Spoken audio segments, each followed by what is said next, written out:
the donuts, that's kind of a different situation. Your Rex is getting punched down. Oh no. They're trying to get guns here. And Ming Ming is trying to just chase him down. So got the double. Double barrel lands both shots. Oh my god, but Zibian has the Tommy on the outside now. They're gonna finish it off. New Happy is immediately eliminated.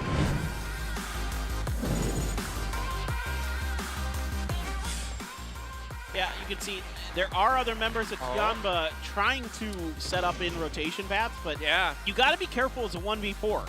Right, three guns in a DOS. Oh, he gets corn. Good timing. Oh, they get another. He gets two out of that three. Ming, if that bounces outside, it doesn't. Thought maybe that might get through the door. Mill's gonna look around the corner. They know that they've got. They know somebody's in there. But they definitely sense that they forced at least one player outside. Hongkong's going to push around the corner. That's one. Holds it down and gets all three.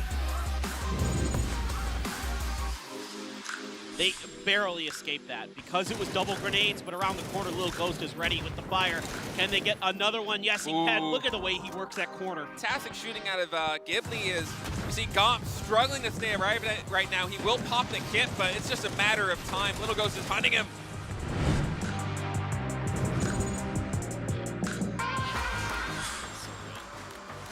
Over there in the corner. Oh, he gets caught there by Long Skirt. Could be 1v2 right now. 1v1. Renba, he's taking damage though.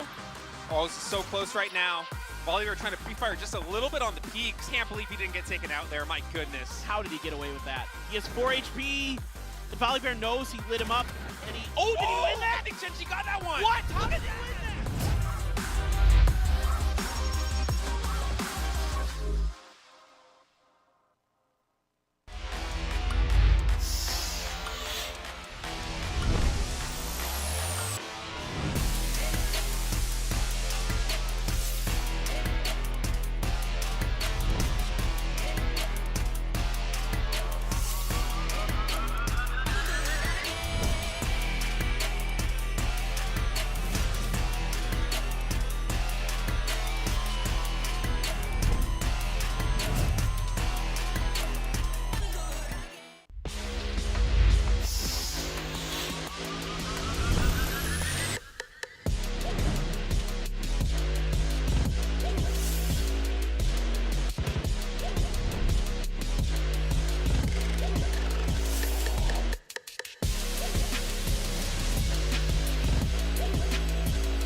Is on the other side, and now they know he's on the roof. Okay, so at least they have someone watching, which is going to be so important. One, We've also got a DBS, though. It's a DBS. Don't do this. Guys, we were talking about this. Oh my god. 3! He finds all of them, and Medibay is on the other side. 계속 던져주는 것도 좋아요. 받았어요. 자, 받았어요. 자, 그 자체. 한 번 더. 자, 김동환이. 바로. 자, 좋아요. 좋아요. 넥스. 자, 끊어서. 자, 액션. 술탄 두 개. 아직까지 남았거든요. 언더스로우도 잡아주고. 내고 저 살리 움직임인데 여기 엑생 선수가 살리는 거보다 기가 막힙니다. Big problem now for Northern Lights. They were in a position where they might have been able to gatekeep Ents, I think it was there. But really, it's BBL and Entropic. Are they gonna deny? I think they might have to. I think they're denying and maybe pooling meds to see how long they can survive, which is unfortunate. Yeah, there's still 25 alive. They're not giving this away. I mean, it's a 30-game tournament. You know how much those want. 3个人就打完以后还有3个人通过。哎，这车子把人翻这样了，好险！大卫生引路给了 Pero， 被 Pero 和司机夹在中间，旁边还有一个 Genji。兄弟们，谁有雷，往那个点丢。5 seconds, that's for sure. A couple of gunshots. Stuff wraps up. They start shooting before they see Thunderlost. Oh, the timing! That is huge. Absolutely massive. Gustav did not trap all the way around, and sometimes when you flank, you get outflanked, and Thunderlost did exactly what he had to there. Unfortunately for him, faced it. If they're lucky, then Entropic is going to engage in Team Rage from behind as well. Let's see now, Dempsey, the impossible transition. Does he get to cross the road or not? The impossible transition. Does he get to cross the road or not? My money's on no with that nade. We'll make the molly coming in as well. It's looking ever that much harder. Half the server is shooting at Dempsey now. He's in the molly too. Blue is going to tank him up as well. Not going to happen. Down he goes. 打下去，开始丢雷了，一颗没有效果，第二颗、第三颗都没有。前把也有烟雾弹呀，也在混得越来越近了。哇！逍遥2打1打1，唯一一个。我天哇！前把2打1，是不是熬出他兄弟们？哎，但是不要着急，已经来了，想野打一个下来，有掩体，不着急。往后走的，丢雷了，漂亮的补枪，对，还在顶着。小鹿的侧身马上就位，对手再扶人，一颗雷直接塞脚下。来了，这个雷有没有炸到？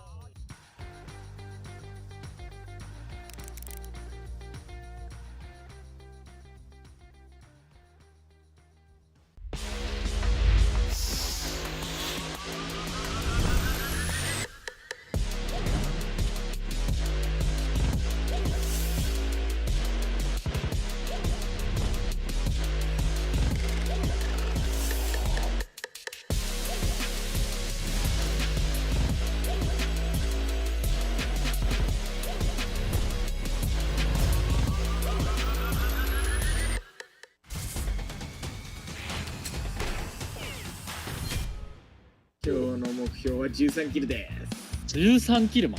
そしたら KDがなんと1位になります。 나 오늘 2킬만 해도 킬 대 1인데.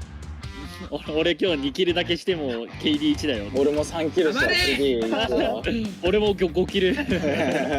난 진짜 대회 체질인 거야. 왜? 대회하기 전에 내가 살아있음을 느껴. 오른손에 흑염룡인 거의 조커 아님? 배트맨 때문에 사는 남자. 혹시 대회하는 것처럼 말 좀 해줄래? 보이스 좀 할게. 들어갔대요. 뭐 들어갔대요. 빠빠빠빠빠빠. 来的时候，上城区是吧？一边泪流。10年之前，我不认识你。加油！加油加油！开始了，开始了。 俺横いる横もいる横もいる。あ、はい見に行こう。あ、俺寄ってくるの倒すね俺。나 이거 빼고 먹는 거 잡을게 내가. 내려가 봐. 나 내려왔어 이미.階段に押しけて. 그리고 3人でやって。俺寄ってくるの倒すね俺が. 待って。金お前階段一緒に見えない。こんなやつか。あと1人。よかった。ナイス。終わり。等下，你活着就行。我活不了，没烟了。有烟吗？你们得顶。没有烟。你们得顶的。 人闪了，你往前，往最右边顶。闪前丢，闪前丢，他们有个石头的。小杨的枪线很关键。啊，顶了，顶了，不管了，拼枪吧，手先打了一个，头先打一个都准。机标正面完全跨解，补枪，nice 了，打1。再来，对，枪感很好，漂亮，恭喜，巨服。 왼쪽에 하나, 오른쪽에 셋. 우리 팀 쪽으로 다 갔어. 나 때리고 있어. 확인하게. 우리 형 2층. 옆집 내가 볼게 이거. 얘 둘 다 나와봐. 새끼들. 옆집. 내 옆집 나왔어. 확해 좀 제가. 아 좋다. 버스 좋다. 아 좋아. 기열이 형 기준 왼쪽 아래 둘에 내 밑에 하나, 내 위에 하나. 방꿀집 하나. 내 주먹으로 패자 기열이 형. 옥상 하나. 야 지붕. 개피. 맞아야 돼 여기. 우리 왔어. 온다. 들어왔어. 가비.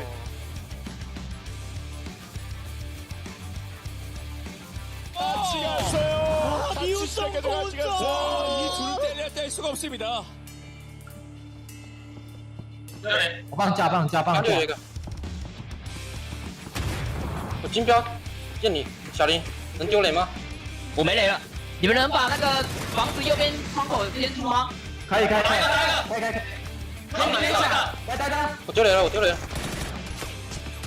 还打这房子，转， 나이스. 아 혼자 지른다. 아 샷건 들어놔요. 나중에 그냥 해우소가 나을 것 같아. 제발. 나이스. 지금 보급 먹고 3번 확인하자. 선수 자제 좀. 알아서. 4점만 더 먹어줘. 너 서재영이야. 너 설렘 받아. 오케이. 어제 1등 해준 거 전해줘. 난 너 믿어. 이것도 못 해주면은 서운해. 저 질러 온다. 나 조용히 있다 오는 거 먹을게 그냥. 오케이. 나 질 자신이 없어. 그래. 손이 오른다. 해줘. 서재영 해줘. 해줘. 나의 저지력을 보여주지. 와 들어갔네. 와 이게 딱 들어와. 이거 빨리 했어야겠다. 한번 잘하자. 한번 잘하자. 我也准备看见那个地方不错，我来了，我们一起混。天路那边靠，卡住了。还有一，台枪被卡住了。开始丢雷了。第一颗没有效果，第二颗、第三颗都没有。天路躲过了第一波轰炸。我看这个是，都在烟里混。在躲烟里就好了。我就在烟里。他们打我们就抄天路就行了，就是面。天路倒了一个，再倒两个。来了。别急，插右手，别急，再等一会儿。OK。天路独倒一个，倒两个，天路倒3个，走。2打1，走，来，右挡。两边都是一个。走完了 FP， 2打1，左边 FP。右手全下面，来跟我。别急，别抖。我脸上，nice。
I know what you really want. Turn it up and do it die. Maybe we're in paradise. I'm feeling like a hero. Turn it up and do it die. Everything is on the line. I'm feeling like a hero. Turn it up and do it die. Maybe we're in paradise. I'm feeling like a hero.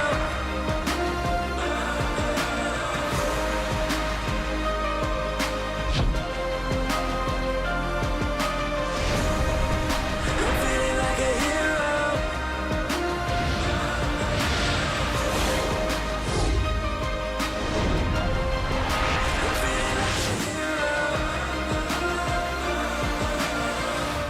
Born ready.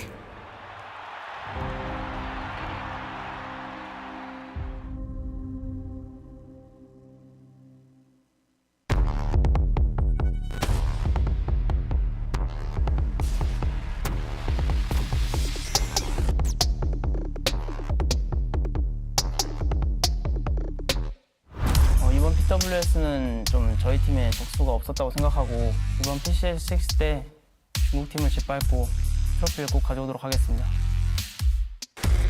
对于本次 PCS6，我们的目标还是只有一个，那就是冠军。如果拿下这个 PCS6的冠军的话，可能对于我们队伍的队史荣誉的话，就是一个大满贯的一个荣誉。 지금 PCS, PVC를 싹 다 중국한테 뺏기고 모두가 이제 약간 승부욕에 불타오르고 있어서 PCS6만큼은 다나와가 가져오도록 하겠습니다. PCS4和 PCS5的冠军都拿了，PCS6也不差这一个了吧？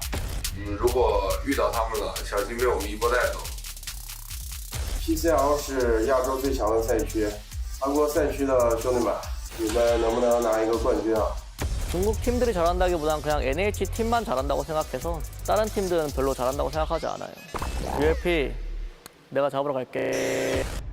多分今まで出た日本チームの中で一番フィジカルが強いし、日本チームへのリスペクトってあんまりないと思うんですけど、バカにしてると痛い目に遭います。这是 PCS6中没有意料之外的队伍，感觉大家都挺强的。然后这一次 PCS6我们也会全力以赴。 마청을 해본 적은 없어가지고 이 리더에 대한 책임감 그리고 부담감이 상당하다는 걸 많이 느꼈습니다. 뉴 젠지 기대 많이 해주세요. PCS6是一个很大的舞台，我们 GS 感到非常兴奋。无论是任何对手遇到我们都无所畏惧。放马过来吧，我们赛场上见。希望他们努力吧，争取把亚军拿下。 UFP 너네들 언해피하게 만들어줄게 우리가. And welcome everybody to the final day of PCS6 Asia. It's been an incredible tournament so far, and we have 5 more games to go here today, and we will find out who will be going home as the PCS6 champion. I'm Paper Thin, that's State. We've been here the whole time. We're not going anywhere until this is done, until this is concluded. And we have a champion, and right now, State, it's looking pretty good for the Chinese teams. It is looking really good for the Chinese teams here at PCS6 Asia, but right now, man, we're in a dead heat. Frankly, I have no idea who's going to be walking away with this one. Jufu, in their first international debut, is having an incredible event. Right on their heels is Petrichor Road, looking for their 3rd straight PCS Asia title. I mean, it's a really close one. It really is. I mean, anybody can come home with this, I'd say. Top 4 for sure. Top 5 is a stretch for Gen G if you're a Korean fan. We'll take a look at the leaderboards. We'll talk about it. But here's the overview. Of course, we're on the final day. This is it. You know, EU's after us, but we're the real show here. We're the stars. We go first. They go last. No, I'm just messing with them. But look, it's been a great tournament so far. Of course, APAC and America's preceded these events, and then Asia and Europe. And of course, this all leads up to PNC next month, which is going to be everybody's very, very excited for. Today is 3 Miramar to Erangel, my favorite mix of the bunch. Yeah, we're going to be finishing everything off here on Erangel, but before we get there, 3 maps on Miramar. And of course, this is the super in-game scoring format. Not winner, winner, chicken dinner. It's all about the kills, all about the placements. And the games have been really exciting because of that, man. We've had some action-packed rotations. We've had a lot of team fights. A lot of these teams are really hungry to get those kills, get those points, and especially today, man, with $250,000 on the line, 230K going to the top 16 teams, and then another $20,000 going to the Kill Leader Insane Squad and all PCS team. And of course, if you at home want to contribute to that prize pool, 30% of the net sales for PCS6 items in-game go directly to support your favorite players, favorite teams, favorite esport. Look at this. They win stuff.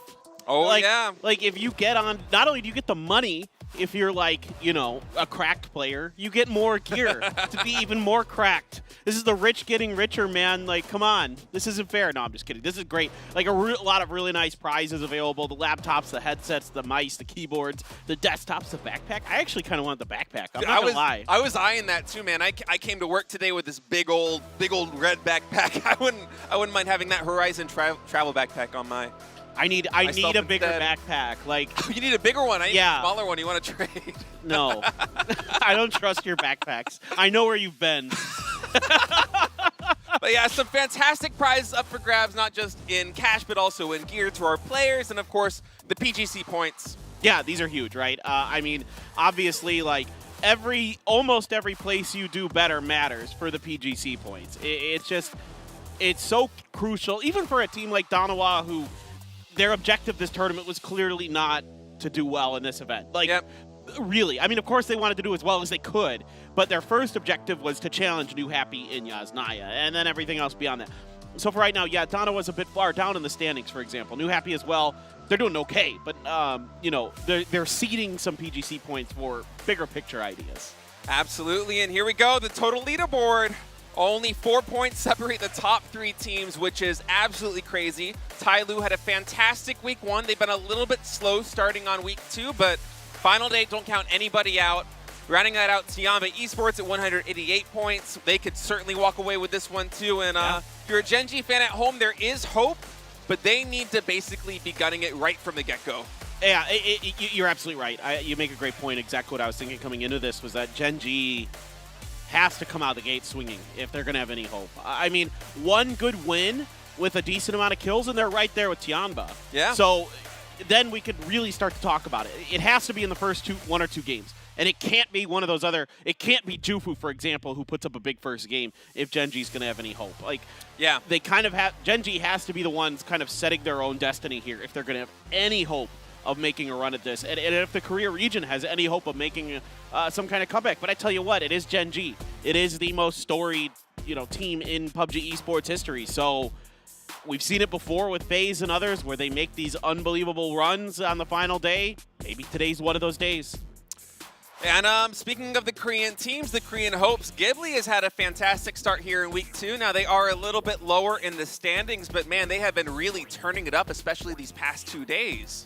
I like what I'm seeing from Ghibli. We talked a lot about it yesterday, that they looked like they were active. Looked like they were proactively trying to attack this meta in a way that we saw from a lot of the Chinese teams where they like the third party. They try to find opportunities to pick up points, and you can see here, it's paying off. Yes, 7.7 average kills per game is pretty nuts, man. That is and you're doing better than Pero? Yeah. That's really good. Especially considering, I mean, Pero, they also didn't have that great of a start in week 1. It was really the first day of week 2 that everything kind of came alive for them. And Ghibli, like, we see it time and time again. I think this is the fight where they nade down Gen.G, and that's Guman taking down Renba, and they're just so aggressive with these rotations. They're taking such great fights. It seems like they're really starting to find their stride here in week 2.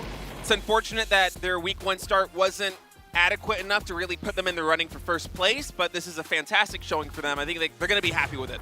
Yeah, I'm right there with you. And, you know, Gen.G has often been on the bad side of some of these great pushes for Ghibli, and this has kind of been the Achilles heel of Gen.G in this event. You know, Gen.G can fight really well. We've seen that time and time again where they have a ton of talent on the team, but teams will pick on them when they go for these early central locations, whether they be a compound or a dip. You know, teams will crash them, and if it's not the first team that, you know, doesn't cut them down, it'll be the second one in, and a lot of times that's been Ghibli. Yeah, oftentimes, as you've said before, it's you really want to be like the last team to arrive at a critical location to lock it down, and I mean, that's what we're seeing a lot of these teams do, especially out of the China region in terms of their rotations and playing edge, playing for the kills, and then finally making like one decisive move, if necessary, to secure the spot on the map that can lead to a win. Exactly. Yeah, that's really well said. So that's what kind of I'm looking here today in the final day. You know, I don't think, if I'm just being brutally honest, based on things I've seen in esports, especially PUBG esports history, with teams from Korea, I don't think their strategy is going to change today. I think Gen G is probably going to play their normal game. So it's going to have to be a special day of, frankly, stellar, I like the way you put it, crisis management, right? Yeah. Like, they're going to have to manage some really difficult situations if they keep playing the way they have throughout this, where they're going to take these dips, they're going to take these positions in the center of the circle, like phase 3, phase 4. Sure, you can get those because they're open, because the Chinese teams in particular leave those spots open on purpose. Right, and Jufu over there, #1 on Miramar. That should be no surprise as they are the leading team right now. They have been absolutely fantastic here in their international debut. I mean, the gunplay, especially from Xiao UDD, especially with that clutch yesterday in the final match, just fantastic. I mean, this is a team that came out of Champions League, and a lot of fans that don't follow the Champions League probably haven't heard of them, but man, they are just playing so stellar. It's incredible. Yeah, I think people might recognize Gray from his days on Pero, but other than that, you know, this is a team of rookies and just journeymen who've been substitutes on other teams here. And Salute did everything he could here in this final moment, but you know, the high ground advantage, the positional advantage, you know, he knew where Salute was from the get-go in that fight there. I mean, Salute got 2 before he was finally taken out, but Donawa kind of a little bit of, in my opinion, misstepping in the late game there, kind of making that unnecessarily easier for Jufu than it could have been. Yeah, with that 2-2 split, and then Jufu sniffs that out and immediately crushes one flank. And 4 Angry Men, got to give credit to them too. They've been playing really well here in week 2, especially on Miramar, just taking such great fights. And I mean, this one right here up against Tyloo. Tyloo right now, 2nd place, 3rd place team. That's a tough fight to take. And 4 Angry Men, they've had a lot of double-digit kill games. They've been playing pretty well. They've been getting better as the tournament's gone on. It isn't enough to put them anywhere really near contention for the event, of course, but it's still, you know, they could have a respectable showing here today. Let's say they have a 50-60 point day, and then they're up in the top 5 potentially if they, you know, if the top 4 teams bottom out, if one of them bottoms out. So, yeah, you know, there's something to play for here, of course, with 4 AM. You always want to be in a higher position, not just for the money, but for the PGC points. And we absolutely have to talk about Left for Petrichor Road. He is a big part of their comeback.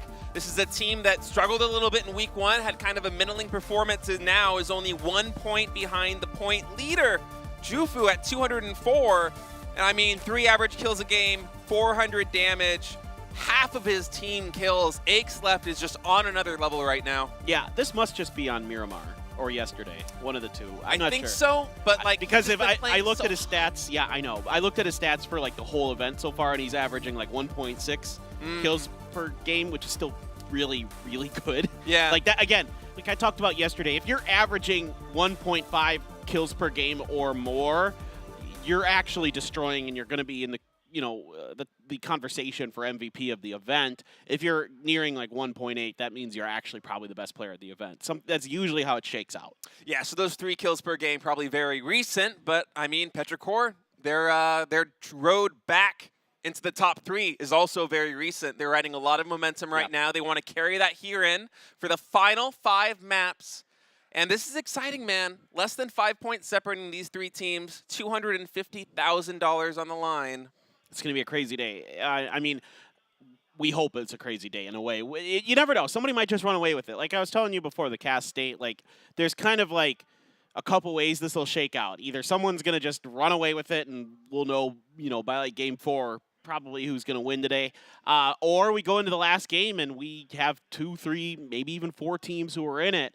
And then we have a lot of like kind of storylines we have to keep track of, you know, going into those last Erangel games. Yeah, it can get really messy when we get teams in a dead heat, especially in the final map. Hopefully we'll have something like that today. Hopefully. But you got to know these teams, crossed. Yeah, they're feeling so much pressure right now. I mean, there is so much money on the line. You don't think so? Well, they are. I think Jufu probably has the most pressure. Yeah. Because they're a rookie team. This is their first time at a major international event. You know, there's a lot of pride on the line, of course, as well. I think for like teams like Petrichor Road, since they're kind of been there, done that. Back-to-back champs. It's a lot easier when you've already experienced that situation. You know, Tianba as well has been there. They've won a PCS. Tai Lu, some of those players on there have won a PCS. So I think, like, to me, yeah, there's a ton of pressure on Jufu. I think the 3 teams below them, yeah, there's some pressure, but it's not like they have anything to prove, you know? Yeah. As you said, they've already been there, done that. They're veterans, but, I mean, that's a lot of money on the line. You know all these teams, they want to walk away with that first place prize. Definitely. Yeah. And there's the pride and the respect and everything else that comes with it. That is, of course, you know, what these players want. And they want to be at PGC at the end of the year. They want to be representing, you know, their teams and their countries there. So we just wait and see. I think we're just about ready. It is going to be Miramar to start today. 3 games of Miramar. 2 games of Erangel, which I pronounce Erangel right. Nobody else does. It is not Erangel. It is Erangel. Get it right.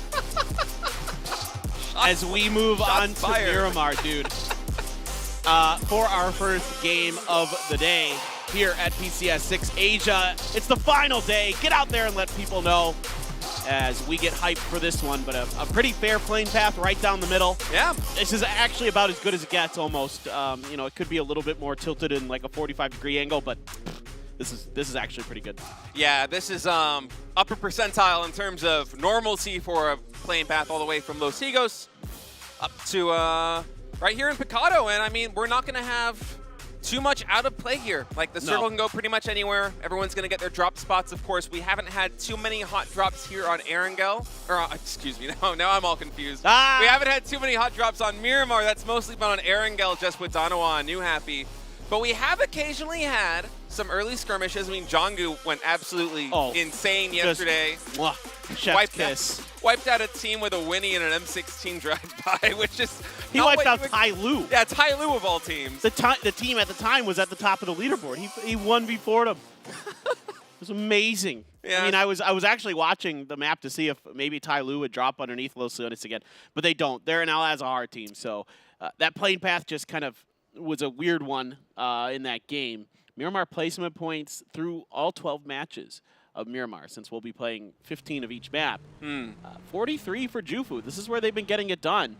Tai Lu's not even on here. They've been better on, again, we talked them up as being a Miramar team, but I talked them up as a Miramar team more based on their previous results under their old team, under TSG, where they were just nuts on Miramar. Yeah, and for me, kind of the feeling there was just their rotations are so obviously good on Miramar. I mean, if you have really smart decision-making and movement, I feel like Miramar is probably the map that showcases that the best, especially in those like middling circles when you really have to navigate terrain perfectly to try and make something happen, and we've seen them do it time and time again.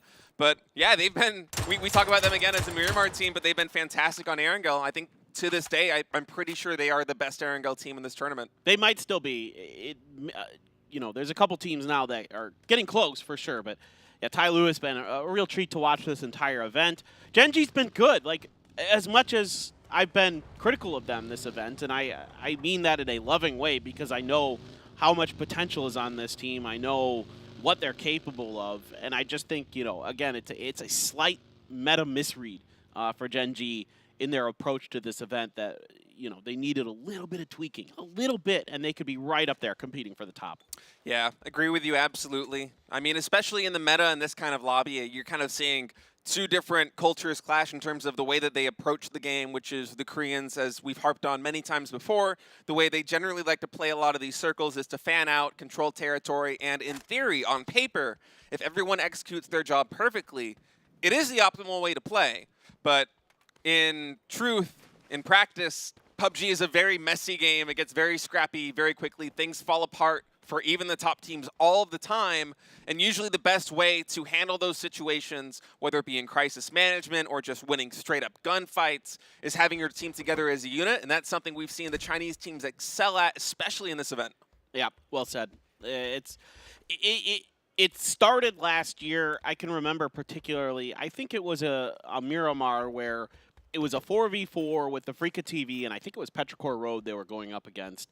I want to say this is PCS4, but I could be wrong. It might be 5, but I think it was 4, where Afrika just fanned out. They were like, we have control of the circle. They did. They had complete control of the circle. Oops, hold on. There's a fight here. It's Adder just rolls into Show, and yeah, just not able to get the headshot to connect as Show could, and is basically down and dusted. Now, Show has to be careful because he's so weak. He doesn't want to get sniped from afar. That's why he's sticking around to make sure he flushes that right away. He wants to be safe, because there is actually Mill, I think it's Mill from Pero, up over the top. But Show will take that point.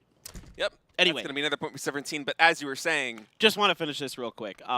There was a game where I realized that, you know, the Chinese meta was very different and maybe more powerful, especially late game, than the Korean meta, where Afrika had complete control of the circle. This was like right north of the Death Star Trench, so west of El Azahar. Yeah. And they fanned out. They had all four spread out. They had every angle covered in theory, but Pero just grouped up as four, hit one flank, and took them apart piece by piece, and they could never recover. And that's where you saw that yesterday a bit with Danawa. Yeah. Yeah. These kind of things just keep happening.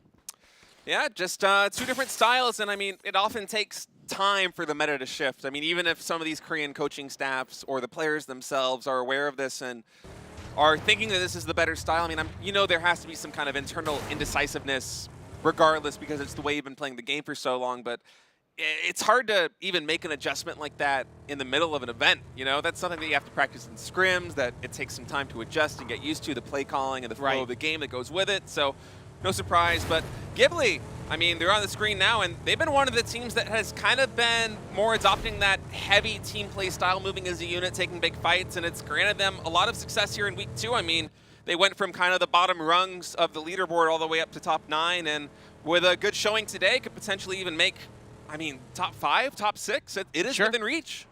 Yeah, and Ghibli's been known to be kind of the more aggressive of the Korean teams since their inception, basically. And you can see why they're continuously successful, especially when they reach these PCSs. They've always done well. I think they got a 2nd or 3rd place last year in one of them. So, you know, there's a lot of talent there was a lot of talent on that squad last year. There still is a lot of talent, even though they lose Adder early. Bit unfortunate, kind of gambling incorrectly that 17 didn't put a member out there. I think Gen G, I don't know if they got that crate that had the Mark 14. I don't think they did. And now they're just trying to, you know, drive to the edge and get around. Yep. In the meantime, we have Suju a little bit close to Danawa's, I think that's 3 players for them. Yeah, they have a 1-3 split right now with Salute on the western side. And Suju, maybe he's not actually aware of this. For a second, I thought he was going to just roll on out of there, but is he just repositioning the vehicle? He might be in trouble. Yeah, I mean, Rex is here as a spotter. I don't think Rex is going to take any shots unless he has, like, somebody just dead to rights. He's spotting for Helen and Seoul, relaying that info. Now, Tianba and Genji, I was about to look at the map and maybe see if Tianba was going to continue to kind of push in this San Martin Road direction, but it looks like Genji is going to set up kind of a blockade, and Tianba doesn't feel comfortable enough to try to push it just yet. It's a 2-2 split across the road for Genji. Yeah, and that's a really nice split, too. That's going to control that road, and it's really a tough position to break for Tianba this early, and I mean, Suju right now in a little bit of trouble. I don't think he sniffed this out. Seoul and Helen just kind of creeping up right now. You see Helen's already got his Mini lined up on the driver's seat if Suju decides to try and roll on out of here, and he's in for a nasty surprise. Yeah, I mean, Suju is, you know, just doing some reconnaissance, just checking things out, and Helen's trying to keep himself obscured so that Suju won't see him, and you know, until he gets in the car, basically, and Suju goes outside. 3, 2, 1, and they haven't pulled the trigger yet. Suju hasn't seen him. Is Seoul Seoul must not have an angle. Oh, now they got to fight. Now they got to go. They got to do this. Okay, here we go. Helen opens up. Doesn't hit a single shot, but the good news is there's a backup plan, and it's Seoul. Yep. Seoul catches him unaware. That's going to be an unfortunate loss there for 17 this early, as we see Gomp. He has been roaming a little bit for V7, especially here in week 2. And right now, he's a little bit close to New Happy. I think HS is trying to spot him out, and yeah, he does. Going to switch to the 8X Mini, but not quite finding the angle as Gomp continues to rotate around to the west side. Just trying to gather intel for V7, but little does he know he's the one in need of intel right now because New Happy's right on his tail. Yeah, this is so scary. V7 is extremely fanned out here across the Picado crater, and then even further down to the south towards Los Leones. So Gomp's the northernmost part of this line, And he is, these 3x sprays from New Happy are absolutely nuts. So look at the timing here. ZP is so good. And now he's going to open up. He's got him down and dusted. Just wait until him and HS have that line of sight, and they just blow him up. And I mean, this is probably one of the closest angles that V7 has. And man, Ming with some fantastic shooting there. Even gets that player for V7 down to half HP. And New Happy just going to be happy to pick up this point. As we saw earlier on the little side screen leaderboard for placement points, they've been playing really well on Miramar. I mean, a lot of fans that maybe haven't watched the whole event might be wondering why New Happy is only ranked 10 in this lobby, because they are one of the best teams in the world. But really, it's just them fighting nonstop on Erangel for a drop spot against Donawa that's kind of holding them down, because when they do get on Miramar, they are playing quite well. Yeah, exactly. It's just, you know, they're hamstringing themselves. You know, there's no way you can fight a bloody fight like that if you're not just consistently just outright winning it, which they have not been. It's been somewhat even. I'd say New Happy has a slight advantage, but yeah. Regardless, yeah, you just can't. You just can't compete for an event unless you're absolutely just blowing the doors off the other map that you're not. Okay, so Circle's going to center up. It's a bit weird, but this should go west or northwest in some direction, just based on the land ratio of the mountains that are by power grid. Every once in a while, you will see one shift back to the east and then, like, right next to the mountains. Like, it does happen from time to time. Like just south of San Martin, you're saying? Yeah, around somewhere like south of San Martin or north of Picado along that ridgeline. Yeah, so we'll see a lot of these teams trying to rotate to take advantage of that right now, as GX Savior actually catching Lin on the rotation with some great shooting. A headshot's going to get him down. Savior now going to run for cover, but first he's going to get the flush. As infantry, man, they want to avenge their lost comrade. Volibear pushing in, but Savior again with really good shooting here with the barrel. Longsker now pushing up. He's going to use a Molotov to try and buy some time, but Longsker is not going to give him the chance. Rolls on in there. Infantry, they do not want another player to get flushed, but actually that Molotov did connect, and that's Volibear going down. I mean, Jan Lee's just here to fight. You know, this is both teams not happy with each other, and Longsker not able to react fast enough. It's actually Zennon from behind. Nice little double push there from GEX, and just Wang Zai left for infantry. Gonna throw the stun in. Yan Lee trying to hide behind the altar and is going to successfully do so. Nicely done. Perfectly using that altar for cover, man, just until he is able to recover from that flash, and he mows him down. That's a really nice play there for that team. And Ghibli's Heaven right now in the bit of a pickle himself as he's trying to flush out. I think this is Kane. Yeah, that's Kane right there for USG Donuts. And he's in not the most ideal position. This is USG's house. San Martin is their drop spot. That's why I say that. Yeah, you're not wrong. Yeah, Adder, of course, was lost early to a attempted early take of a compound, but 17 show was waiting. And Heaven does have the bolt, so I guess Heaven is just kind of comfortable to bolt. Yeah, we've seen him. I want to say in at least 3 or 4 games we've seen Heaven pick up a bolt. Yeah, so. There must be a reasoning to it, and I'm kind of curious if he just refuses to use anything but the SLR otherwise, or something like that. Like, I'm not sure. There might be something like that in play, but I'll have to talk to somebody. Meanwhile, New Happy is outside of the current circle. They are checking the edges of the mountainside, just north of Picado, to see what's going on around there. And there is a path for them on the western side of everything to enter. Yeah, if they roll on past Monte Nuevo, there is a compound on the edge, and we know New Happy, a lot of these Chinese teams in general, they like to play edge and then make aggressive rotations from that kind of staging point, And in the meantime, Pero right now just going to be content. Power grid is pretty much dead center in this one. And when you got to get territory, you're probably not going to leave it. Yeah. The one thing that I am a little bit curious about, though, is this 2-2 split that Pero has going on right now. They have 2 players in Power Grid and then 2 in kind of the rundown buildings all the way to the east side. And, I mean, that can come back to bite them if a team sniffs that out and decides to just pounce on one location. We'll have to see. Right now, 4 Angry Men, they are kind of close to that position, but for now, they're just content to hold the northeastern, side of this hill. And even crossing that desert area between Power Grid and that double god complex is pretty challenging sometimes, depending on what's going on. It's pretty flat. It's pretty wide open. There's a lot of teams that can see you doing it. And we know these players are really good. Chui, he might have grabbed that crate that had dropped up by Opozo maybe. Because he's got that Mark 14 there, not really able to get a knock. He had a decent opportunity, but it can be a little weird shooting from up on high sometimes. And great for Jufu. just gatekeeping V7. V7 has their work cut out for them. Yep, and Pero is going to consolidate over here in Power Grid, so that's Smart. AZ and Ming rotating in, and yeah, this is very smart. I like this move, especially before it becomes more congested over here on the eastern side, and they're going to be happy to take that position there as Sia trying to find a really cheeky angle here on Zenon, who actually has a tire already blown out. Zenon has to drive away from the circle to get out of this, so that's not ideal for sure.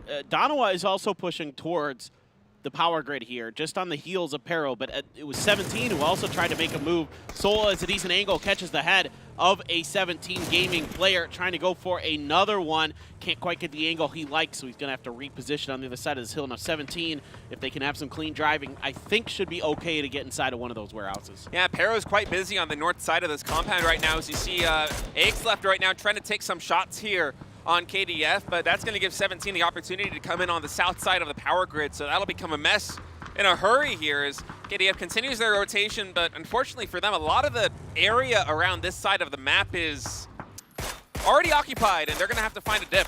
There is one dip there outside of the power grid to the west of it, like a trench that you can use, but it's dangerous because eventually somebody's going to come from your south and have a pretty good angle down on you. But that could be for a little while. Gen.G has taken their own dips. Of course it's Ghibli. Of course it's Ghibli who shows up to this to fight Gen.G. Spear has been knocked, but Lambu gets traded out in return, so just Gyumin left here, and if that grenade is good from Renba, he should be down and dusted. Doesn't matter. It's actually Pero's Mill who helps out, but Spear did get flushed, and now you did get the knock onto Renba from Gyumin's final grenade. Yeah, so Gen.G in a little bit of trouble. Fortunately for them, no one in really close proximity, so they should be able to get that res. In the meantime, V7 Pudding continue to try to make this rotation. He is on his last legs right now. Hopefully he doesn't get any more shots on him as he drives past New Happy. In the meantime, Tyloo just going to be content to take this kind of trench, this little defilade over here on this side of the road. This is just north of the power grid and west of San Martin, and they have been spotted out by Donuts, but there's no one really north to them. That's kind of the only angle that they're exposed to. Jufu, V7 trying to do everything they can to dance around Jufu's sightlines, but it's inevitable with the position that Jufu had up on these mountains that they're just going to harass the heck out of V7. Janggu trying to put some shots in response, is able to get a tiny bit of damage on Xiaoyang. And Jufu for now still maintaining a wide split, but no pressure from any other direction for Jufu to deal with. They just can completely focus in on V7. Yeah, controlling space right now. Definitely watch to see them kind of reconvene over there by Xiao UDD and Xiaoyang. As this circle rotates all the way over to the west side, it's going to be centered in.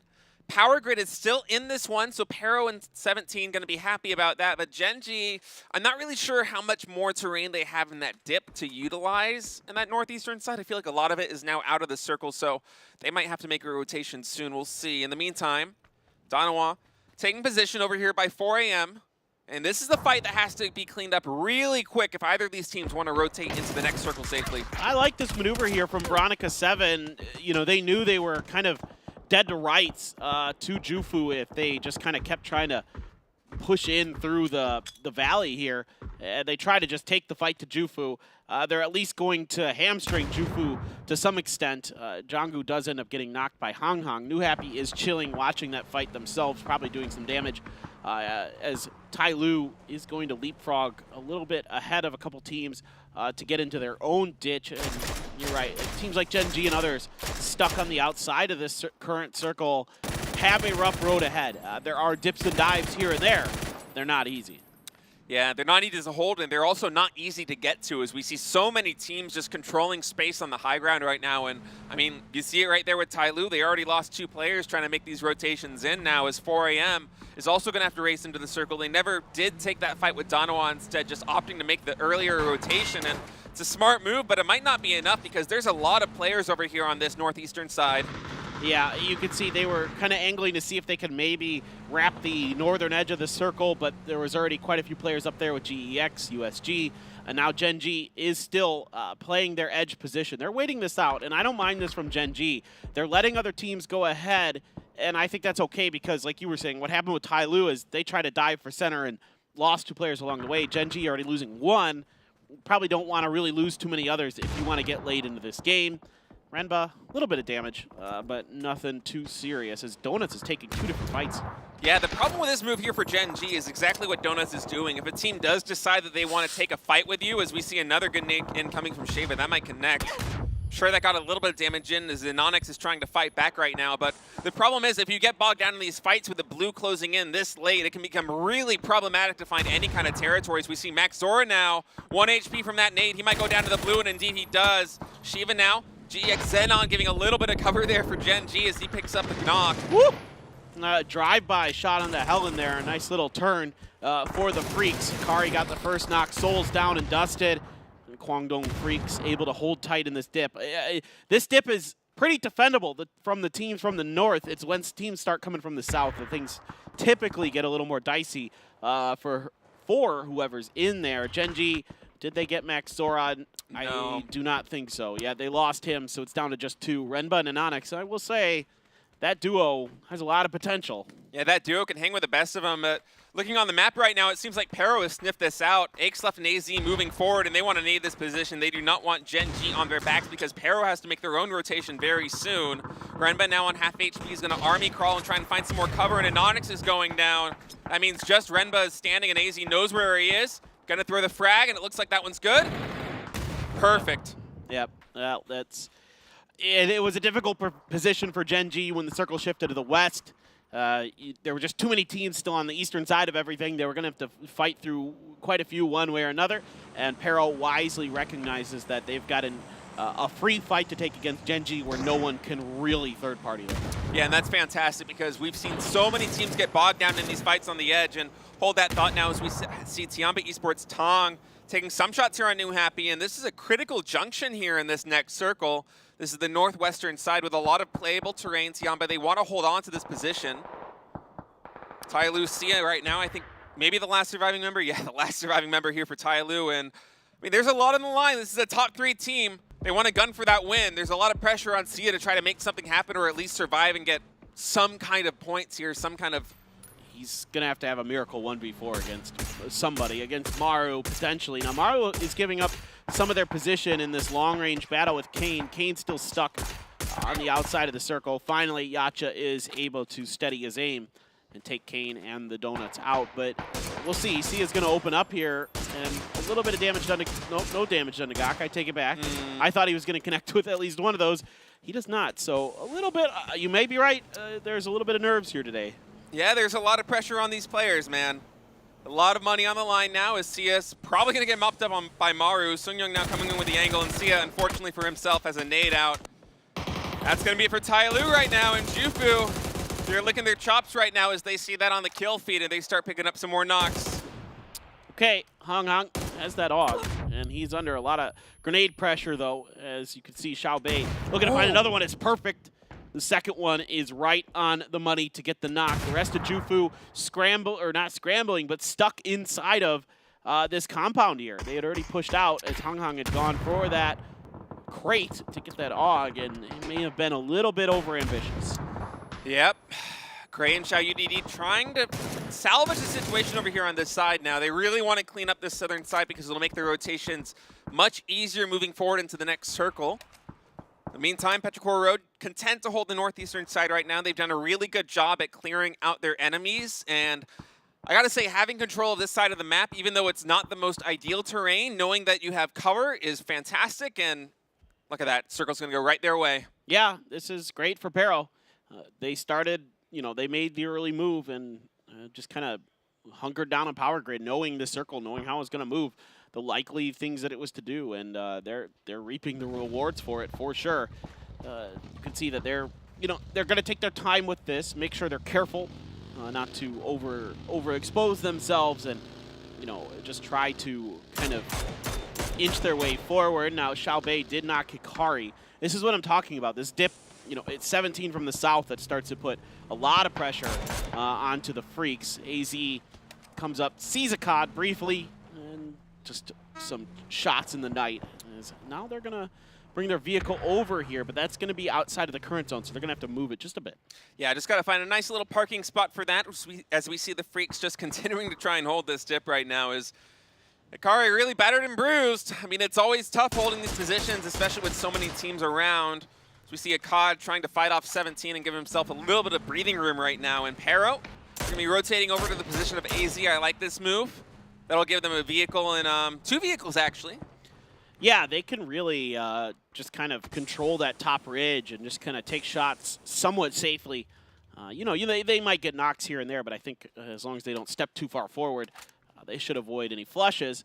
The Freaks have to watch this southern side.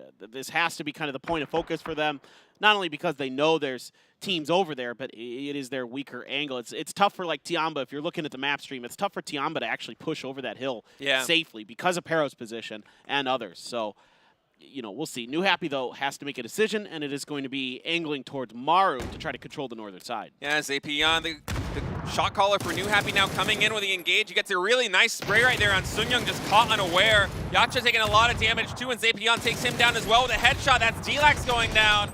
Man, Zapion popping off right now. That's going to be it for Maru as him and HS pick up all 4 kills. New Happy coming to life here in the final day. Zapion just absolutely dumpstered him. What a play from him. Now HS under pressure from Tianba.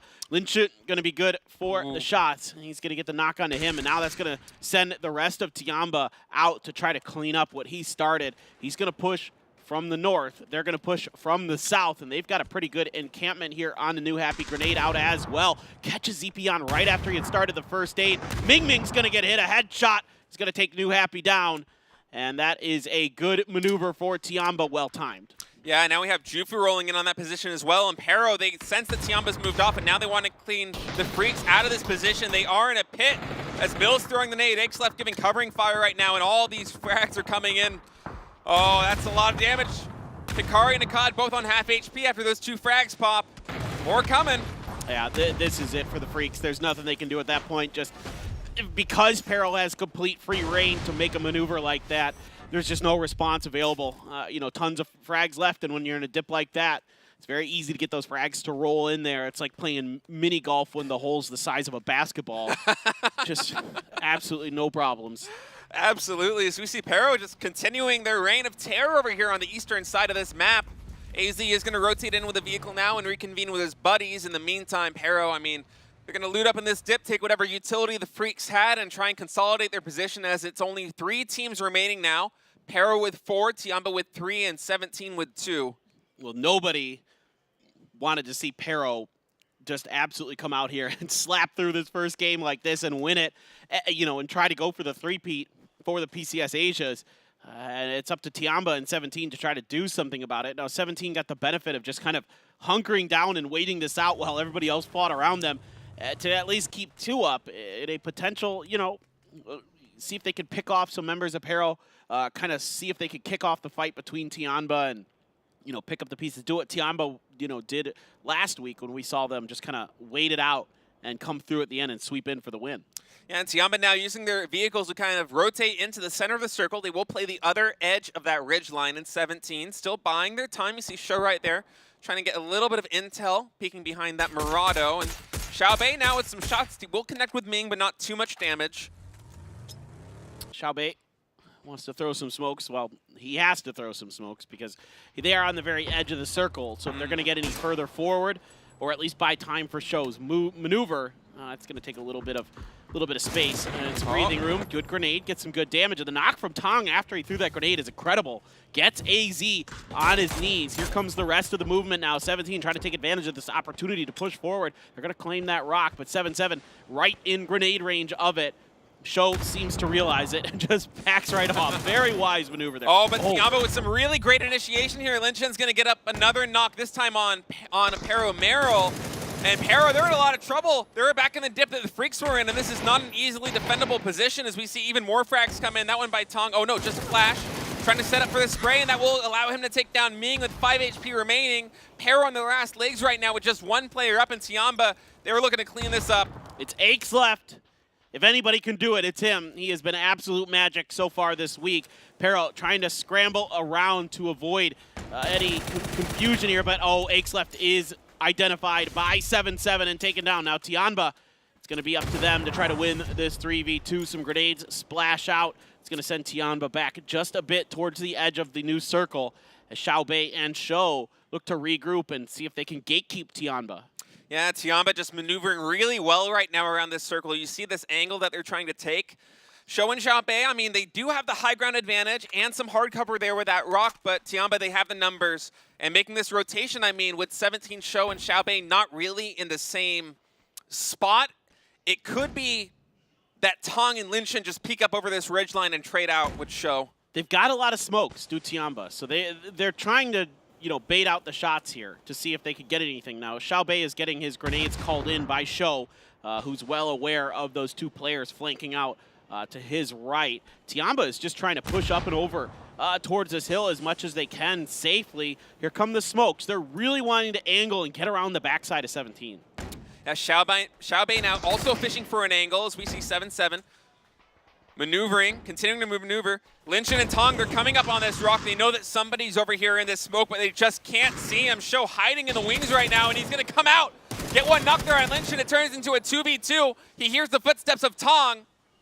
Sees him. Oh. That's it. That's one more player down for Tong. It's now a 2v1 as 17's looking to clutch this out. All right. Can 7-7 do this? He knows somewhat where Show is, but Show is just better. And he's going to get the win early for 17. Well played around that rock. That was a difficult position and the crucial, the linchpin position for 17 Gaming. Tiamba knew it. They tried to overstack it, but he was just able to use that smoke to his own advantage. Yeah, Show just playing that absolutely masterfully, playing the smoke to his utmost advantage. And man, just reading those audio cues, it is so difficult to really pinpoint where people's locations are when there's so many smokes hissing around you. So to be able to get that cue in, know exactly where to move and pounce on, I think it was Linshin was the initiation he got, and just fantastic. Good win there for 17 as they move up in the rankings, and man, top 3, even with Jufu having a fantastic game, is still really tight.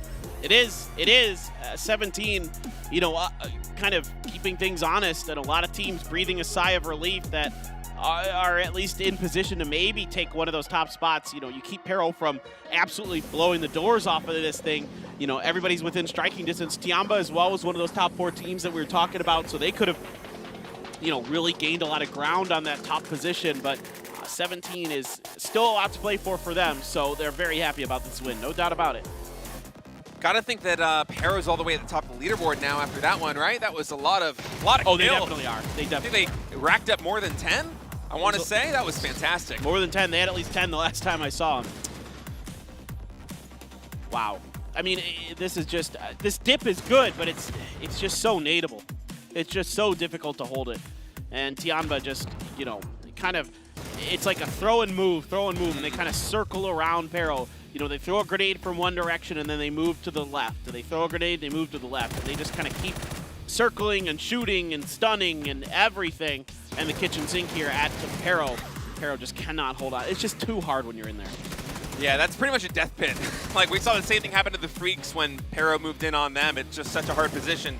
You're kind of in the bottom of a barrel, and you got people running around the rim just gunning you down. It's a tough position to hold, and fantastic movement there. That's going to be a great win, and going into map number 2 in a little bit, man, I'm excited. Absolutely. You know, once Show has that first player down, then he can watch the edge of the smoke, and he has a much bigger advantage. It's a lot easier to see people coming out of the smoke than it is coming out of the smoke and seeing people. It is a very different kind of situation you have in front of you with the way that the vision works in and out of the smoke. So, yeah, good job here by Show.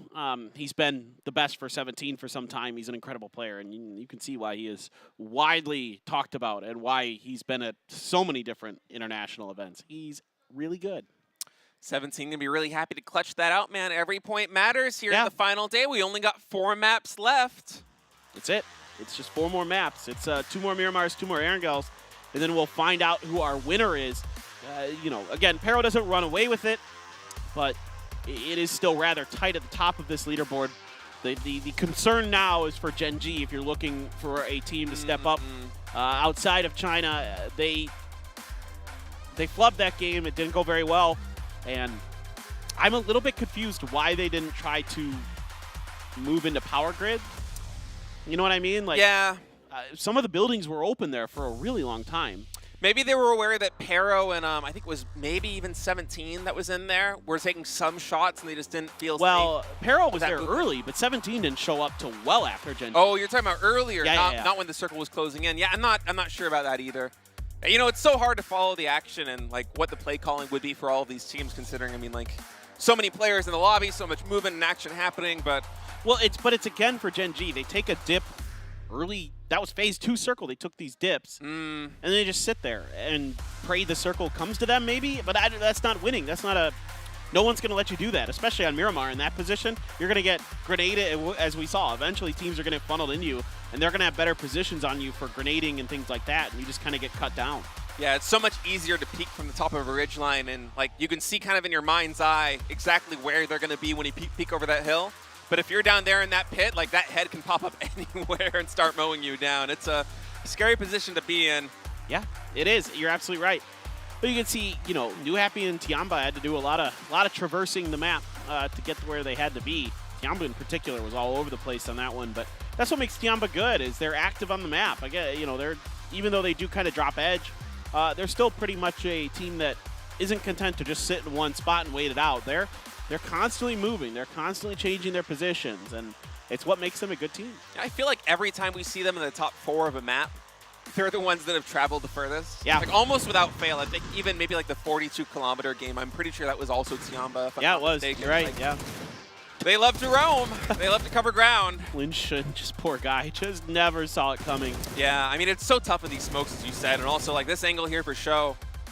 Just spotting people as they come out of the smoke, it's much easier. I mean, you see that smoke get darker, you know there's somebody in it. The shadow emerges as they come out of that smoke and just spray them down. Exactly. Well, good game here for 17 Gaming. You know, great patience. They lost members early in that. Yeah, that's true. You know, you think about all the way to the very beginning. Yeah, Sho got the kill on the Adder, but then they lost one of their members early to Danawa, Suju, very early to Danawa, and then they're still able to come through with a win. So great, tenacious play here. Still, though, 15 points for Petrichor Road. It is such a good game. Yep, 17 for Tiamba as well. I think that should move them up to top 5. I think displacing Gen G, we'll see in the next graphic. But yeah, fantastic game. And I actually thought, mistakenly, that Jufu had a couple more kills in that game. But as it turns out, yeah, Pero probably decisively taking the first place right now. They gotta have like maybe a 5 or 10 point lead. And I mean, it goes to show like how close this tournament is that we're talking about that as something substantial, because like these top 3 teams like Jufu, Pero, Tyloo, they've been neck and neck for a while now. I feel like since the start of yesterday. Yeah. They've all been gunning for it. Yeah, no, it's totally true. It's so close at the top of these leaderboards. It's really hard to know who's going to come away with today. And, you know, even going into the last game, if you're within 20, 25 points, there's a world where you win with a big kill chicken dinner. So we just wait to see where this is all going to shake out. But so far, yeah, 8 points ahead of Jufu. So within that 5 to 10 point range, you gave yourself enough of a buffer there, State. Good job. Thank you. To whenever you're not sure, just increase the range a little bit. Yeah. This is how statistics work. This is how mathematicians get away with saying stuff. But yeah, I thought for whatever reason, I just thought that Jufu would pick up more kills. And yeah, 219 for Pero, 211 for Jufu, and Tiamba actually moving all the way up to 3rd, displacing Tyloo even. I thought it was just Gen G that moved down, but no. They're really climbing the leaderboard. Yeah, 17's 1 point out of Gen G, so, you know, it's going to take, again, now 17 is in a position where they're kind of in...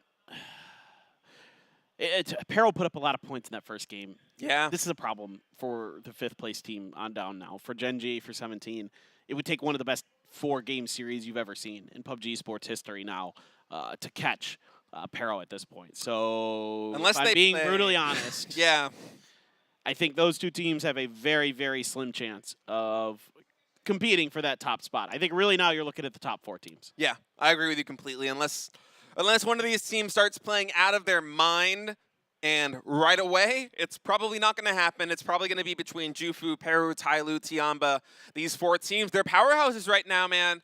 China is looking to have one of their best PCS Asia events ever. Oh, it's already the best. There's no way. There's no way at this point that it's not, because there's just not enough teams from the PWS that are in the top. You know, yeah, Gen G and Guangdong are 6th and 7th. Yeah. Nobody's even in the top 5. Even if Gen G gets into, let's say, 4th or 3rd place, you're still probably having, you know, the top 6 teams, 5 of them are Chinese. That's by far their best result. Yeah, I mean, Gen G, as the top place non-Chinese team coming into this event, final day, they were already down something like 40 points. So, I mean, kind of fumbling that first game, and then fantastic performance out of Pero and, of course, Tiamba. It's a tough one to close the gap on. It looks like we're gonna have another Chinese champion. The question really is who, as we go into our second Miramar map of the night. 4 maps remaining in this event, man. We're in it. I'm getting excited. Yeah, man, we're in the thick of it. Let's see what the plane path will bring us here on the Miramar as we move into our second game of the day. And the plane path is a little bit worse. It's a little bit southern oriented here. Starts out over Impala, heads down towards Valle del Mar. And this is definitely one that could lead to a little bit of early game shenanigans. Now, Tyloo isn't going to be butting heads with V7 early, as El Azahar is close enough for them to feel comfortable to go for it. Kwangdong is out there on the right, but I think they're going to probably avoid each other for the most part. Kind of looks like they're angling for a vehicle, if I'm not mistaken. Oh, sure. Yeah, the Freaks, absolutely, yeah. Yeah. Hikari may be spotting one now and going down for a drop. In the meantime, yep, everybody's fanning out. We really don't see a lot of hot drops here on Miramar in this event. No, Miramar is more like somebody identifies like a compound that one player went to early to loot, and then the other team tries to capitalize on it. Like, that's what you see if you're going to see anything on Miramar for the most part. Genji is south of Los Leones, kind of near that V7 sort of entanglement. Well, the Janggu performance yesterday with the Winnie and the M16. So yeah, Genji's somewhat in that territory, but if you guys missed that yesterday, you absolutely need to go back. It's got to be a highlight posted somewhere. Junggu just going absolutely ham. I think it's on the PUBG Esports Twitter. Oh, it's got to be. It was absolutely nuts. I mean, just that'll be on the highlight reels for the event. Like a Winnie and M16 are like two of the worst guns in the game, for being frank. Yeah, no, they're pretty bad. I might even consider the Winnie better than the M16 in some ways. I bet a lot of people would agree with you, man. M16, I mean, especially like you're driving up a slope slightly in a vehicle with an M16. Like, you already don't have a lot of momentum. You're already a sitting duck, and the M16's like not a really good gun to, is the worst recoil of any gun in the game. Yeah, but really, really fast fire rate. You know, in theory, if someone could control burst fire M16, they could be a god. No, we nerfed that out of existence years ago. I'm showing my age.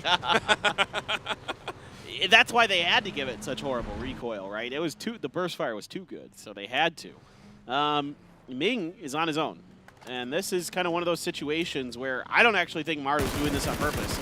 No. They are not ready for that. Yeah. He gets the headshot, the last bullet there from the Scar, and the rest of Maru.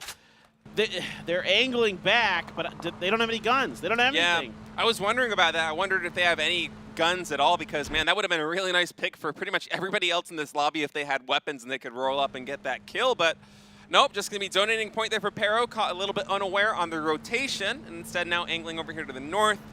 Desperate for some loot. Yeah, I guarantee some of the other teams that are vying for that win right now are going, Maru, what are you doing? Why? You stop that right now. Yeah, exactly. Get away from them. Dude, yeah. I mean, as a player, that's like one of those things you see in the kill feed. You're like, come on, man. Really? All right.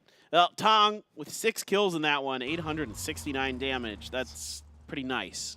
Very nice indeed. Maybe looking to get a little bit more right now as Gomp rolls by, but Tong looks like he doesn't quite have an angle. Wow, he actually did. That's a crazy shot. That was an iron sight M4, wasn't it? That was like 3 headshots in a row with the iron sight M4. That's nuts. Well, that was, I don't think I saw anything but headshot markers pop up on that. Man, credit to our production team. That was like the perfect graphic to show before. Tong just pops off on somebody with an iron sight M4. That's not fair. My goodness. This is insane. All right, 2-star is out in the open. Lin Shun now decides to open up. That's a tough shot, even with the Mini 14 at this range. It's a tough shot with any gun, man. Well, yes, absolutely. But the Mini 14 is the highest bullet velocity. Therefore, it is the easier of the guns to use at range, I suppose. Yeah, I think the bullet drop's a little bit less. Yeah. So, a little easier. A little easier to track and manage that drop, but still a really tough angle there for them. As Tiamba now rolling over here and looking at the map right now, not too many teams gearing up for action. We do have Ghibli running over near Hacienda del Patron. Might see some action over there in a bit, but more likely we'll just see him roll by. In the meantime, Tiamba, Tong just been playing great. Same with Lin Shun. This team, there's a reason they're in the top 3 right now. They've got some really smart play calling. Yeah, a lot of this team's success to me comes down to Lin Shun and his shot calling and his leadership, and we've seen him succeed with vastly different rosters across multiple iterations of Tiamba. So he's one of the best in the business. You know, IGLs are such a coveted, you know, valuable prize to have in any sport, but particularly PUBG. Xiaohai is taking quite a bit of damage here from Tai Lu, but if he can just escape Zhao Yang, I think he's okay. Yeah, Xiaohai really getting out of trouble there, man. Tai Lu, they were just like circling the wagons trying to get him in all their vehicles, and instead he's going to go back to his friends. Nice and safe as Tai Lu continues their rotation on. This is all the way on the northeast side, near San Martin and water treatment that they're rolling by, and Ghibli, GEX are in this region, but maybe don't quite have an angles. We see Petrichor Road right now kind of posting up with a 2-2 split. This is exactly where we saw Genji play yesterday, or not yesterday, last game. Was it that long ago? I'm like, oh God. Gonna be one of those days, man. Usually time really is relative. Holy crap. Usually don't start jumbling my words until game 5. But. Yeah, well, don't worry. The crayons are in my backpack and they're ready to go, my friend. We've got them. I even sharpened them today. Like, oh no. You ever seen those crayon sharpeners that come in the box? Like they used to have them, so you could like. It gets so waxy. It's like hard to even. Oh, it's totally worthless. They stopped doing it. No, they stopped putting them in the. They stopped putting them in the crayon boxes because they were actually worthless. It's like a 90s kid thing. Just get a knife. Yeah, we've evolved from there. Get a knife. Yeah, just get an X-Acto knife. Crayon knife? Yeah, you just get an X-Acto knife. Sure, why not? I'm sure there's crayon knives. Maybe? I don't know. Anyway, Tai Lu here. It does get Adder again. Early game Adder death today. That feels bad, man, for Ghibli. I mean, Ghibli, yes, they're not going to win, but there's still stuff to play for the points. Again, the points, the prizes, all that stuff, the PGC points. And to lose Adder, one of your best players, early, 2 rounds in a row is brutal. Yeah, especially after a really good showing in the last 2 days, man. Like, they weren't, like, running away with any games, but it felt like pretty much every time they were taking good fights, getting kills, getting some placement points. You love to see it, especially out of a team that had a really slow start in week number 1. Yeah, and if you don't have all 4 players, I think that, unfortunately, kind of affects your play calling. Like, oh, you know so I mean? much. Yeah. Yeah, undoubtedly. And a team like Ghibli who thrives on being aggressive, you know, I worry that maybe, you know, with just 3 players, the play calling starts to shift towards a more passive style. Yeah. We saw the same thing like with New Happy on Erangel, where they will maybe lose 1, 2, 3 players early in a fight with Danawa, and then really hard to make that kind of team play meta work, that really aggressive style, unless you have all your guns up, you know? Like, you really want to rely on that manpower advantage so you can trade out fights. You can have 2 people peek 1 angle at the same time and just, I mean, even if 1 gets knocked, you get the re-knock yourself and then get the res. But, yeah, like you said, that'll be really taking the wind out of the sails for Ghibli there. Yeah, absolutely. New Happy, speaking of them, they're chilling. Just north of Chumacera. Infantry is set up on like the Chumacera top ledge. You know, there's like upper Chumacera and lower Chumacera. They're on upper Chumacera. Genji's coming behind that on those mountains that are just behind Chumacera. There are so many teams that are rotating around Chumacera right now. This actually might cause some kind of weird fight. You can see even Volibear pushing out ahead for infantry, just skirting the edge of New Happy territory, and it looks like he's going to be able to get by unscathed himself, but will that accidentally cause some kind of overconfidence in infantry, the rest of them? Yeah, that's an excellent point, because the way New Happy was angling there, they weren't quite able to get an angle on Volibear. Maybe Volibear is spotting HS now, and now he's certainly aware. So infantry will not be caught completely unawares here with any kind of rotation, as Volibear is gathering some much-needed intel. Well, Genji, I think, just heard those shots and was like, no, we need to go a different direction. Yeah, I saw them instantly pivot on the map, like, okay, we're just going to take the side road, as Ming Ming eventually will clean up Volibear right now. That is 1 player down for infantry, as Longster and Wang Zai over there. Still in Chumacera, quite a ways away from their downed comrade. And now Xiaobei with some really excellent shooting. Ooh. That's 2 headshots and a body shot on Xiaohai, and that's going to be a knock and a point. That's some really good SLR shooting. Show here, stepping up with some help from his friends once again to take way less out. So now 17 has decent control over some of this plateau. It's not a plateau. This long flat plain that's around the power grid area. At 4 a.m. left to just kind of get in the bricks and try to hide. Circle 1, if you guys are curious, is getting close to being done. And where it goes is kind of dependent. It's pretty likely to either go west or southeast or south, something like that. But it could end up right by power grid again. It could go northeast. That's also possible. There's actually quite a few directions it can go. Circle 2 is actually going to be a lot more indicative of what this circle wants to do, as we don't really have a great idea just yet. It does go northeast. So like I said, it can really go anywhere. Yeah. Now it's probably either going to go east or like hard shift west a bunch, and we end up in Pozo Fields. Nobody wants that. No. Pozo Fields is terrible. I love bad circles, but not that kind of bad circle. Yeah, exactly. Pozo Fields is really awkward. It's really weird. Yeah, we've too many times we've seen people just get mowed down in those fields trying to make something happen. We're killing fields effectively as we're getting replay. This is from this match, I think? Match 27? Yeah. This is the fight with Ghibli and Tyloo earlier that happened, and Heaven with some really fantastic shooting there. Yikes. That is really good. Yeah, that was fantastic. Jeez. Petrichor Road, in the meantime, has found some trouble with Maru. Maru had to kind of retreat to this position early because Petrichor Road, if you remember, very early on, picked off one of their members. And oh, what an angle there for Aches left. That is fast and furious. Gok trying to keep pace, but cannot get the angle onto Aches left in time, and now he's completely surrounded. I mean, he is just in so much trouble. And look at how careful Pero is being about this. Nobody is overstepping. He did hear those steps, of course, from Aches left, but they are just, spending every moment to make sure they're cleaning up the rest of Maru, and that this is going to be... Oh, nope, they pushed that corner when they shouldn't have. AZ got a little overconfident. Whoa. That's 2 knocks for Gok.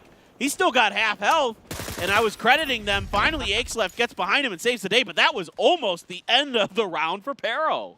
Yeah, man. Gok kind of pulling that one out of his hat. First shot on AZ was a little bit lucky there. I think he was going for a smoke or a flash, and then, getting the follow-up knock. Everything falls on Aches left, but, Aches left. You can count on him to clutch those out. Meantime, now Tiamba kind of angling over here near Tyloo. Tyloo is posted up at that warehouse opposite of this position as Chewy, with a Groza trying to find some kind of angle. But Tyloo right now, just, happy to post over here. And this is kind of an important region on the map. You said this circle might go west, might go towards the Pozo Fields. Holding the eastern side of Pozo is it's nice little bit of real estate. It's the least likely of the two options. It's more likely going to go east or southeast again. But it could still go west because the Hook Mountain to the southeast of Pozo has some land ratio terrain on it. So that's kind of like the divider. And plus the Crater Field stuff. Yeah. So it's pretty unlikely to go towards the Crater Fields. It's pretty it could just center up on the Hook Mountain, and that'd be fun because that makes things really odd, awkward. Oh God, where does this go? Yeah. That means the circle's probably going to end closer to the Hook Mountain than not. And that would be fun, but it probably is going to go east in some sense after Phase 3. So again, I'm talking about post Phase 3 stuff. The next phase can go anywhere. It doesn't matter. It's Phase 3 that has to cut out the land ratio. Longster with some excellent SLR shooting to be able to get the knock right there. HS responding in kind with some shooting of his own, and Longsker will get the finish as well there on ZP as right now we see this position for Tyloo now under threat as Tiamba wants to push it. Tongs with a great hold there, almost got 2. Tong on 1 HP now. Genji's rolling in behind this. Are they going to third party?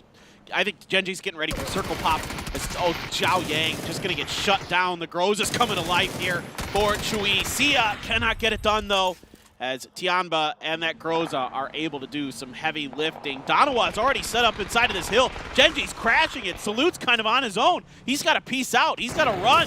Hot on his heels as Anonix gets a little bit of damage in the knock. It's actually Heaven from Ghibli who gets the crossfire angle onto this. And Donawa was so spread out up here. And look at this circle. It went in the direction that nobody expected. That's why there's nobody up here. Yeah. And Genji might just be able to control a very valuable piece of real estate based on their kind of timing on that driving with the circle pop. All these teams scrambling to find some location right now as the trouble for Pero continues with Helen catching them right now. Donawa kind of reconvening over here on the north side, and Pero really struggling. In the meantime, Genji Renba, man, he's taking full advantage of this, not quite able to get the finishing blow there on the motorcycle. But you see the size, the viewpoint from this position is so fantastic for Genji. Excellent job by them pouncing on this spot. pushing Donawa out. Really valuable real estate, and now Tiamba in a bit of trouble here in the Pozo fields. They don't have to move just yet from the eastern side of Pozo, but there are so many teams here on this side because, as you said, no one expected this, and now everyone making the rotation in. They're trying to find the safest spot as early as they can, pretty much, and that's not safe at all. Jufu trying to hold the dip outside of Pozo, and it's not going well. Everybody's just driving by them and taking parting shots. You can see 17, though, is having trouble getting past that, so they were kind of harassing Jufu, and now they're getting harassed on their way through. Xiaobei, I think the only one to even make it out of there. There is somebody stuck in this dip. Show, I think. Yeah, Gray gonna see if he can see it. He got the information from Xiao DD that somebody's down there, but it's actually Tiamba has a ton of angles from this corner of Pozo on the edges of the Hook Mountain, and can just see everything that's out here. But yeah, this is a very odd circle because there's so much land ratio stuff still in it, so it's gonna end probably kind of centerish of where it is now. Yeah, you would think like probably towards Ghibli's compound, right? Probably. That's where I think it's going to end, but it can go a couple different directions. It can kind of keep drifting towards Pozo, maybe. That's possible. We'll see. Chewy now continuing to take shots. That is Show taking a ton of damage. Got out of that dip and trying to rotate to another position, but no, one of the final shots is going to take him out, and man, adding insult to injury as an Onyx actually gets the finishing blow there. And now Xiaobei going to be the last remaining player there for 17. In the meantime, Donawa continuing to hold this north side. This is just north of the position that Gen G crashed earlier. As things calm down just a little bit, waiting for the next circle to pop. We'll see where it goes. All right. I think it's just going to center up. I suppose it could go hard northwest as well towards the crater fields. That would be really weird. But this is still going to be weird, like, no matter what it does. Yeah, kind of centers up. Yeah, so this is going to keep kind of drifting towards the Freaks and towards Ghibli most likely. So there, as far as center circle is concerned, pretty good. This thing right here, I think, is land ratio that the Freaks are on. So eventually it has to leave this, most likely. So this is going to be a really odd circle. It might end pretty close to this, just because of the position of the circle. Anyway, Xiaoyang trying to get long skirt. Oh, one more bullet. Yep, there it is. Yeah, good shots there by Jufu as they take that, but they have quite the road ahead of them. Oh, Americano! Just rolls into his backside and takes Wang Zai out. That was brutal. Yeah, Americano has no fear, man. Yeah, but going back to what I said about Jufu, man, they got a tough road ahead of them as there are a lot of teams over here on the southern side, and even GEX. They heard those shots earlier. They want to pounce on this position right now as you see them trying to find where Jufu is exactly, but no, it's actually Gray with a great initiation there on Yan Li with a fantastic barrel spray. He's going to be able to take him out, and now Savior here coming on the side. He will be able to get Xiaoyang Nan, and man, that's Gray. That's Jufu cleaned up. GEX with a really clean fight there. Yeah, Savior, really nice job there. A great spray down. Pudding has 4 AM out in the open. What a turn from Lou! Just puts him right down. He had him dead to rights. And no, it's Lou with the hero spin. The flick over to Pudding takes him down. New Happy trying to just maintain the edge of this circle. They don't want to get involved with anything too hot and heavy. They're pretty spread out right now, so they're waiting this fight out. And Lou wants to go for the flush, but it's 2-star who's covering his teammate, trying to prevent it. They are rushing to get up this hill to save Pudding and try to, reward him for the hard work he's done. Now he's got the grenade, and Pudding, I think he's just donezo no matter what. Indeed, the grenade is quite good. They try to pick him up to carry him to safety, and ends in the breakdance position. Yeah, Shalu with fantastic read there. He knows he gets the damage done, and that if B7 wants to res their teammate, they have to go for it right away. Throws the nade, gets the flush, and now 8. New Happy Non coming in as well as HS. Bringing the fight to both of these teams. This 4 Angry Men is going to be eliminated. Now V7 in a world of hurt as Jongu's going down as well. I think it might just be 2-star up for V7, and New Happy, they really want to clean this up. They want to hold this northwestern side because nobody else is here on this side of the map. They clean up V7 and they just control this area. New Happy just has such good timing on this push. I mean, they just waited for the perfect moment to strike, and V7 just not able to really have much of a response. These 3x barrel sprays that New Happy has are just unbelievable. I mean, what it can do with this gun is just incredible. Now, that being said, I have been myself learning the ways of the 3x spray. Yeah, I've been watching you in practice mode. You're getting pretty good with it. Well, the Ace is what has done it for me. The ACE 32 is my new fave gun. All right, Nan coming with another nade a little bit too far there, not quite able to connect, but not Ming Ming's gonna clean up 2-star, and that's gonna be it for B7, and New Happy gonna be really happy with that, taking that position on the northern side and giving themselves a lot of breathing room as the circle kind of centers up a little bit to the southeast. So a little bit of trekking there for New Happy, but not too many people in front of them, and now Hero. They are lucky that didn't flip towards them. That would have been real bad. But they're immediately under fire as soon as they start out. And this is why you rarely see motorcycles in esports anymore. It's just so dangerous. People have gotten so good at tracking their shots. Axlef is able to get through it alive. Ming, he's trying to see what he can do to get underneath these shots from Americano. Looks like he's successful. Look at Donowa. They're just chasing him. They're like dogs chasing a cat right down the hill here as Tianba still has that Groza. Yep, Tianba coming over the ledge right now, but it's actually Maxora with a great initiation on 7-7. Is going to get the knock. It's now 2 up for Gen G. Going for the flush there on Remba. Getting a little bit more damage in, but Nonix with a lot of damage coming in from the flank. The nade not quite enough to finish it, and Chewy really struggling to hold on to this position right now. He's got a kit. He's got a heal. In the meantime, Genji also really beaten up, and Lambu from Ghibli. He really wants to get in on this action, man. Every time it's Ghibli just ruining Genji's day. But it's actually Chui who's like, get out of here. We're fighting. You go away this time. You guys have had killed enough Genji for one tournament. As Soul, now he gets in the backside of Anonix, and it's just team after team after team kicking Genji in the rear. And Tianba is just barely able to get through this. Chui still has the Groza, and, you know, he's just kind of stuck out in no man's land potentially. Donowa is really angling to try to clear out this flank. Yeah, and he's all by his lonesome, man. No teammate to speak of, and, like, again, you know the pressure is on, and this is such a difficult position. You see that angle right there. Can't really peek that with Ghibli stuck there in that compound. In the meantime, Lash taking some great shots here on New Happy. A lot of damage in, but so many bodies that kind of hard to get the knock. Yeah, this is just such a unusual circle. You almost never see circles in this area. It's so rare that they go here. So, you know, there's so much terrain to work with. There's still a ton of surface area inside of this circle. Even though it's phase 5 and it's small-ish, there's still tons of high ground, tons of places to hide, rocks and dips and stuff every which way. The Freaks, despite having this high ground position where they can see quite a bit, they only have 1 kill. State, that's not a lot, in my opinion, for this position they're in. Well, it hasn't been too populated, and a lot of the positions that players have been in around this hill they haven't really had clean angles on it, so not too surprising. It's just really an awkward spot, as you said. Like, people, I think, aren't too practiced with circles like this one. It's very unusual, and man, even the Freaks still being in this is kind of crazy. This is a wild circle. This is going to end right south of the Freaks, like right underneath them. So the Freaks should maybe now be able to start raking in some kills based on the way this circle is shifting. I would think. Now is their time. Yeah, I would hope. Donowa, I think if I'm them, I'm not sure what their plan is. I'd rather clear out my flanks. Like, if they know Pero's over on their right-hand side, I'm not sure. I would think they do. They need to clear that out. They need to get rid of Pero. They can't let anybody get behind them. They can't get stuck, you know, with the Freaks putting pressure from above and then somebody kicking them in the rear.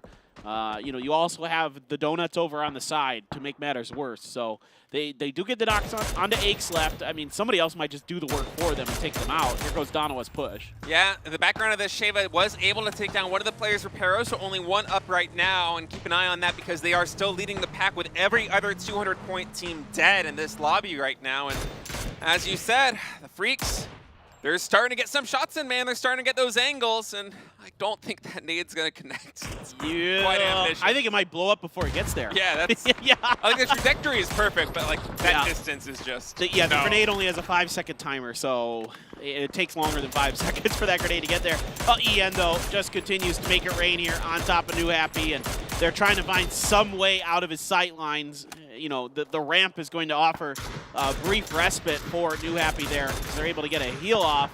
But I don't know what else they can do from that position unless somehow the Freaks get distracted. Yeah, it's open season for the Freaks. They're going to be racking in some kills. Yeah, 4 men up on this rock is quite a lot of guns with a lot of sight lines on a lot of players, man. They are probably going to be racking up those kills. I mean, they only had 1 a moment ago. Now they're already up to 4, which is a lot considering the amount of players left. And now we got Pero Ming trying to rack up some more points, man, trying to pad that lead here for his team. That nade just a little bit short there of Soul, the last surviving player for Donawa. And Ian, in the meantime, does spot out Ming. Didn't quite get him there. That's actually New Happy going down to the blue. That's going to give us our top 4 teams. And Pero, man, Ming wants to wrap this out, but nope, that's Kane knocking him. Pero's eliminated, and that's the top 6 teams out. Ooh, USG needs to just get underneath the Freak sightline. That's the only way they're really going to come out of this with any chance at a win. You know, let the Freaks deal with Soul. Let them deal with that last solo player. The USG needs to be concerned with position to try to get the win out of this and try to play underneath the Freaks. I know it's hard. It's going to be really difficult no matter what because of this high ground advantage, because of this extremely unusual circle that the Freaks are being given here. As I think this has to go south. I think it has to, right? I think. With those rocks. Unless I'm just completely wrong about how the stuff works here. Yeah, it's southish. It should end off the rocks. Yep. I'm pretty sure, but we'll see. So the 3 and the 1-3 split for the Donuts are able to clean that up, and they're actually getting some good counterfire here on the Freaks, man. I mean, one player is knocked for them already, another one almost got knocked right there, and I think I liked what you said about the Freaks, or not the Freaks, excuse me, the Donuts trying to get on top of the Freaks' position so they don't really have an angle. But I think they might have, up until now, just been waiting for this circle to pop just to confirm that it's not going to be like a hard shift down to the south because it's just such an unusual circle. That's a good point. Yeah. And now that it has shifted and they know that this is going to be in play and like moving to that southwest side is so dangerous, they're just all convening on this spot, and that's a lot more damage coming down to the Freaks, man. The Donuts, they've been taking really good shots. As Kane now with a nice rotation, that hard top will give him a lot of breathing room, but maybe not from Lash. He's trying to track these ones. Ooh, that's a decent angle for Lash, but he just can't quite connect. Now, that is definitely in grenade range, so I'm not so sure about this maneuver here from the Donuts. It just bounces too far, just outside of the range to splash into Kane here. Where in the world? I want to know where that one goes. I want to know where that lands. Whoa! Oh my God! That's actually nuts. Oh, that is so well thought out there by Hikari. That is, I thought that was just kind of a prayer grenade, but it was right on the money. It's like almost like we're watching like CS:GO. Like these players have it's like nades practice, man. Absolutely insane. Like that's some like insane mental calculus to be able to have that even remotely close. Instead, it gets a lot of damage there on the Donuts, and now Hikari right on the other side of this rock. They know that the Donuts have a lot of players right here. The question is, what is the utility situation for the Freaks? I don't really know how many frags they have left. You'd think they'd be using them if they had them, right? Yeah, I don't think they have too many left. I would assume a lot of them have already come out. The Donuts have a few left. I saw a couple floating around in their bags as EN is going to try to work the edge. He has to be awfully careful because there's 3 members of USG back there. I thought that might be a stun, but these are smokes. So he's going to try to push ahead of that, catching them, trying to catch them, throwing the 3rd smoke. Does not happen. Hikari trying to catch them with an off. Oh God, he's going to come up over the top. If they're not ready, he couldn't get the heady. That's bad. Now they know he's there. So now Ian's going to push off of that and get 2. What a spray down. Hikari follows right up. And now it is just Kane left for the Donuts. What a maneuver there at the end by the Freaks. The dynamic duo of Ian and Hikari just shut that round out. That was a truly big brain play because Hikari getting on top of that rock, suddenly you're not just worried about left and right, you have to worry about what's above you. And I mean, you saw Ian just come around on the side and completely mow them down because they have to cover that angle. He's right on top of them. If he peeks up, he's getting nothing but headies. The timing there was so good between those two. Absolutely just flawless in that execution. So well done there by the Freaks to maintain that. A bit of an odd circle that was very close to stuff that I think is unplayable, if I'm not mistaken. So I could be wrong, on the new update, maybe a little bit of the land ratio stuff changed, but that was a very unusual circle to say the least. Yeah, certainly, man. And the Freaks, like, they kind of rode that one out all the way to the end. You were saying it, they didn't have a lot of kills there going deep into the game, but that position was just so good. I mean, it's really impossible to push that. Like, we saw even one of the teams that might have even been the Donuts got a knock on one of the players of the Freaks, but then like you're never going to be able to get a flush there. You can't even nade it. It's so vertical. You have to be right under him. Right. You take that high ground for information, right? You're not. Yeah. Because the Freaks took that pretty early. You're not taking that expecting the circle to go there. It just got gifted almost. Yeah, that happens. I mean, that's part of the game. When you're given those opportunities, it's the good teams make the most out of it. They get a lot of kills, they get the win. make sure that they're able to squeeze, you know, all the juice out of that orange that they can. It's very well handled there at the end by the Freaks. You know, they'd probably think, oh, we could have picked off a few more kills here and there or something, but overall pretty good. Yeah, you're going to be happy with the win there as the Freaks, man. At this point, you're just playing for the best position you possibly can. Freaks a little bit out of the running right now. They came in today all the way down to 8th place, and that's a large gap from them in like the top 4. All these teams busting up about 200, but there still is a lot of money on the line for all those placements and, of course, other points as well. So, Freaks, very happy with that performance. Yeah, every step you can take higher up in the leaderboard is going to change your destiny, potentially for qualifying for PGC, which is really what, you know, beyond, of course, the money is what everybody's thinking about right now, because that's where the big bucks are to be found for these teams. That is the ultimate goal, not the penultimate. The ultimate goal. Yeah. The penultimate goal is the PCSs. The ultimate goal will be PGC itself, and we have 3 more games to go today. 1 more Miramar, then 2 Erangels. So stay tuned, guys. We've got plenty of PUBG Esports action here today as we look to see, you know, who's going to come out of it at the top of that leaderboard. I'd say it's pretty much a 4-horse race. Yeah. Those 4 Chinese teams at the top. Jufu, Pero, Tailu, and Tiamba. Yeah. They've all got a chance right now, and we're going to be going to the break, guys. We'll be right back after this.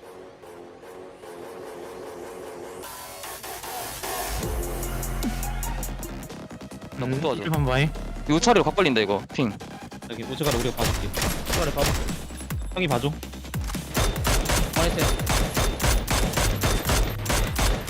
내가 각 걸리면 바로 아래 바위에서 푸싱 못 드시네 이거. 완전 아래 바짝 붙였다. 확인했어. 형 푸싱한다. 형 바위로 푸싱한다 동환이 형. 왼쪽 바위에서. 너 그거 해봐. 나한테 안 보여 동환이 형. 이거 왼쪽 잡을 생각 해줄게. 완전 필, 왼쪽 바위에서 형 바위로 푸싱했어. 2명이다, 2명. 2명이다야. 바이. 형 해줘. 형 왼쪽으로 가지마. 왼쪽으로 가지마.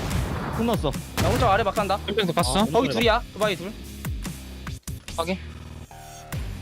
방현아 나 왼쪽으로 살짝 가볼게 이거. 뺑이죠. 박스했어 저거. 봐줘. 야 여기 4번에 남아있는 거 조심해. 4번에 남아있는 거 몰라. 한 명 몰라. 한 명. 그래? 4번 봐줄 수 있나 그럼? 오른쪽 아래 하나 있고. 그래 나 머리 찍는 봐줘봐. 너 연막 있냐? 그냥 앞에 연막 있냐? 나 핑 맞았어. 왼쪽 커버해 줘, 한 명. 나 여기 내 자리 이제 계속 못 써. 내 연막 좀 뿌려줘 내 뒤로. 내 우측 뒤로 연막 좀 뿌려줘. 연막 없어 나. 내 뒤쪽으로 연막 좀 뿌려줘. 내 쪽으로 그냥. 해놨어. 연막 다 흘러간다. 압박 없어. 아니 이게 다 흘러간다. 위에서 까주는 거라 야. 흘렀어. 왼쪽으로 가야 될 것 같은데 나 이러면? 왼쪽 높일까 봐볼게. 둘이 못 쳐? 그래 칠수 있을 것 같은데? 가볼래? 핑 따기 미는 거 조심해. 야 나 핑만. 우리 오른쪽. 내가 알기로는 USG 하나 죽었거든? 하나 뿌락지 있을 거야 이거. 중앙선 조심해라. 뒤 잠깐만 볼게 이거. 뒤 잠깐만. 천천히 해. 천천히 무리하지 마. 볼게. 대가리한테 때려놨어. 한 명. 2명이 양 돼. 동준이 형 눕지 말고. 나 괜찮아. 찍어봐. 이거 컵 안 돼. 저기다. 중앙선 라스트. 찍어줄게. 안 보여. 나한테 안 보이는 거야. 돌디 핑 돌디. 머리 안 돼. 나이스.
I know what you really want. Turn it up and do or die. Maybe we're in paradise. I'm feeling like a hero. Turn it up and do or die. Everything is on the line. I'm feeling like a hero. Turn it up and do or die. Maybe we're in paradise. I'm feeling like a hero.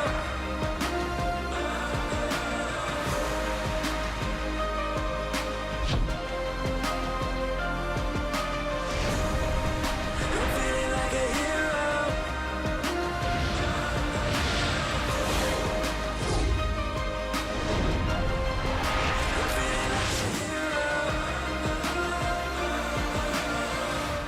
Born ready.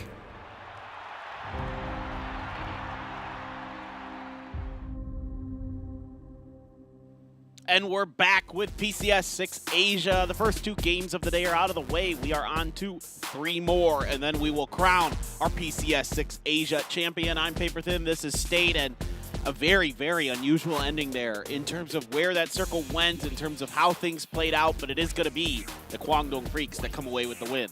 Yeah, they take that high ground advantage very early. As you said, probably just playing for information, maybe a little bit of kills, but the circle just keeps closing in at a spot that probably surprised not only us and the audience, but the players. And the Freaks able to leverage that advantage into a win. Very well played by them, racking up a lot of points, climbing the leaderboard, and of course, Hikari. Got to give it to him. That was not only a great game in terms of his kill proportion and his damage, but that final move there at the rock was just superb. Icing on the cake. Yeah, oh, really just great heads-up play from him. He's clearly seen that part of the map a few times. Some of those grenades were well placed as well, so he knew what he was doing there. And, you know, I even had to go back and ask the Korean casters. I'm like, I'm not crazy. That's a strange spot for that circle to end. And they're like, very. They were like, that was really strange. All right, here we go, the total leaderboard. With just a few maps left today, Petrichor Road all the way in first place, starting to pad that lead a little bit now, 14 points, but man, there are still a lot of teams in striking distance. Tianbei Esports, Jufu, and Tyloo, they all have a chance of coming away with this thing. Yeah, they really do. They just need a win with some decent kills behind it. Tyloo needs to start thinking about that here pretty soon. But Jufu and Tianbei are well within shooting distance. Oh, yeah. Just even a decent second place with some decent kills will get them right there. That's what you look at for these last 3 games. It's only 1 more Miramar and then 2 Erangels, and we'll see if anybody can stop the 3-peat for Petrichor Road as we get ready to fire up our last Miramar, the event. Yeah. Oh, no. I'm sad. Don't be sad. Okay, I'll be happy. Don't be sad because it's over. Be happy because it happened, Paper Thin. Oh, man. No. As we go into Get the out of here. final. Get out of here with your hat. The final full. Miramar of the night. No. Final Miramar of PCS6 Asia. How dare you be optimistic. Pessimism for the win. Just got to vibe and thrive, dude. Positive energy. Oh.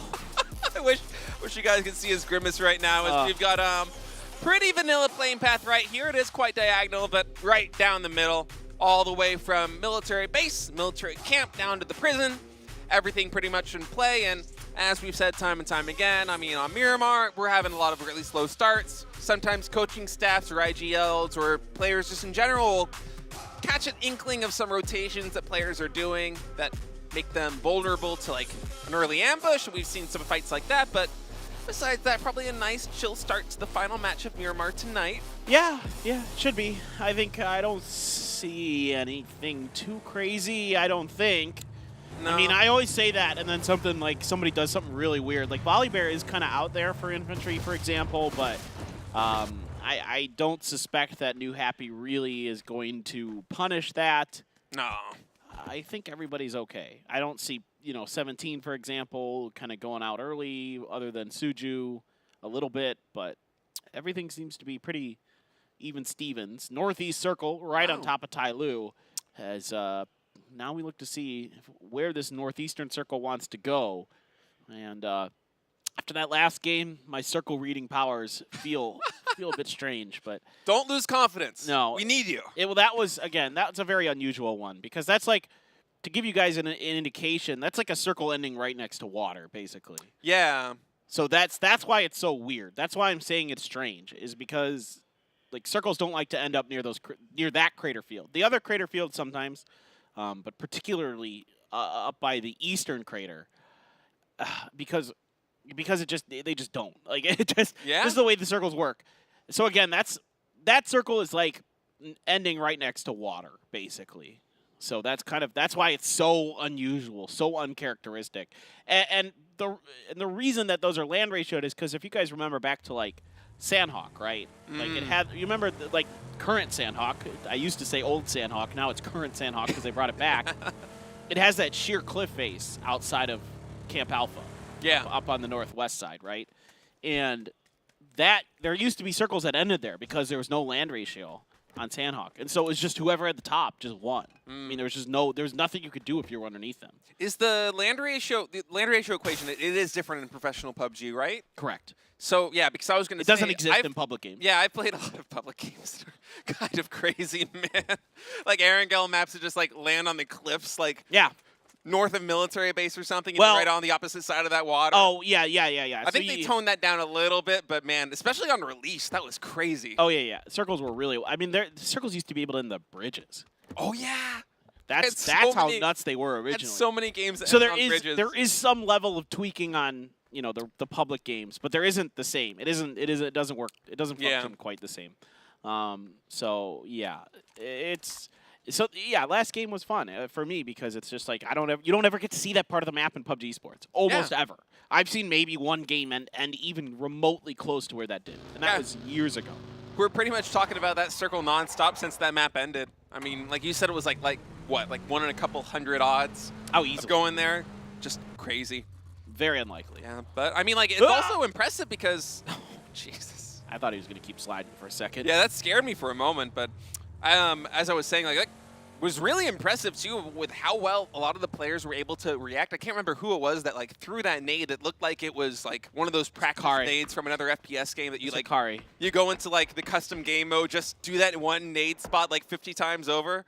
That was just like, I mean, he like the math of the universe just imbued itself inside of him, and he just knew where to throw that grenade. Because like we can see the entire map. Like we have the God's eye right here as the observers and the commentators and the audience, and even we had no idea where that one was going, and it just lands right at the feet. If that was cooked like half a second earlier, could have been multiple kills. It would have wiped them. Was nuts. It would have been like a 3-kill grenade. Hold that thought for now, though, as we actually have V7 rolling up here on Tyloo, so we will have a little bit of action early as CC's rolling around the side of this church, trying to find an angle on the V7 player that has exited his vehicle. I believe that is Jongwoo's already a 1H, but no, actually 2-star with a cheeky angle is going to be able to find CC, and now Tongs holding this hallway. This is a really tough position to break.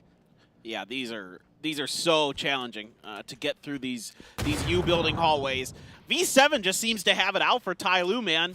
They just keep ruining their rounds here on Miramar. We've seen it once, and it might be twice. It might be lightning striking again, as they've got some shotguns here as well. So there's a awareness of this situation. Including, oh no, the drive-by by Zhao Yang, but he gets taken down right away by who other than Jongwoo, the Tyloo destroyer himself, and he gets the flush even onto CC. So, you know, Tyloo is bringing in the reinforcements, but it might be too late.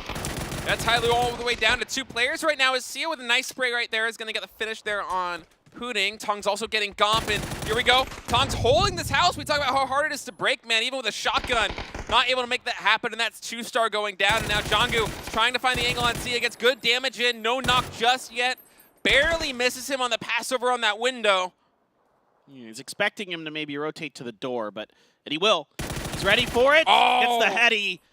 Barely survives it himself. Tongs doesn't have any frags or mollies, so he's going to have to get it done with his guns. Might just... Oh, he did get one from Sia. So Sia had one and hands it over to him, but it's too late. The heal has already come through. He's already stepped outside. Jongwoo was ready for it, but it's Ian from the Freaks that just shot him from afar. Yeah, Ian's going to take a fat chunk out of his HP, and now Jongwoo, he wants to come in and push the pedal to the metal here. Tong's coming out on the side, and no, it's actually Tong's taking him out, so Jongwoo not going to be the hero. He heard it, but he just couldn't quite react fast enough.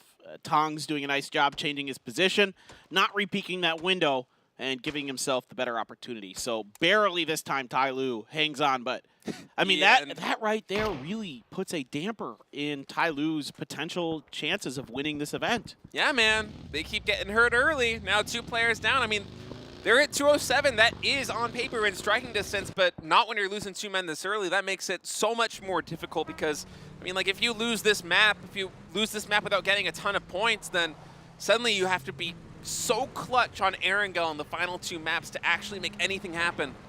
Yeah, I mean, you put yourself in a position where you have to make a crazy 2-game, like back-to-back chicken dinner performance to potentially catch Pero if they have a decent game here. So not ideal at all for Tai Lu, and it's through no fault of their own. V7 just crashed that. Yeah. I mean, you know, you try to take an early split, and V7 just has, you know, a spot in mind on the map that they want to take early because it's central, and they feel like it's a good compound that maybe they can get away with doing it. You know, maybe they had seen, frankly, what I think might have happened is they saw those splits from Tai Lu and Scrims and knew that they would have an odd man advantage and just thought they'd go for it. Yeah, the coaching staff and the IGLing for these teams in this league is so top-notch. Yeah. Like, they spot those weaknesses and they absolutely go for it. Now Longsker trying to bolt down Yan Lee. Longsker is a bolt. My dreams do come true. Not connecting with any of the shots, though, so maybe not just yet. Hold your horse. We'll see as Yan Lee's actually going to roll away. Hopefully Longsker holds on to that bolt. We get to see some fancy action with that. I was going to say, it's, you know, even though it's only May, it feels like Christmas when Longsker has a bolt. But in fact, it's Mother's Day, so happy Mother's Day to all the moms out there. Especially the mom of Longsker with the Car 98. Sure. Especially her. Her. All right. Infantry now just kind of posting up on that compound over there, and Pero making their rotation in. Where is this exactly? Oh, they're coming out from the east of Tierra Branca. They're going to take their time on this. They're going to leapfrog high ground to high ground along this eastern edge. There's a couple hills that protrude from that side, and they're just going to... I used to see Gen G do this a lot when they would wrap out a Pozo sometimes and come through there, but you know, now it's going to be Pero, their opportunity to kind of do that, and Ming... It's going to fix itself. It's fine. Yeah. The car physics are something else in this game. Well, yeah. I mean, we've got like levers on the sides of the cars. Like you could actually open the door to push the car over. I swear. Like that's yes, absolutely what it feels like. As some shots are coming down. I think that's from the Freaks, if I'm not mistaken. Yeah. Like I said, there's positions like these high ground kind of hills that dot this area that you can kind of leapfrog, but the Freak's already ahead of it a bit. So that means Pero has to potentially either stop up in a compound roadside or just kind of keep pushing down this easternmost road. Circle, where do we want to go? And it can. I'm no longer predicting. No? I have been so good about it, but that last one threw off my confidence. Okay, southwest. Southwest it is. So Pero going to get back on their horses and continue riding down that eastern road.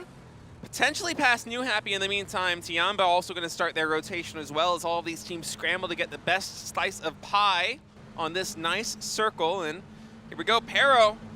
Not quite sure he's in position. Actually, New Happy is, they're already in vehicles themselves. They're rolling on out. Donawa's here. We're getting a lot of bolts. Luke's got an M24. He's got a... Whoa!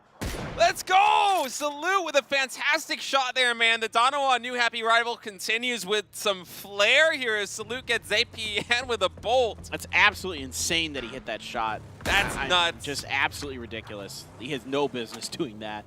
That is the best thing you'll ever... Donawa's just pissed. They're just going to go for this. Yeah, let's go, man. Rivalry continues. I'm fine with that. Salute is an opportunity to pop another head here. He just misses on the follow-up. Meanwhile, Gen G and Tai Lu are destroying each other. Now, Tai Lu only had 2 members left, so they're going to lose that fight due to attrition. Gen G, though, might lose Anonix for their trouble. Here comes New Happy. Helen is pushed down on top of Nan. Gets a bunch of damage. I'm not sure if that grenade's going to get to him. It does. Helen has been knocked. And now New Happy is still all 4 up. Meanwhile, Donawa just trying to kind of harass this fight from afar. Yeah, Nan's going to go ahead and get that heal in the meantime. Maru trying to clean up the remnants of Gen G as only 1 player is up for them. It is Spears. He's trying to scramble to some kind of safe position. Renba is knocked over there in that smoke, but potentially not for very long. You know, Maru is right on his heels trying to finish him off. And meantime, I'm sure we're going to get a shot of it in a second. New Happy is going back on that compound with Donawa. And Spear does look like he will get to safety. This is right in the Death Star tunnel. All right. Everybody on Donawa now having the tables turned on them as New Happy, you know, is not happy. Let's be honest. Donawa actually, even though they get that early knock from Salute with the bolt, it's kind of a false omen. Yeah. The rest of New Happy just like recovers, gets the res, and just turns tables. And now Salute and Soul are stuck on the bad side of a situation potentially. I mean, it's close quarters fighting. You've got one of the U-shaped houses, one of the most defendable positions in PUBG. Let's see if they can make it work. All right, Ming coming in with a frag right now, and the trajectory is good, but not going to be able to get Soul in that building. And we'll see. New Happy, as you said, had a fantastic read on that situation coming in to res their teammate. Now it's going to be a 4v2, I believe. Oh, all God. right, so with two fantastic shots there on New Happy. That's Ming and ZPN down. This suddenly turns into a 2v2, and now Soul catches HS on the jump.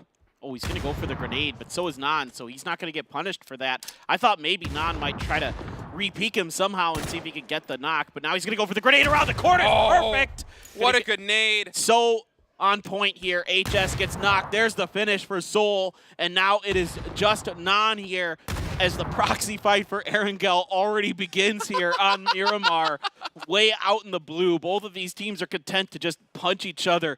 This is a heavyweight bout going back and forth, blow for blow, and Donawa able to, we've been flipping tables back and forth, and now, now we're doing it again. We'll see if New Happy is able to come up with this, but this is, man, it feels like one of those fights right on Erangel, man. Yeah, right. Hot dropping again. I'm okay with it. They're just killing each other. Why not? I'm actually perfectly fine with this. I mean, they know that this is like setting the stage for Erangel, right? Yeah. Like, this is a mental battle at this point. If Donawa wins this fight in the long run, which they might just leave, that's fine. You take those. All right, 17 Show trying to take some shots right there as Infantry is going to be rolling up into the center of this circle. We got kind of an interesting one over here going way to the northeast, just southwest of El Azahar. And now Infantry, looks like they're probably going to be taking some kind of dip, but that compound is open if they decide to go for it. It's just kind of at the, it's kind of in a dip of itself, so maybe not too ideal. Dipception. Dipception. All right. Pero is trying to wrap through El Azahar again to try to, well, I don't know if again, but through it this time to try to get in. Akkad is over here underneath for the Freaks in a 1-3 split. The other three are up kind of in a stalemate with 4AM. Akkad's going to wait and then open up on the last vehicle. Gets one. Can he get the second? Not able to full. Oh, there we go. There it is. The SKS does the job here, and that should be two members of Pero out. Akkad has to rotate. Now, the Freaks have a problem, though, because even though they're calling in help from above, 4AM might just try to capitalize on that. Yeah, they're surrounded on a lot of sides right now. Pair over there, and now we have Infantry and Jufu going toe-to-toe as Longsker is going to be spraying down Xiao UDD. Not quite able to connect with the last bullet, but Volleybear is going to... Oh, no, Lin actually is the one who bails him out as Volleybear gets another knock, and things are kind of falling apart for Jufu right now. Longsker is going to try and go for this nade, and nope, doesn't even need it. That's Jufu out. Man, these top 5 teams, they keep dropping so early with the exception of Pero. Oh God, Donawa slams in here with such low health, but somehow Soul able to knock AZ, but Aches left saves Bacon for Pero as they try to, you know, just stabilize somehow, some way between the Freaks and Donawa. Their bacon is rather cooked. I like cooked bacon though. It is the Aches Left show right now for Pero, man. He's making everything happen for this team. You don't like bacon? He is just the anchor. That's what I'm getting out of this. Yeah, No. I know. I love bacon. I love bacon. You just trying to move on. No. I mentioned bacon, therefore we must talk about it for a minute. I'm just kidding. No, you can talk about whatever you want. Yeah, here we go. GX Savior trying to find an angle here on the Freaks. Now, they did hear all this action happen earlier as they were fighting, God, I can't recall what team it was, but it was Pero actually, yeah, when they were holding off them on the eastern side, but it's kind of a rough go going up on top of this hill for the Freaks, and the Freaks instead are just going to be rolling in on the northeastern side as the circle's going to go just north of Junkyard. All right. Infantry controls the edge of one of the important hills out there. I don't think anybody's going to be able to really get on top of it easily, but I'm just going to let the blue do the dirty as Donawa and them had a good little fight. I guess Donawa won it, sort of, but we'll see what that means going into Erangel. Probably doesn't mean anything. Yeah, you're right. I don't think it does. Guangdong Freaks able to get a COD back up to the top of this hill at the very least. I was kind of curious if he was going to be able to get up there. I think that Donawa crash helped a bit. Chewy now no longer Groza in hand. It is the barrel for him, and trying to see if they can push infantry territory, as that's a pretty good spot to have. Yeah, Lin just army crawling right now, trying to dodge these frags, but he won't dodge that one, as Chewy with a fantastic nade is going to get the opening that Tianba needs to start pushing this position. Going to create a little bit of space here with a smoke, set up an angle as Wang Zai and Tong have a little bit of a battle on the side. And behind all of this, I mean, 17 over here, Xiao Bei, he wants to get on this action. He knows the infantry, if they're taking this fight to the north, is probably exposed to the south, and yep, they are. That's a knock there on Volibear.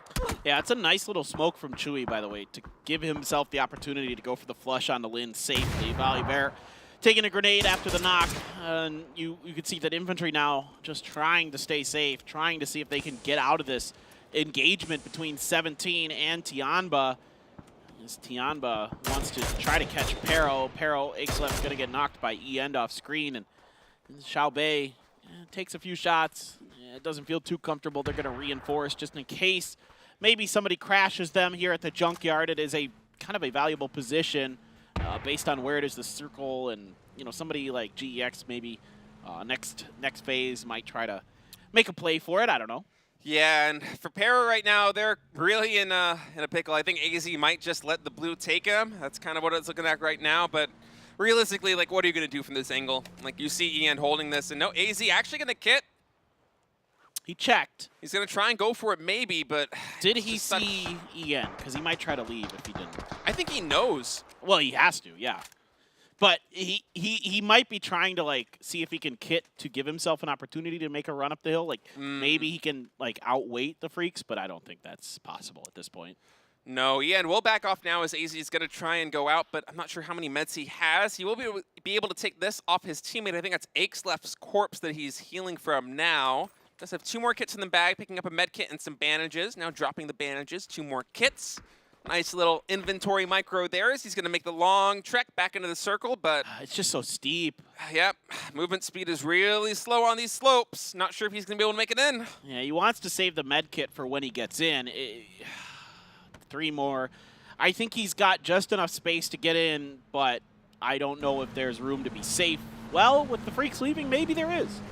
Yeah, especially if 4AM is unaware that he's kind of lurking in the shadows over there in the blue, as the Freaks are going to be going for a central position, it seems, right now, as they're rolling in right now. Not a lot of angles on them, so they'll take this mostly free so far. 4AM is moving forward, and Tianba now trying to find an angle as Linchin takes some shots with the DMR. Well, it's a shack in a center circle, and those are historically difficult, if we're just being honest. AZ has done it. He made it. He waited it out. He timed it perfectly. He's not going to have much to work with, of course, in terms of health. And you can see already the Freaks are just under fire from GEX. It's probably going to be other teams here shortly if it's not already. Yeah, I can see it's SSR wrapping around. GEX, oh God, Ogazenon, oh boy. He has an opportunity to do some serious damage. Yeah, this could potentially wipe the team if he gets a good enough nade. We'll see. The Freaks are unaware of this right now. That is a cooked nade. He's going to toss it right over the top. Perfect. Gets 3 with it. Zendon might just finish off the Freaks. Akari trying to hide inside of the shack. Not going to happen. Oh, boy. We talk about those central positions and how dangerous they are, and I mean, that shack is one of the worst ones. Taken out by 2 nades. Now Guman with some great shots there. He'll be able to get Yacha for Maru and Adder. Adder in the back. Now with a Groza getting some damage in. Oh, he's getting some real damage in. And Lambu just going to go in there and clean up D-Lax after Adder gets the knock with that Groza. So Gok is just chilling, trying to not make noise or movement to alert anyone to his presence. But I don't know how long that'll last, as Ghibli has to move forward now, and Gok is in their way. And Gok is holding the fort down at that rock, but he's all by himself. A lot of teams closing in now too, as Americano's going to try and go for a nade on this shack. And story of today is do not spend time in shacks on Miramar because these are nade heavens right now. Yeah, that's generally the case, to be honest. The shacks are dangerous places to be, no doubt about it, and sometimes it is your only option. Tianba is just trying to figure out some way to make the center circle position work, but a lot of eyes are going to be on them. You know, if Korn can maybe delay Ghibli, that might buy Tianba a bit of breathing room, as he is doing so. Heaven has pushed pretty far forward to the rock, has Gok not too far out there. Now 17's getting involved in this fight against Ghibli, as they might try to third-party it. Yeah, there are so many teams on this western side, as you see they're on the map right now, as Sheva's going to finish off Gok and Tianba. I mean, they're just trying to hold on. They are the highest-ranking team still alive in this lobby, and that circle is favorable. The question is if they're going to be able to hold anything off if these teams decide to come on their position. In the meantime, Xiaobei trying to find an angle here on Ghibli. They really want to clean up this western side, but not really finding it. Gonna go back to his teammates. I think Tianba might be dead here as 7-7 got knocked. Lin Shun trying to do something, and there is not much space to breathe with four-man teams, more or less, sitting around him. But GEX now getting hammered by 4 AM from above.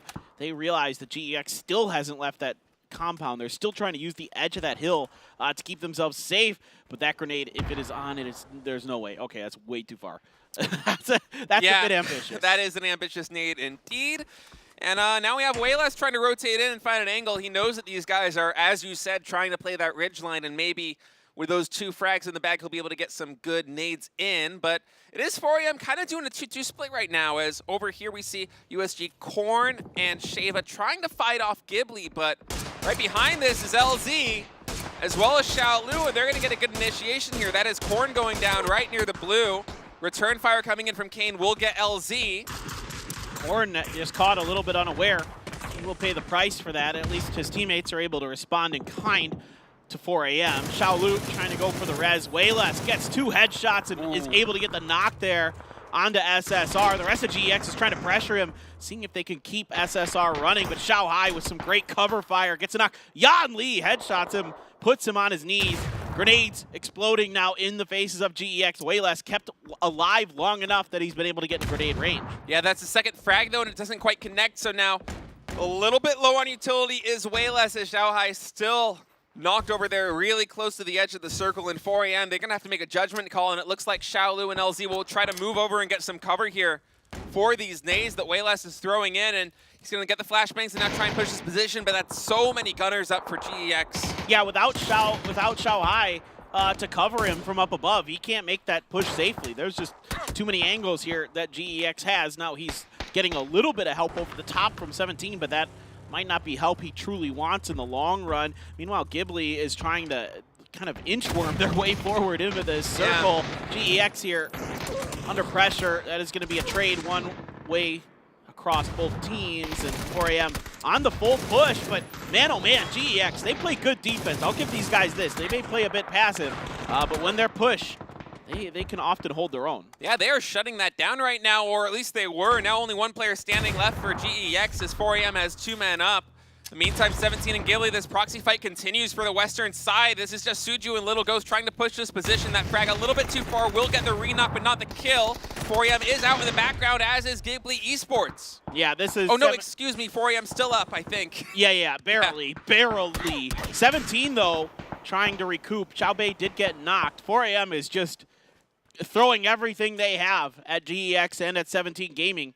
GEX at 1 player, just SSR left, as everybody else has bled out. Show and 17 able to get the res, so they're at 4, and this is their game to win. It's just a matter of how many more kills can they rake in out of it. Can they get the last 2 members of 4 AM? We'll see. Oh. It certainly looks like they will, as Little Ghost gets a really good initiation there, and 4 Angry Men now will be eliminated. I am retroactively correct as GEX cleans that up, and now it's 4v1, and I mean, 17, we've talked about this in previous days. When you give them these positions, they do not blunder it. We'll see how strong the caster curse is, but I don't think it's strong enough to break this one, as Show is going to be rolling in here now. He's got a frag coming up on SSR, and I guess Little Ghost is navigating the position. Yep, that's going to be it. Really clean win there. 17, 4 men up, 10 kills. You take those. You take those? Absolutely. Good game here from 17 at the end. just kind of, hitting some really good fights at the right time, wiping Ghibli out pretty fast and furious, finding enough of an angle on 4 a.m., never really overextending. I liked that maneuver when they were fighting infantry early on. They did some damage, and then they retreated back to Junkyard. They're like, we don't want to overextend this. We did what we had to do. There's a possibility somebody crashes the Junkyard. Let's be ready for that. Yeah, that was really smart, solid play out of 17. We've seen them do this time and time again, especially in the late game on Miramar when they're so good at keeping all players up, it feels like. I think almost every game that they've won on Miramar, if not every game, they've done it as a full force stack because they work so well as a unit. As you said, not overextending, not taking too many risks, and it comes up with a 10-kill win. Exactly. 17 is a real pleasure to watch. One of my favorite teams of all time throughout PUBG Esports, and you could see why. They're methodical, they're smart, and like we've been talking about, late game, they're some of the best in the business. As you saw right there, just no mistakes really to be found. This is a great little spray down from Akkad, and then runs out of bullets. It's like, oh, but I have an SKS. Bye-bye. Yep. Really nice headshot right there to clean that up. And I mean, that ambush right there on Pero really changed the dynamic of this tournament because Pero, I mean, they've been getting late in all of these games to start off the final day when these other teams are going down early. If they had another one of those situations here, they could have run away with it. But instead, I mean, the lead is still surmountable for these other teams. I think it's maybe 10, 11 points. That sounds about right. I'm not too sure what Tianba ended up at when this was all said and done. Looks like 220. Yeah, 11 points is the difference for Tianba going into Erangel. Doable. Jufu with 212. That's a little bit more of a stretch. That's 19 points, so that's going to take a pretty big win. Yeah. At least a 9-kill win. To just catch Pero. That's assuming Pero doesn't get any more points. So things starting to, kind of striate a little bit here in terms of that. There's some steps being built by Pero. Can anybody else climb them is where we're looking. Yeah, but man, there are so many teams in striking distance still. I mean, we were a little bit afraid coming into this today that maybe one team would run away with it. And Pero, they've been definitely having the best showing so far, but as you said, I mean, that 11-point lead can certainly be surmounted in 2 final games on Erangel. Yeah. No, there's still a lot of ways that this can shake out. There's still 2 or 3 teams that maybe can catch them. Probably 2. Yeah. It's hard to say. I mean, with the way Pero plays, they've been very consistent today. They look like they're playing to just, get the points they can, not go too crazy. They look like they're just, They've got enough gas in the tank that they can come through with this. We'll see. Pretty good game overall. 4 a.m. did some real damage in that game to a lot of different teams. They look like, today they look like they came out and they're just like, well, we're just going to try to make the best of this situation. Yeah. There's no hope of them winning it, but still they've been having some moments. Yeah, they certainly have. I mean, 4 a.m. even yesterday they were taking a lot of really good fights, and we've seen this from a variety of the teams that are lower in the standings. I mean, this is kind of the way it goes later in these tournaments when you know that you're kind of out of the running for those really top placements, that top prize, then suddenly the pressure's off, you get to play your own game, no more fear of expectations or anything like that, and it can kind of give a second win to some of these teams, and we've seen it with Ghibli, we've seen it with 4 a.m., and it's exciting, it's fun to see. It's really kind of creating a shakeup because all of the games we've had so far on Miramar today, it feels like the top teams are getting knocked out quite early, maybe with the exception of Pero. That's true. I mean, that game in particular, everybody just kind of was falling like dominoes for some of our better teams, at least coming into this match. And we'll see if that continues in the Erangel. But again, anybody's game at the top. There's a lot of ways that if you just put together a really strong chicken dinner with a decent amount of kills, if you're not Pero, I mean, if Pero gets a chicken dinner with a bunch of kills, it's over. Like, that's actually just... Yeah. If in this next game they do that, then they have basically won. But these other teams that are below them, if they can do that, can change the leaderboard in a snap. Absolutely they can. And fantastic play by 17. I think they moved up all the way to rank 5 right there with that win. Yeah, looking at the leaderboard now. And I mean, you get them in these positions in late game on Miramar. We saw it before on the in a northwestern circle that was ending. They're just so good at setting up covering fire, setting up concaves. And I mean, this one, admittedly, a little bit free as you see Little Ghost just kind of going ham right here and way less. Yeah, this is probably the easiest they've seen in quite a time. Yeah, this was not too difficult. They got a little help from SSR too because he killed the last member of 4 a.m. So you know, that's SSR doing what he could to get some points together. A second place and some kills, a lot of kills for GEX in that one. You know, that great maneuver by Zennon to get Afrika wipe all 4 of them was huge. Tons of points in the bag, you know, tons of space bought there. And not a bad round at all for GEX. No, not at all. I mean, as you said, their defense is impeccable. That is the strength of this team, and they're going to walk away with 13 points. To their credit, in 17 gaming, up there with 20. That's a nice win. And for Angry Men, like as you said, they're fighting really well today. They've been doing pretty well so far in week 2 just in general. And 11 kills, like you take those 16 points. I mean, there still is a lot of prize money and points up for grabs, even in the middling rankings. Oh yeah, absolutely. So every point matters. I mean, that's you've got to play for every point here at this stage. The only teams that aren't doing that really are New Happy and Donawa because they're playing for something very different. So everybody else is playing for points. You know, trying to get the best results they can today. Every game matters here for everybody. Yeah. So you got to come out. You got to come out swinging on Erangel. You got to come out aiming for those chicken dinners. Of course. I mean, that sounds so basic to say, but it actually does really matter. Yeah. I mean, these final games are the ones that really decide everything. So. Xiaobei going to be the MVP of that last match. 4 kills, 40% of his team kills, and 400 damage. It's a nice, solid game. I mean, 17, kind of a team effort right there. That's typically the way it goes for them in the late game. They set up these great concaves. They all work together, and Xiaobei clutching it out. Look at that. He's got the X with his hands. Oh, Xiao. X for Xiao. I like that. That's one of the better esports poses I've seen. That's a good one. It's not the crossed arms typical pose that we get to see way too often, but I mean at the same time it is a solid pose, right? Like it's a fantastic pose. What are you gonna do? You know you can't reinvent the wheel. Yeah. You know the wheel always spins, so you got the esports pose always crosses its arms, I guess. I'm so glad I'm past the stage of my life where I need to do esports poses. I was never a fan of those. It'll come back. Will it? If you keep casting, my friend, it'll come back. You'll have to do it again. Eventually, you'll have to take promotional pictures. What kind of poses do you usually go for? Oh, the crossed arms. Crossed arms? Oh, yeah. So you're like... I'm basic. I am absolutely just the most simple man in existence. Well, you don't have an X in your name. You can't do like this I or do not. this or anything like that, you know? That's true. There aren't a lot of X's in English in terms of how we go for the language. I mean, there's like Xavier. Oh, yeah, but like gamer tags sometimes have a lot of X's. Yeah, in them. I know. I played a lot XXX I played a lot of underscore. Xbox, okay? So I know all about this, all right? Yeah. I've seen those names far too often. Jufu, I mean, they've been red hot so far this tournament. They had great games yesterday, even clutching it out in the final map, I believe, but they kind of got to step it up here on Erangel if they want to walk away champions. Absolutely. They can do it. But again, we talked about it at the beginning of the day. This was a team that probably had the most pressure on them, not just because they were at the top, but because of the nature of the team and their situation and all these other things. Like, it is so hard as a rookie team to come in and play without that pressure. Yeah, absolutely. And Genji, they were the Korean Hope. Now they're tied with Kwangdong Freaks in 6th and 7th place. And I mean, we always see it in the pregame interviews going into these. The Korean teams, the Korean players, they really want to bring home a win for their region in PCS Asia. It's not going to happen this time. I think if any of you are Better Call Saul fans out there, we call them Slippin' Jenny. Because they call him in Better Call Saul Slippin' Jimmy.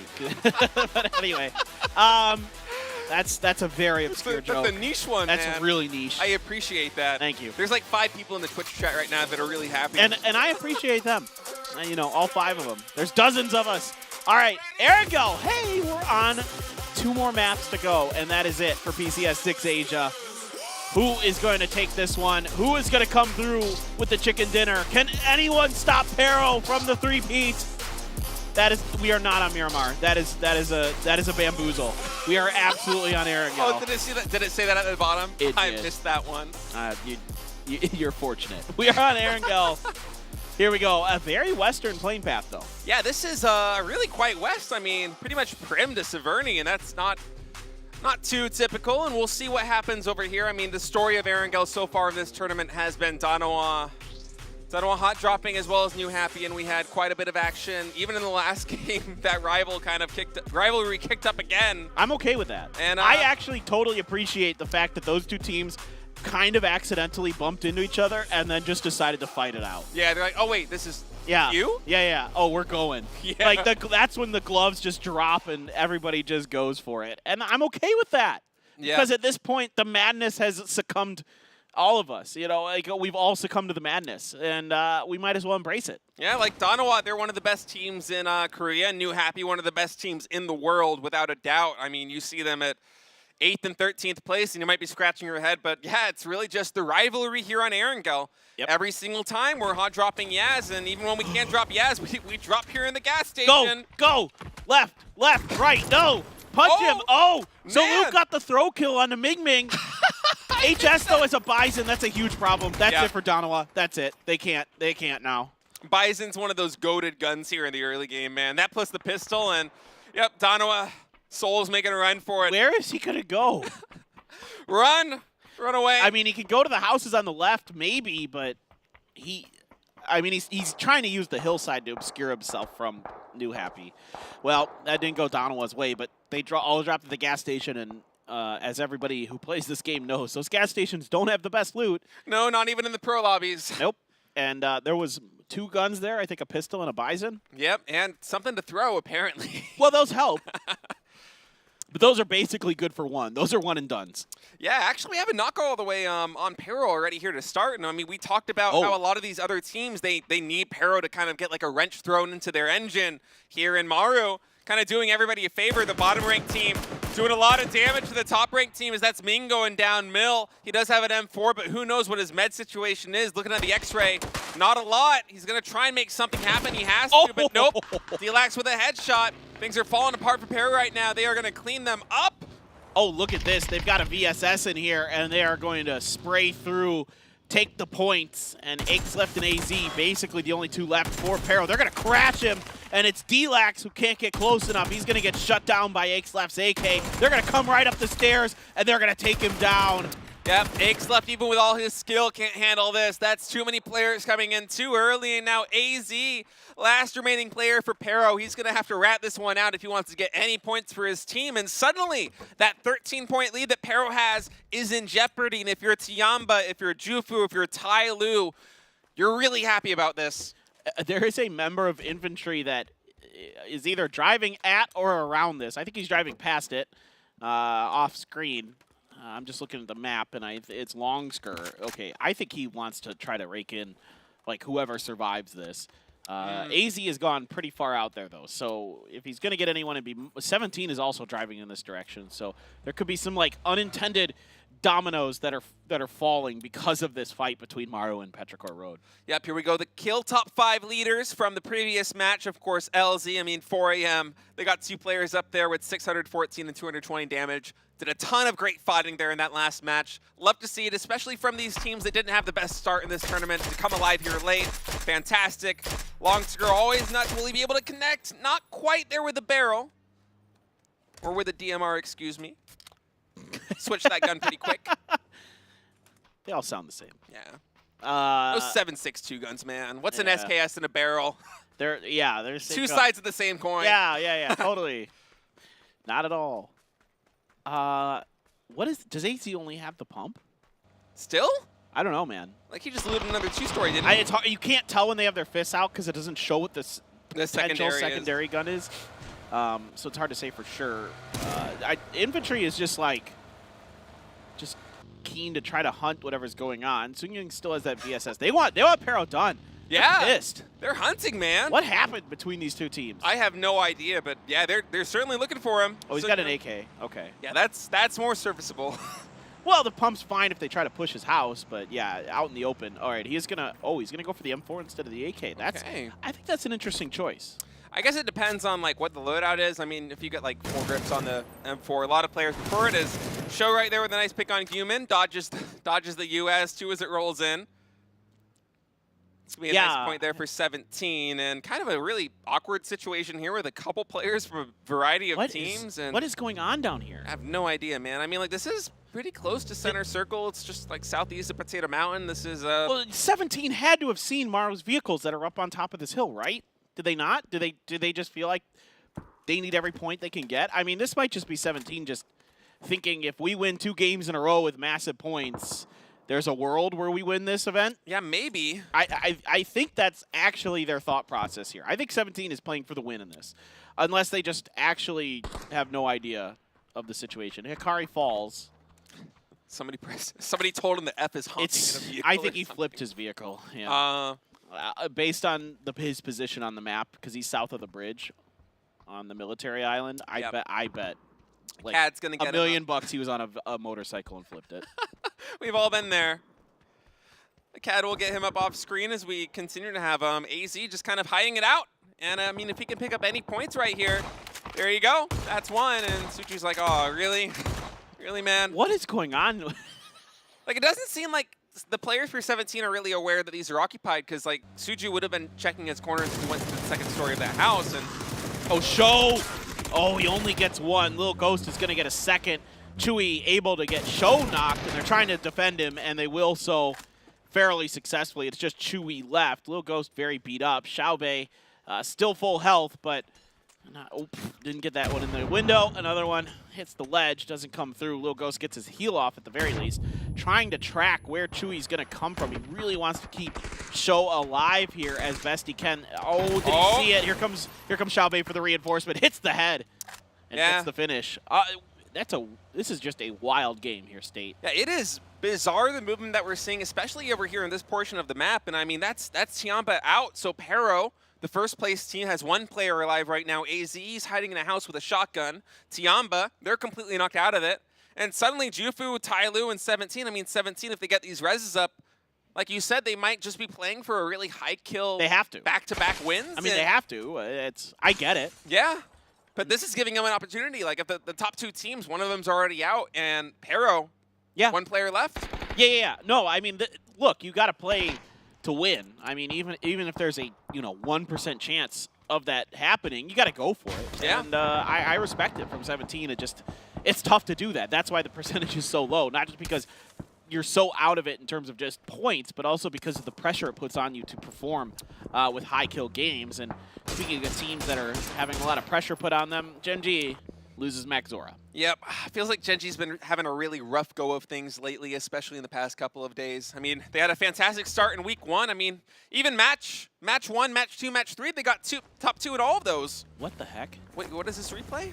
I don't know. I had no idea any of this was going on. No. Gomp with an SLR? What? This was the start of this game? What is he going to do with this? He's chasing one. Zenon has an M16. We know that's a good gun, but... Yep, here you go. 1H. What an awkward fight. Just crouches down and shoots it. Completely missed that, I mean, man. like 3 bullets, just like he like, well, I think he hit each hand and then hit the foot or something. That was just weird. An odd start to Erangel here today. That's the understatement of the year. Yeah, I mean, like, oftentimes we'll see the hot drop there in Yaz, and that's kind of the only action we'll get in 9 minutes, but instead just a lot of kind of bizarre and unexpected movement, some really awkward early fights, and we're already down to 48 players 9 minutes in. Well, a lot of teams want points. You know what I mean? Like, yeah. They see someone in the leaderboard that's like X amount of points ahead of them, and they're like, well, if we just get 10 kills this game, we've done it. And that results in just wildness. As the PUBG butterfly effect just starts to just really just flap its wings. And, instead of just, maybe a gentle breeze, we end up with a tornado sweeping through the lobby. Yeah, there is certainly a tornado that's been sweeping through. Oh, my goodness. What? Wait a second. Is this circle? I was going to say we got a tornado sweeping through Potato Mountain, and I mean, that tornado of chaos is as true as it gets, man. There's like a 2% chance this actually goes down to Military Island. Yeah, I was going to say, there is a world that this is just like the most insane circle of all time. I mean, it's probably not going to go that way. I see Paper Thin got his hands together. He's praying right now. Yes. But this is just pure chaos right now as Wong Zai's going to take down Korn on the rotation. Infantry with some nice gunning from the Dacia and the UAZ. And Donut's fighting back Americano, but he hits something. He gets stuck, and he's going to get shot with a headshot by Lin. That's him going down. In the meantime, Jonggu's taking down Show, and man, there's action all over the map as Jonggu gets another one before he gets hit by a little go nade. V7, Pudding trying to get there to save his teammate. Jufu What is going on? This is insane. Well, this circle, like, there's so much limited space to play for. It's true. It's true. You gotta take these compounds. Like, no one was anywhere near this, so just like everybody's running in right now. You see Genji now trying to crash this compound, and Tyloo, they are not friendly neighbors. They want to call the homeowners association and get Genji out of there. All right, rolling in on them with some guns, and now V7 and 17. Little Ghost trying to buy some time. That was not the best jump there. Maybe trying to get he's trying to get some information, but yeah. I mean, they saw the stun come out and they were ready. They knew where he was. All right, infantry trying to hold on against the Donuts. Kane and Shiva, the two Japanese players. He's just gonna push through. He sees the backside. He's gonna finish it. Nice little maneuver there by Kane to wipe infantry out. Jufu gonna take their hand, see if they can make it work, as they've got cards to play. It is going to be fragged through the window. Shiva gets knocked instantly. Kane trying to see if he can recover his fallen comrade. Shiva is able to get behind the door, so he's safe from the throwables. Currently, I don't know if there's much Kane can do until, you know, Jufu pushes this. Maybe if he's able to hold this door, stuns in. Can Kane do anything? With this Groza here, this is going to be so hard. They don't know where he is, though. He's right behind the UAZ, and Xiaoyang, yep, he reacts in time. Okay, that's going to be it. Donuts eliminated, and Jufu, all of these points count now, right? They count right now, man. Like 4 people up. 4 people up for Jufu in 3rd place. Oh, Pudding. Nope. Oh, he's okay. I thought the fire had touched him for a second, but it didn't. Yeah, so he's able to stay alive, and Jangu knocked, and I think Resable. I want to say he's Resable, but with the way that this lobby has been progressing, I'm not so sure. Yeah, really hard to expect anything to go the way you expect right now, and there's 31 people alive. Yeah, it's chaos. We're phase 2. Absolute chaos. We had so many players down at minute 9, and then this circle pops all the way down here by the bridge, and suddenly I feel like we're playing the Smash Cup, where you get extra points for getting kills sooner in the match. Like, yeah, just wild. Absolutely. And New Happy, they're gonna be rolling in now, trying to navigate these trenches. As being late to the party is New Happy might just win this game. Yeah, honestly. I mean, they got 4 players up. Jufu and Tyloo now also in position with 4 players, and Jufu, I mean, Pero AZ, I don't know if they're aware that he is still kind of ratting it out in those houses. He hasn't really moved very far this whole time. He's just been kind of chilling in those houses near Potato Mountain, and now Ghibli Esports trying to get some nades. I think that's on V7, but... Go south, go south, go south, go south, go south. Oh, great shot there. Gets Jangu with a heady. Circle, go south. Do it. Didn't think so. Nope. Willed it too hard, I man. tried. It's like a cat. You gotta, like, not give it too much attention. No, and maybe... that's not how cats work. Yes, it is. No, it's not. All right, V7, Pudding gonna try and hold on. Lambu's gonna try and find an angle, but first going for the flash. They know that Pudding's there waiting for him. Whoop. He didn't. Oh, he actually was able to kind of turn off of that flash, but Adder still faster on the draw. V7 gonna go down. Soul is coming in very late, but he's the last remaining player for Danawa. Yeah. Well, yeah, he ran away from that. Yeah, he gas ran away station from fight. that Bison. I don't blame him. ZPon found a AWM.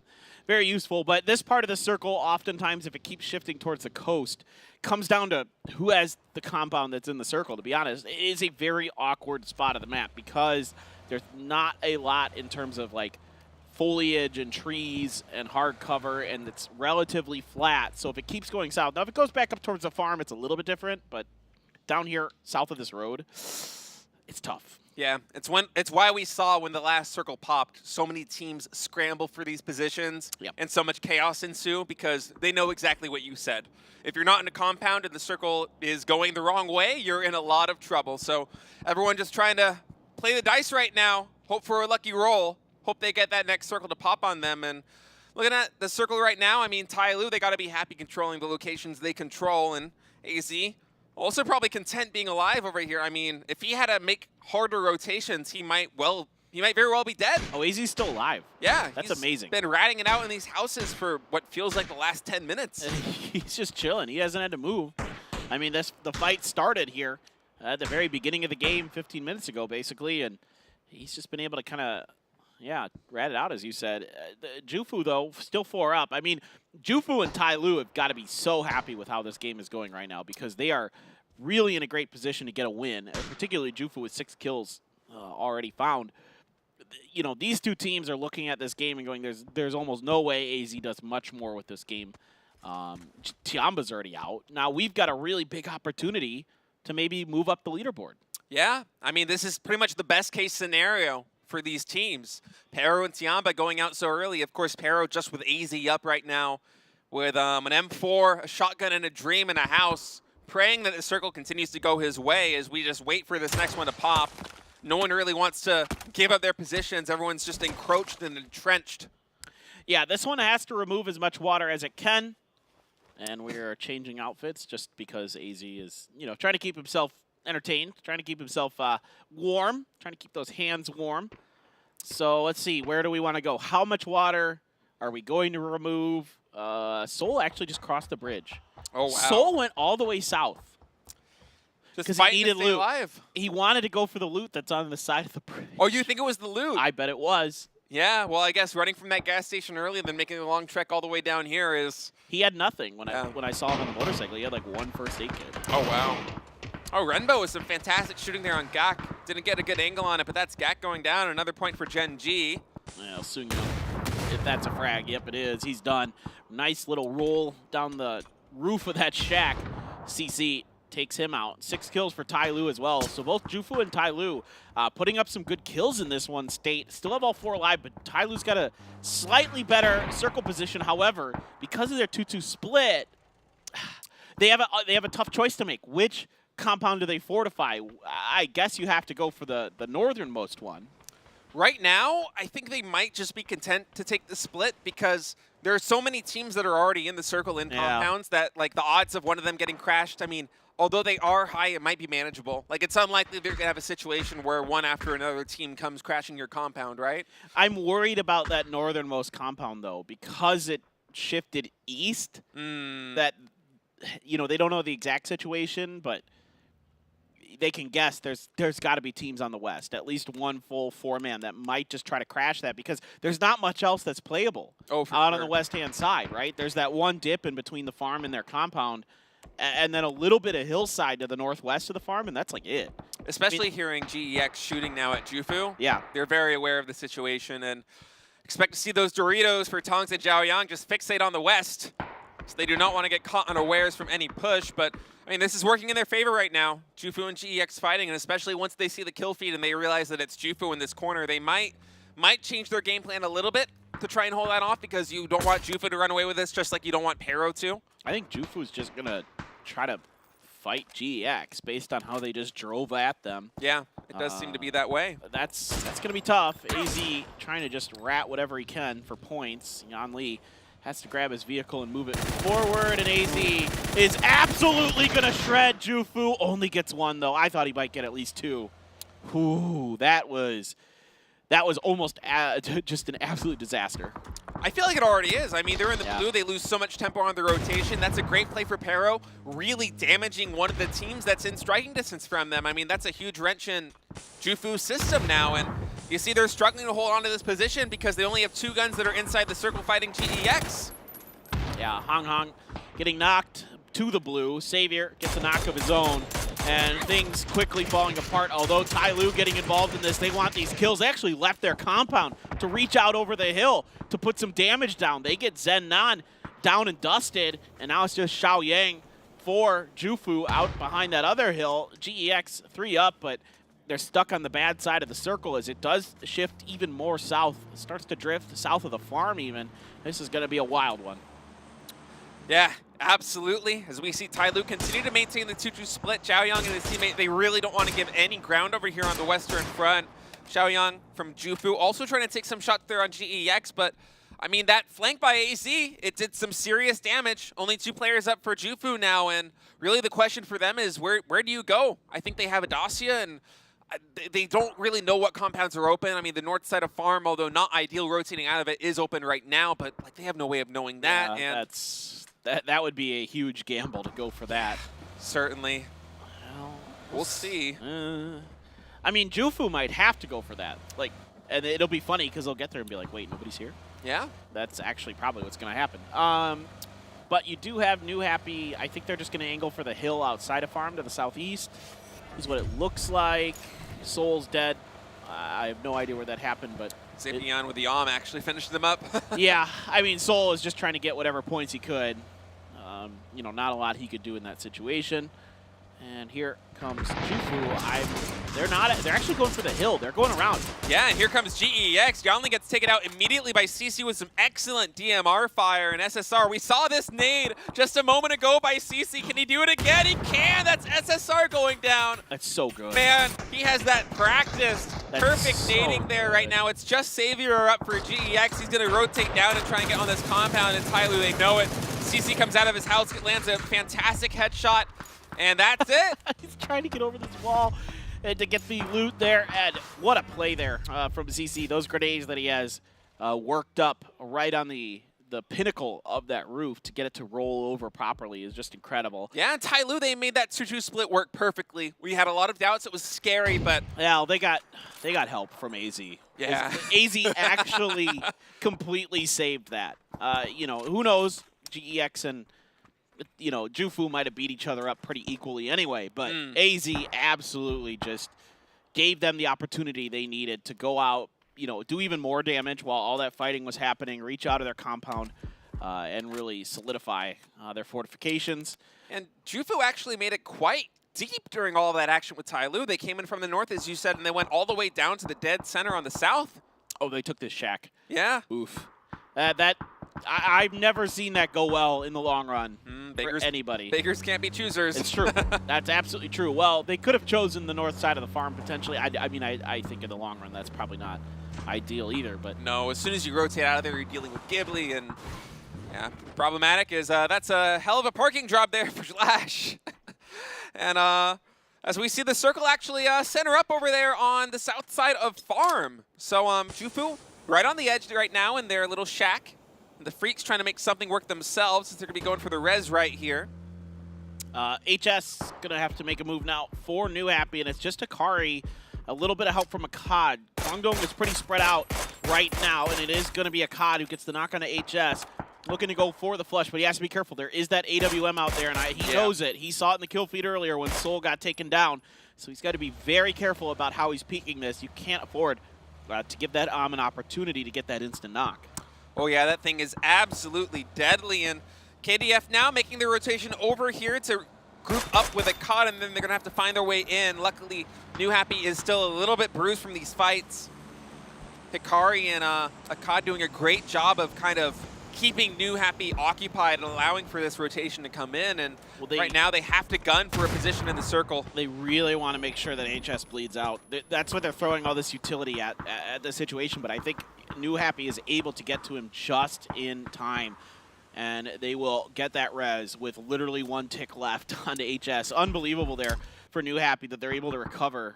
Pretty huge moment. Genji Spear was knocked. They're going to go for that res. Meanwhile, New Happy just kind of inchworming their way forward. They do have a few vehicle to use as cover, but probably not for too much longer. And you do have Jufu, of course, on the other side of all of this in that shack, but that's on the other side of a hill. So unless they are able to poke out and try to third-party this fight, this is going to be a straight-up 4v4. Yep, all right, nades coming in for both teams right now. As that one close to Hikari might do a little bit of damage. Nan throwing another follow-up nade on Hikari. We'll see if that's able to connect. Ian cooked the heck out of that one. It gets some decent damage. He's going to throw the molly, though. Nan is ready for him around the corner. HS got Hikari. Now just two members of the Freaks left, Akkad and Lash, trying to hold on as New Happy swarming out to the flanks to try to get the angles here. Akkad has no idea somebody's on his right. There's the bomb finish. Jufu did, in fact, try to push over here and try to third party for it, and they got paid, and they paid the price. Lash actually got a knock. Yeah, I'm surprised with this rotation over here by Jufu. I mean, that's Gray going down to a frag right now, and Zhao Yang is going to try and make something work. In the meantime, Lash, he's trying to push up over here, trying to control the situation with Jufu in the meantime, and Akkad there on Nan with a great spray. Ming Ming now coming around, he's taking point. He wants to protect his teammates, and he wants to get some more damage, and he knows that Akkad is somewhere over here in the smoke. He's spraying, but he's not able to find him. Akkad now, he heard those shots close, but not quite able to go around the smoke and get the angle. Yeah, I mean, Akkad, it's going to take a hero play, and he can't push around the corners, so he's not able to punish that knock, and they're going to get the res off as he tries to just maneuver his way forward through the smoke.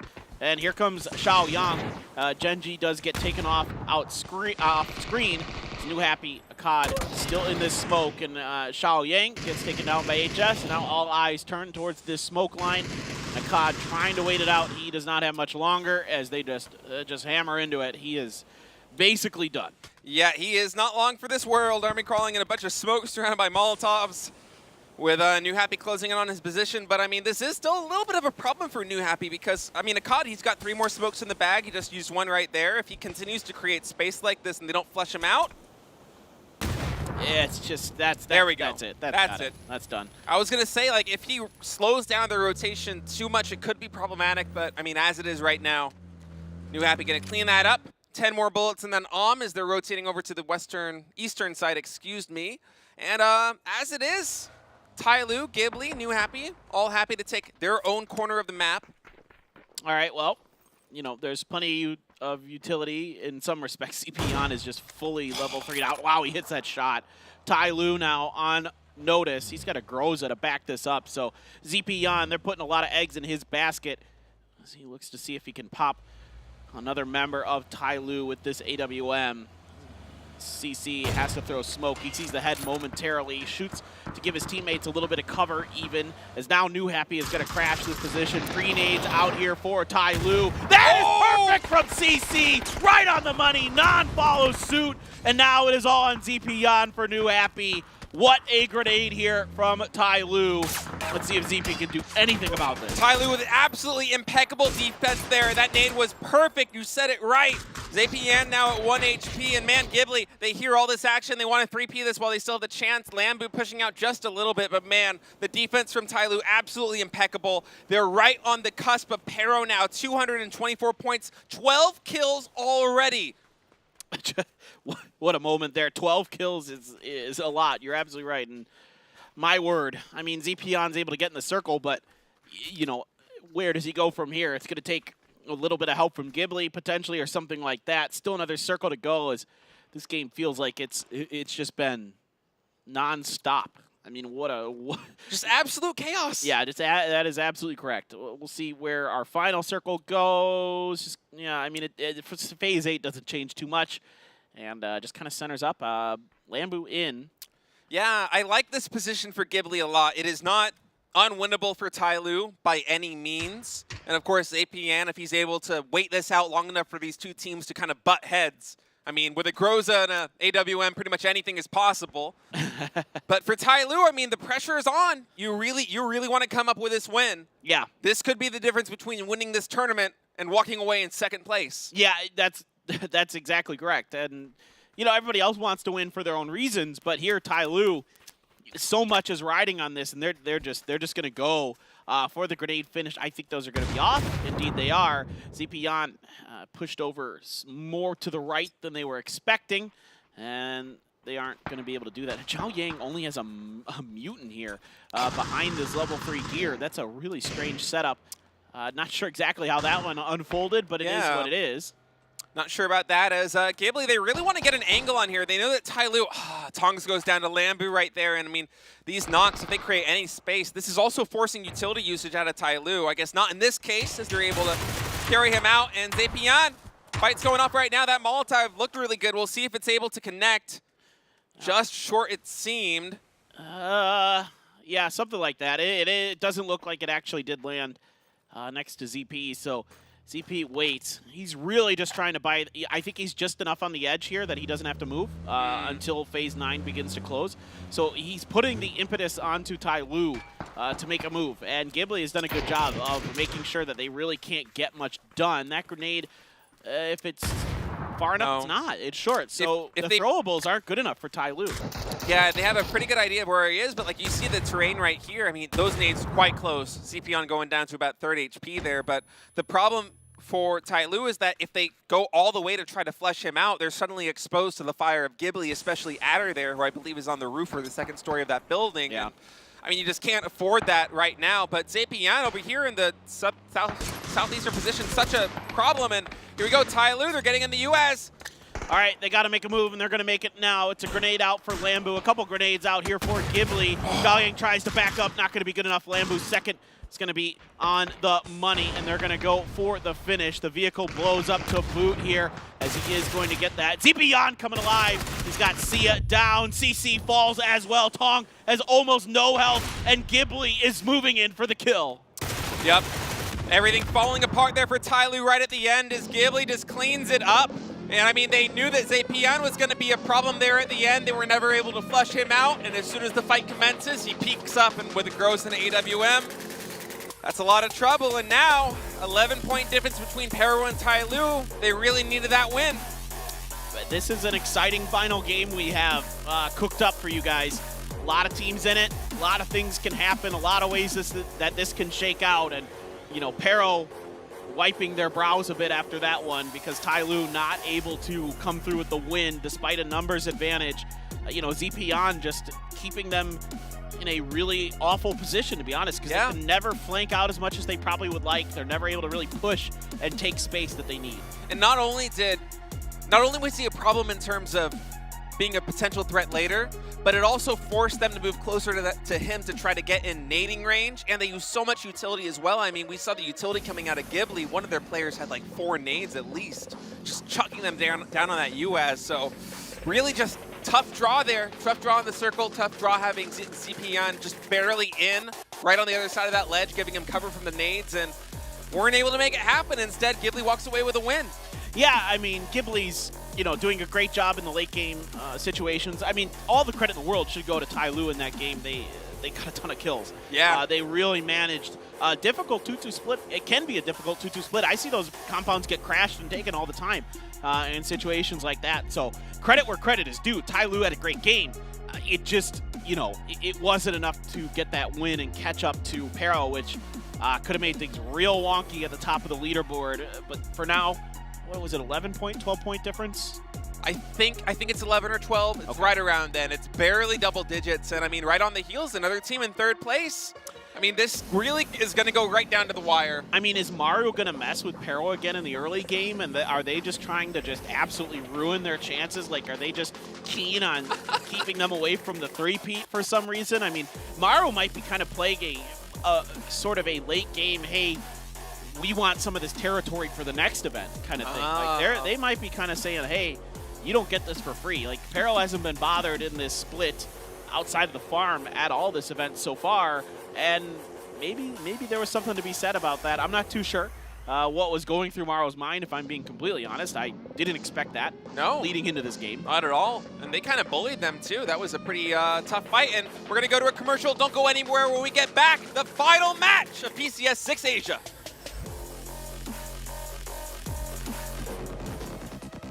누나한테 기절각 내주면 안 돼? SR도 있다.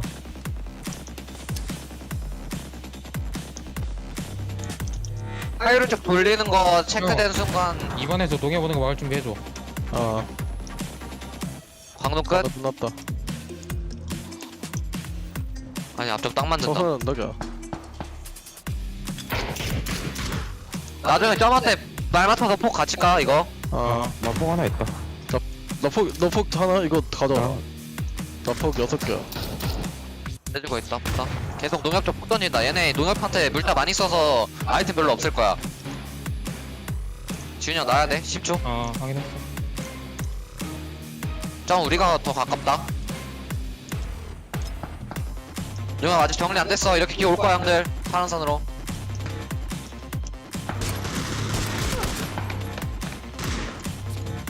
파란 나무 붙었다. 3번. 폭 갈게. 폭감. 사람 나무. 더 하나 가 일단. 어디? 기절. 농협 계속 생각해. 농협 계속. 오른쪽이 셋. 오른쪽 연막 띄우고 있다 정면 띄우고 있다.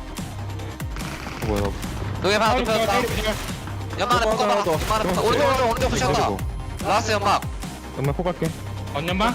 반연막. 왼쪽 살았어. 왼쪽 라스트. 끝.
I know what you really want.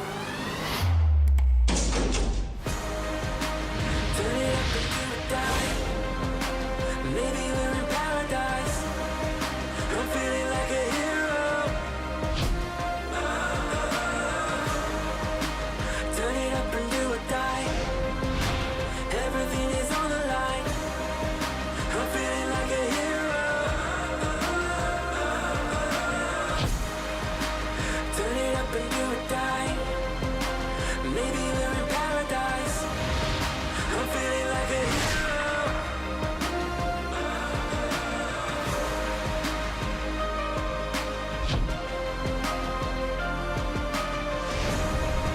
I'm feeling like a hero.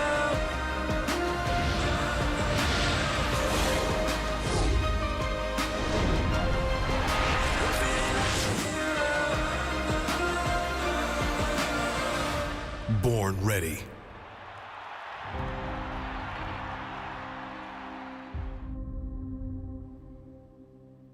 And welcome back, everybody, to PCS6 Asia. This is it, the last game of the tournament. One more game to decide who is going to be our champion. Right now, it is Petrichor Road in the driver's seat looking for that three-peat. Can they do it, or can somebody else catch them? There's 3 teams who have a shot, in my opinion, and we'll see if they are going to be able to make that monster comeback happen. Paper Thin and State back here again for this last one. It's Erangel.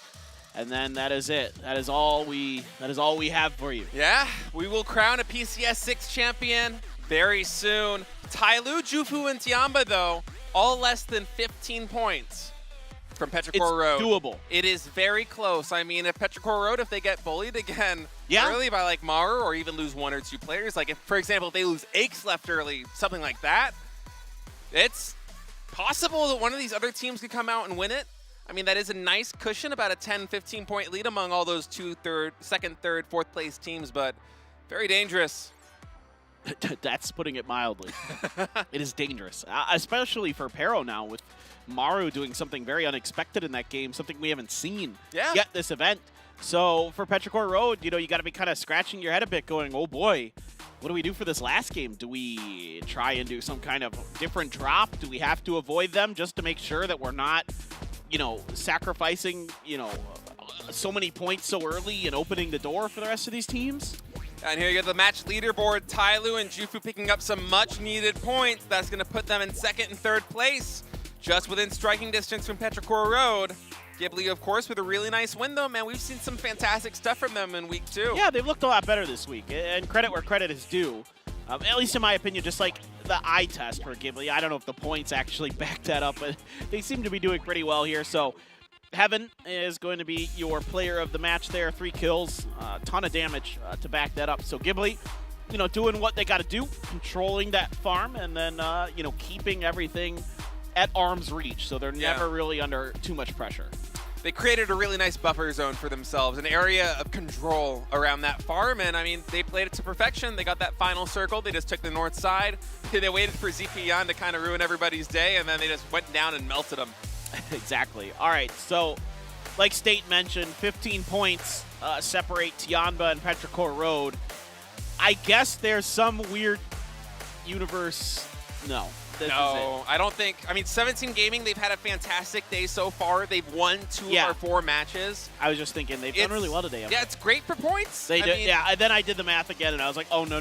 Yeah, I think just like they're solidly pretty much a lock for 5th place. Yeah. And that's a good performance. Yeah, I don't think there's... If they put up a huge kill win, they could like take Tiamba or Jufu down, but it would take like one of those really outrageous like 16 kill wins. So... And that would, again, require the other team not getting any points. So there might be a position, but I think you're right. I think 5th place is pretty much secured. It's really those top 4 spots that are very much up for grabs that could shuffle in a lot of different ways. Especially 2nd, 3rd, and 4th. I mean, we're talking a lot about the 1st place thing, but these other 3 teams in the top 4, only a handful of points, like literally 2 or 3 points are separating them. It is so close here at the top. There's so much strength coming out of the Champions League, so much strength coming out of the Chinese region.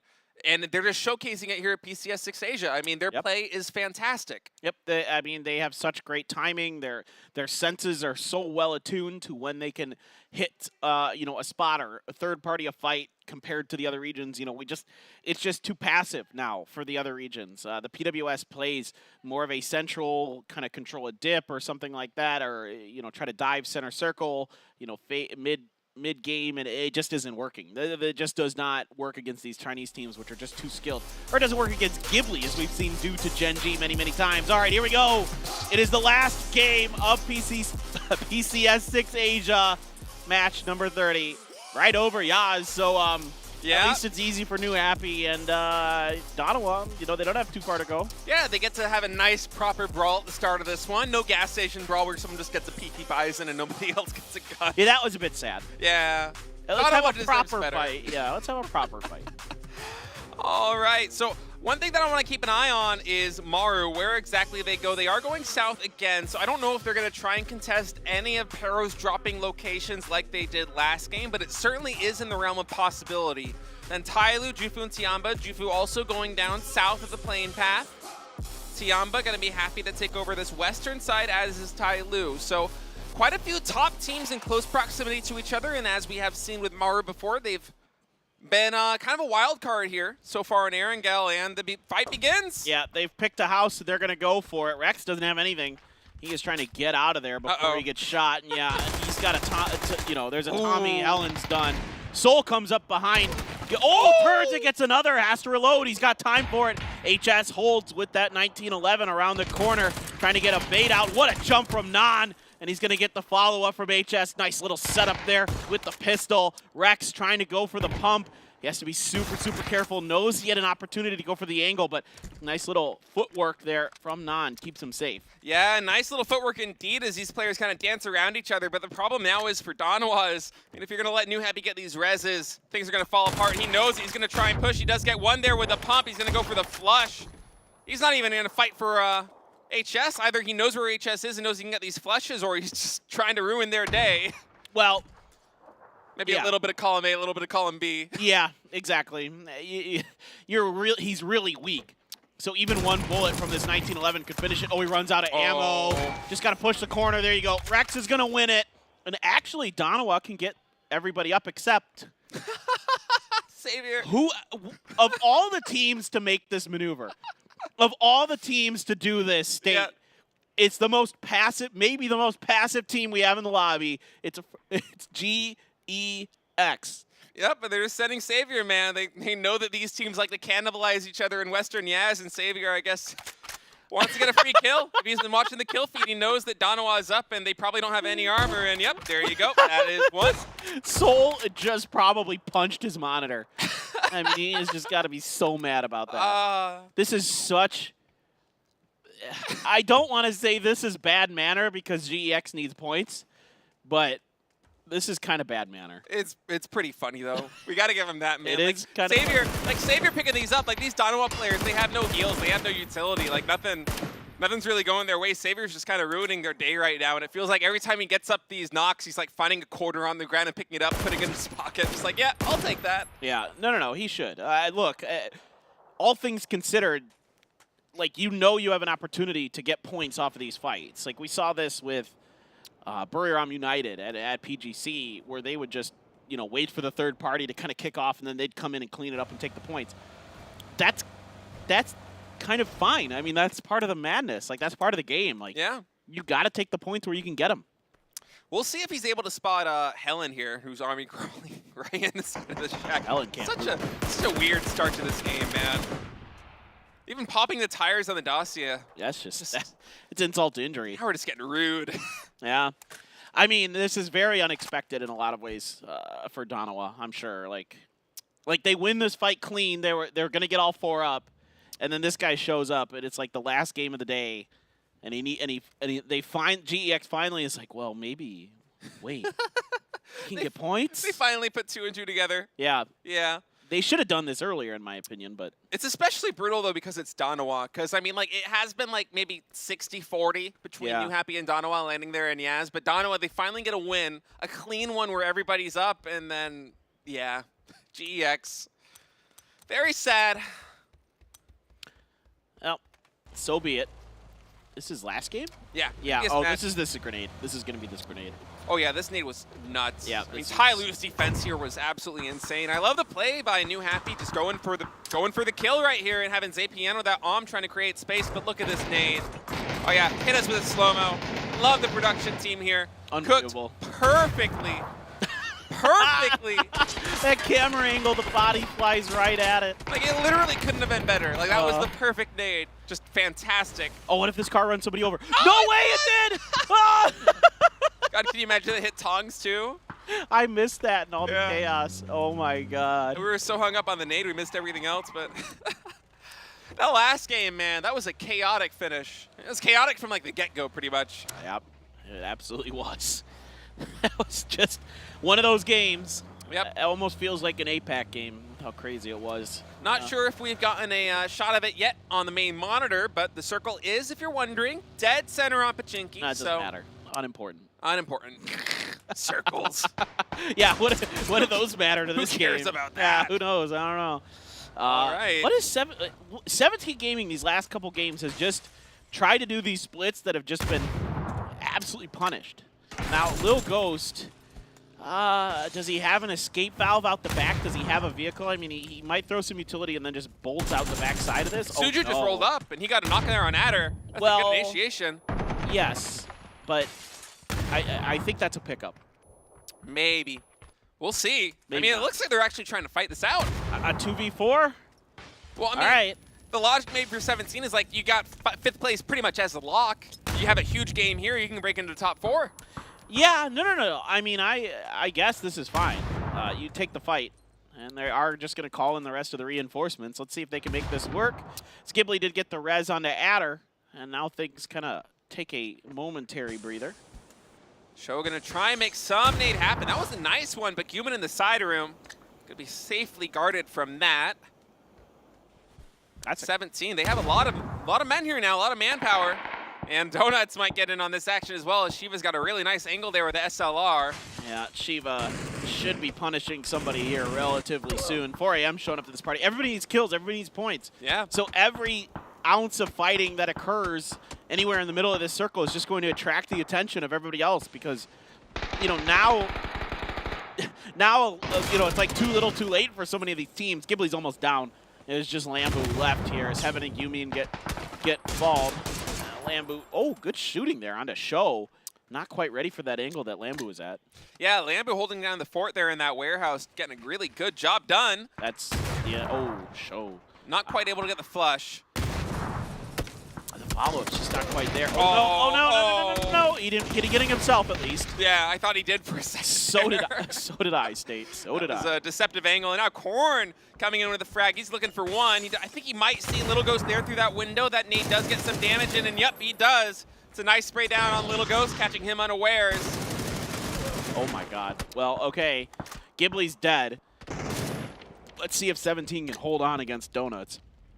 This is a lot of like 4 AM's watching this from afar, just licking their chops. Like, yeah. All right, wait. They saw it in the kill feed, I bet. They're like, the Donuts are there? Well, let's wait and see if they keep fighting. Yeah, I mean, 4 AM, they're fighting for placement too. Like, these points in this final match, they matter so much. You want to put money in the bag as Korn tries to find something, some kind of angle. It's hard with the X-ray to see if he actually got a viewpoint there on that player in the second story, but for now, we're just going to watch the Freaks make their rotation in. This is coming up from, it's actually south of Potato Mountain. Yeah, they are just coming over here to the south side of Pachinki. Pero taking some shots on that, but no good angles, not really able to connect as Tyloo also rolls in. Tyloo, of course, in second place, just 11 points off from Pero. They really want to make something happen right now. The pressure is on for so many of these teams. Pero got kind of split here, though. There's a couple players up towards Potato Mountain, and then there's others kind of by their drop spot. So it's going to be a little bit interesting for Pero to see how they regroup. Gen.G just driving around the southern edge of everything, just trying to stay as safe as they can. Maru's down here, but Maru isn't able to really get too much done with the angle that Gen.G's able to find eventually. Here is some of this kind of Pero split they have going. So yeah. They got 2 on the south. It's a 2-2 split. 2 on the south. Aches left on his own up on the southern tip of Pachinki. and then AZ is in the field. Yeah, maybe the farmhouse it looks like on the monitor. That's what I'm guessing it is, one of those. So weird. Yeah, odd split. I wonder, we kind of missed that in the early game. I'm sure something happened that kind of drove a wedge between these two sides of Perro, because that's not really the move you'd expect them to see, especially in the final map. But as it is, Jufu just kind of consolidating the position over here on Potato Mountain. There aren't too many teams in range of them, as you see here on the map. Just AZ kind of hanging out on the eastern side of that field. Aches left there, and Pachinki, as Paper Thin said, and the circle's going to go all the way to the west. Okay. Well, it's potentially going to be a field finish. It's got like a 50-50 chance. It's a lot of field. Yep. All right, AZ has to leave this spot now, as he was in one of the sushi houses. Genji is going to try to cut. Probably going to try to dive center circle if my Genji radar is correct. I have this feeling that they're probably just going to take that hill that's in the center, but Kwangdong Freaks is like right ahead of them, so it kind of depends on where the Freaks go, I suppose. Jufu on the move. Everybody's on the move. Yeah. Pretty much. Everyone's migrating in. This one shifted really far west now, and so Jufu rolling up over here might have a little bit of a skirmish there with Maru, as Sunyoung actually has an M4 in the back seat of that vehicle. Trying to get a shot in there on Jufu's players, but not really able to connect. Yachi even getting in on the action. Gray's got a bolt. Ooh. That is absolutely not normal, but I'm okay with it. Yeah, man, lots of bolts today. Well, yeah. I guess like for a lot of these teams that aren't at the top of the leaderboard, I mean, Jufu obviously is, but for some of these lower ranking teams, maybe get to play around with the bolts a bit. Well, it's probably just loot. Just loot issues is really typically what it is, but you might be right. Maybe somebody was just like, I want a bolt, but not Jufu. I can't imagine the position that Jufu's in.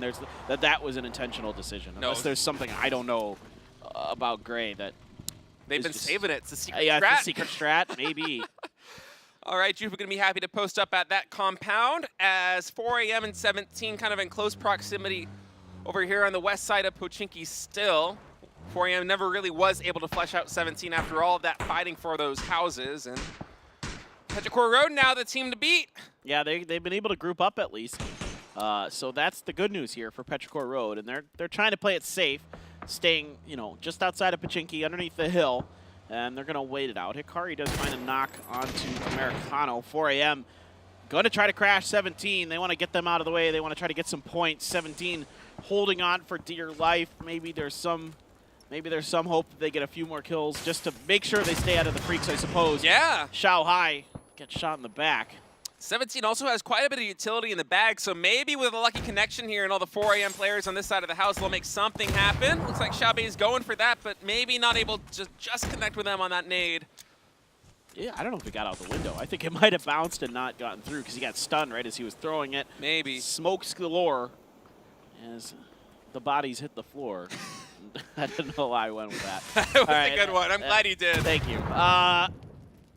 Well, that grenade just really kind of doesn't do much other than keep 4 a.m. where they are. Yep. Maru out in the middle of the field. They're actually getting pressured by Jufu right now, and I mean, Jufu's one of those teams that really needs points. Hong Kong really wants to make these connections, actually getting a headshot right there on one of the Maru players through the smoke. Hong Kong, of course, unaware of that, but really happy to get any kind of damage in right now is Jufu. They could possibly push that. In the meantime, 17, Xiaobei trying to make something work over here holding this compound, but man, even Donawa's getting in on this. This compound's had like 5 or 6 teams show up to the party. It's been a never-ending battle. Hey, for Donawa, I get it. I mean, you might as well.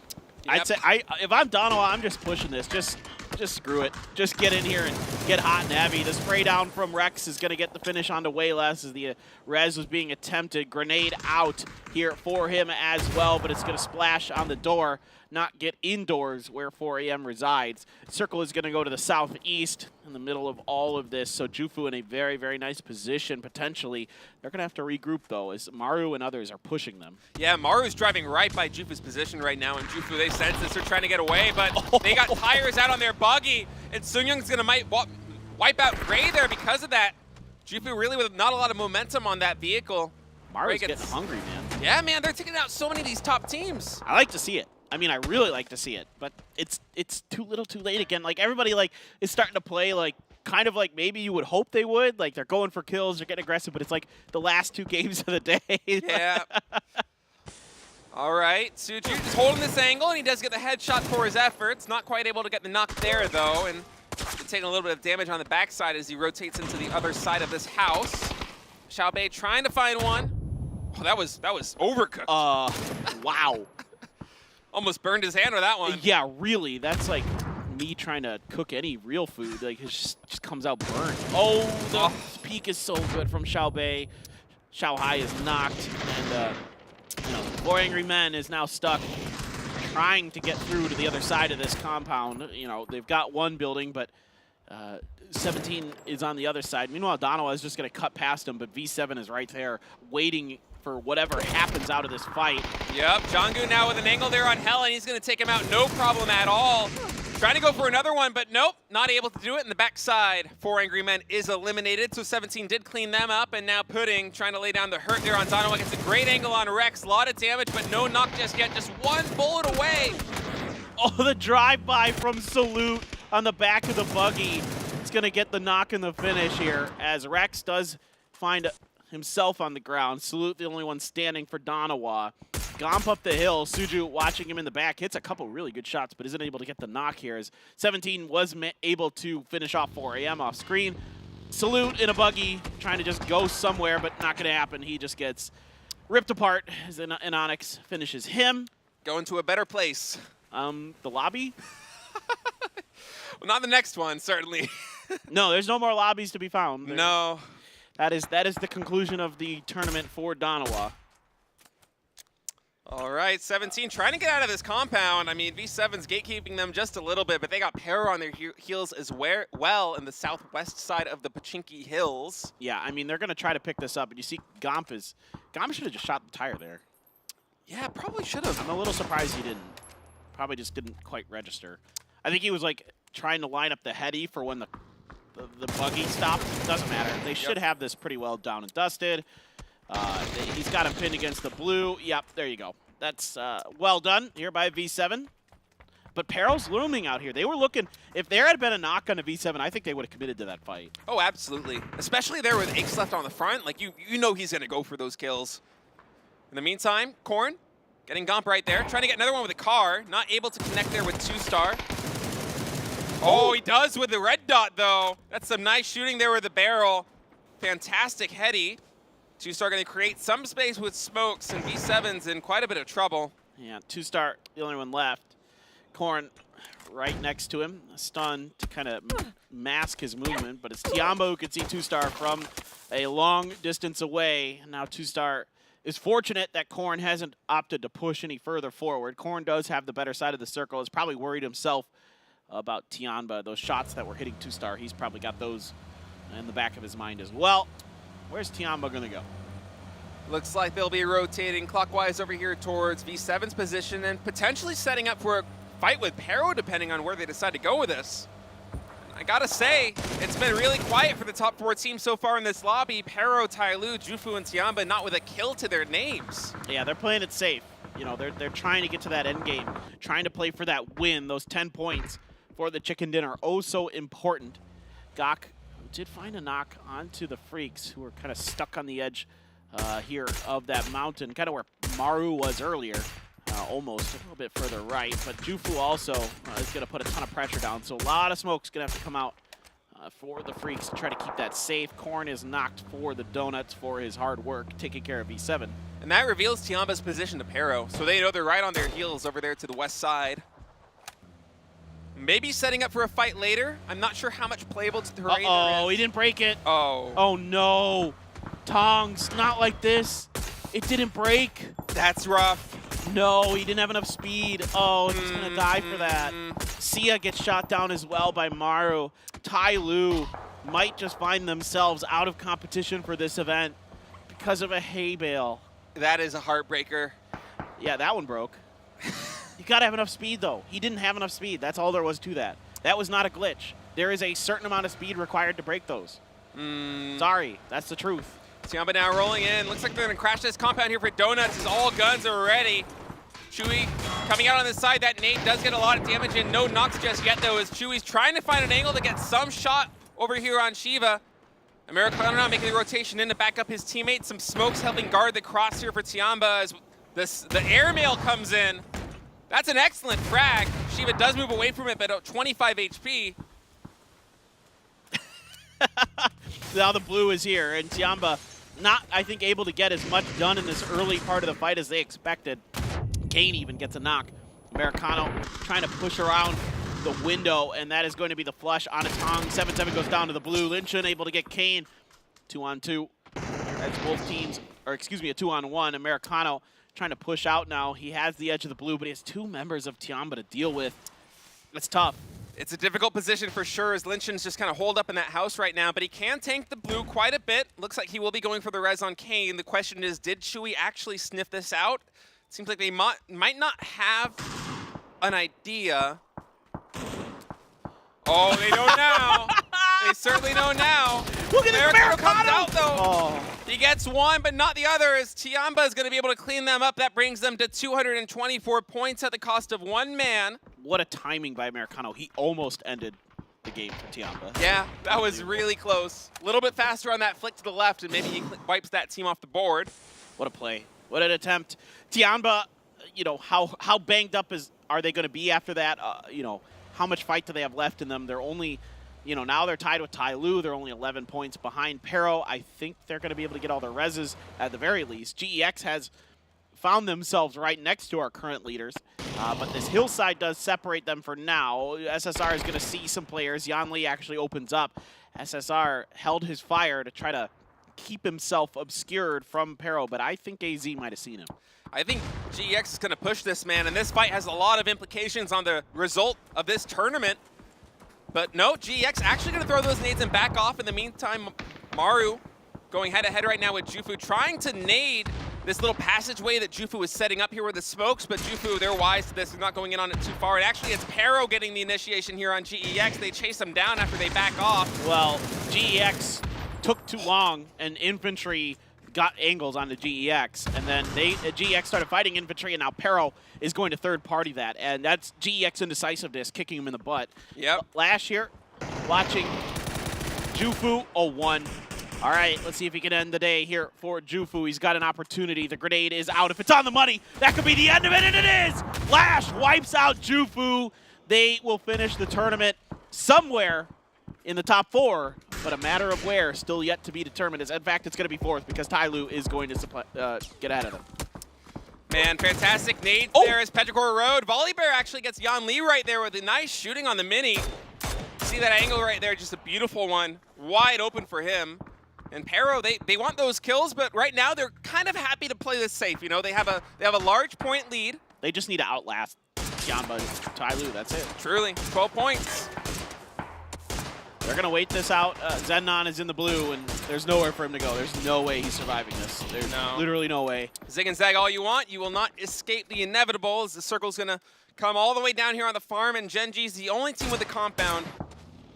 But the real story right now is what's going to happen between Pero, Tiamba, and Tai Lu, because it's going to take a miracle for either of these 2nd or 3rd place teams to catch up to them now.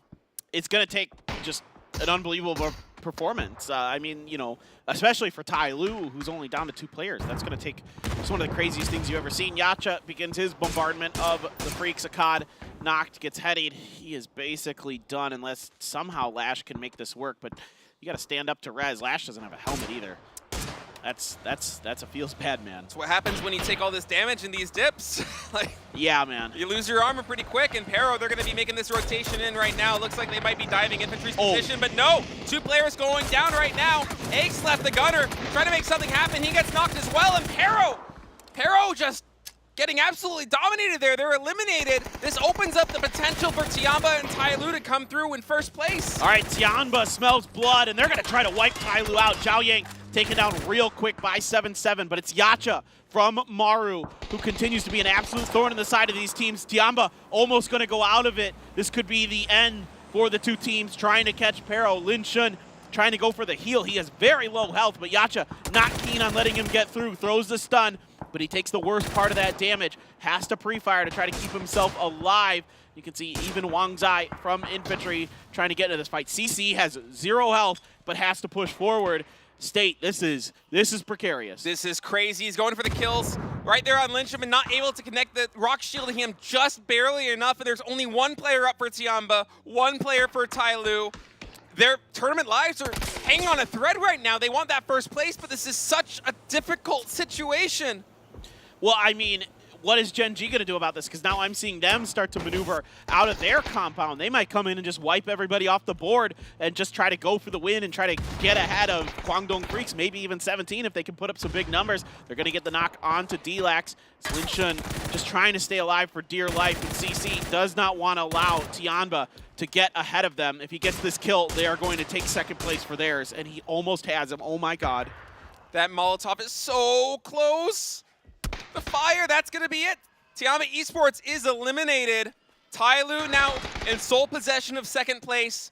It's all up to CC. Does he have any chance? And Nonix with the angle. He's got to win, but I don't think Gen G's going to let him. He's able to prone between these vehicles, but Spear is looking to end his day. Spear should be in grenade range right about now. There should be one coming. It just is short for Spear, and CC doesn't even feel comfortable enough to try to load his SLR. I don't even know if he has any. I would assume he has some 7s left, but he just is stuck here, waiting to see if anybody pushes from Gen G. Circle's going to, like, drift itself right to Gen G. So for CC to win this, it's going to take infantry doing something crazy. Maru just leaving him alone. It's going to be really wild.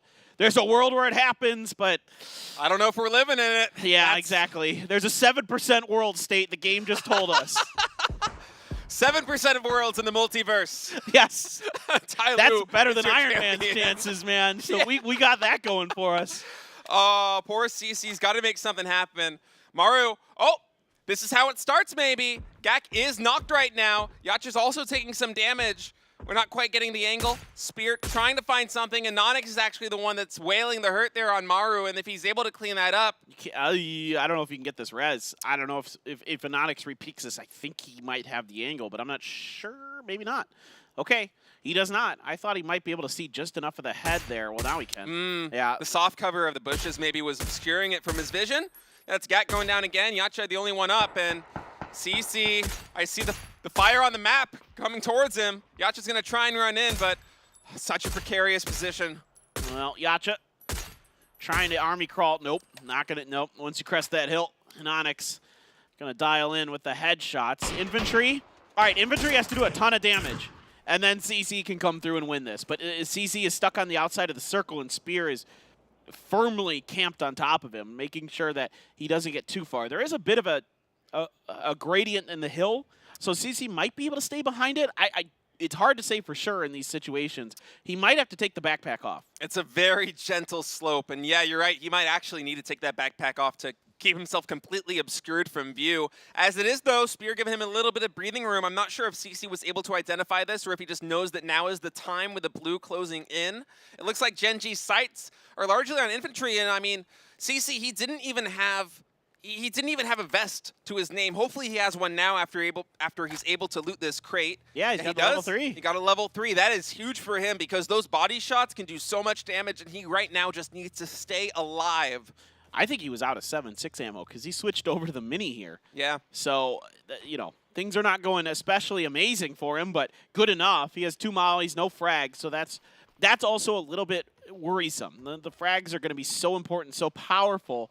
This circle, you know, he's praying that it shifts somewhat in his direction. It kind of doesn't, but not the worst situation, though. No, yeah, exactly. He might be able to army crawl. I'm not completely sure what the slope is that he's playing there right now, and Nonix might actually be able to spot him from here if he looks to his right. Dude, I mean, CC, there is nothing but hope in my heart that he's able to pull this off, to be completely honest, just for the amazing moment that they would create. And he's going to load his guns. He's going to grab some healths.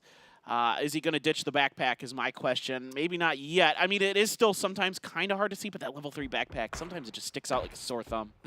Especially the green one right here in this field. And Anonix shifting his eyes onto infantry. We really need both of these teams to butt heads for CC to have any chance. It can't be a clean sweep for either of them in the fight.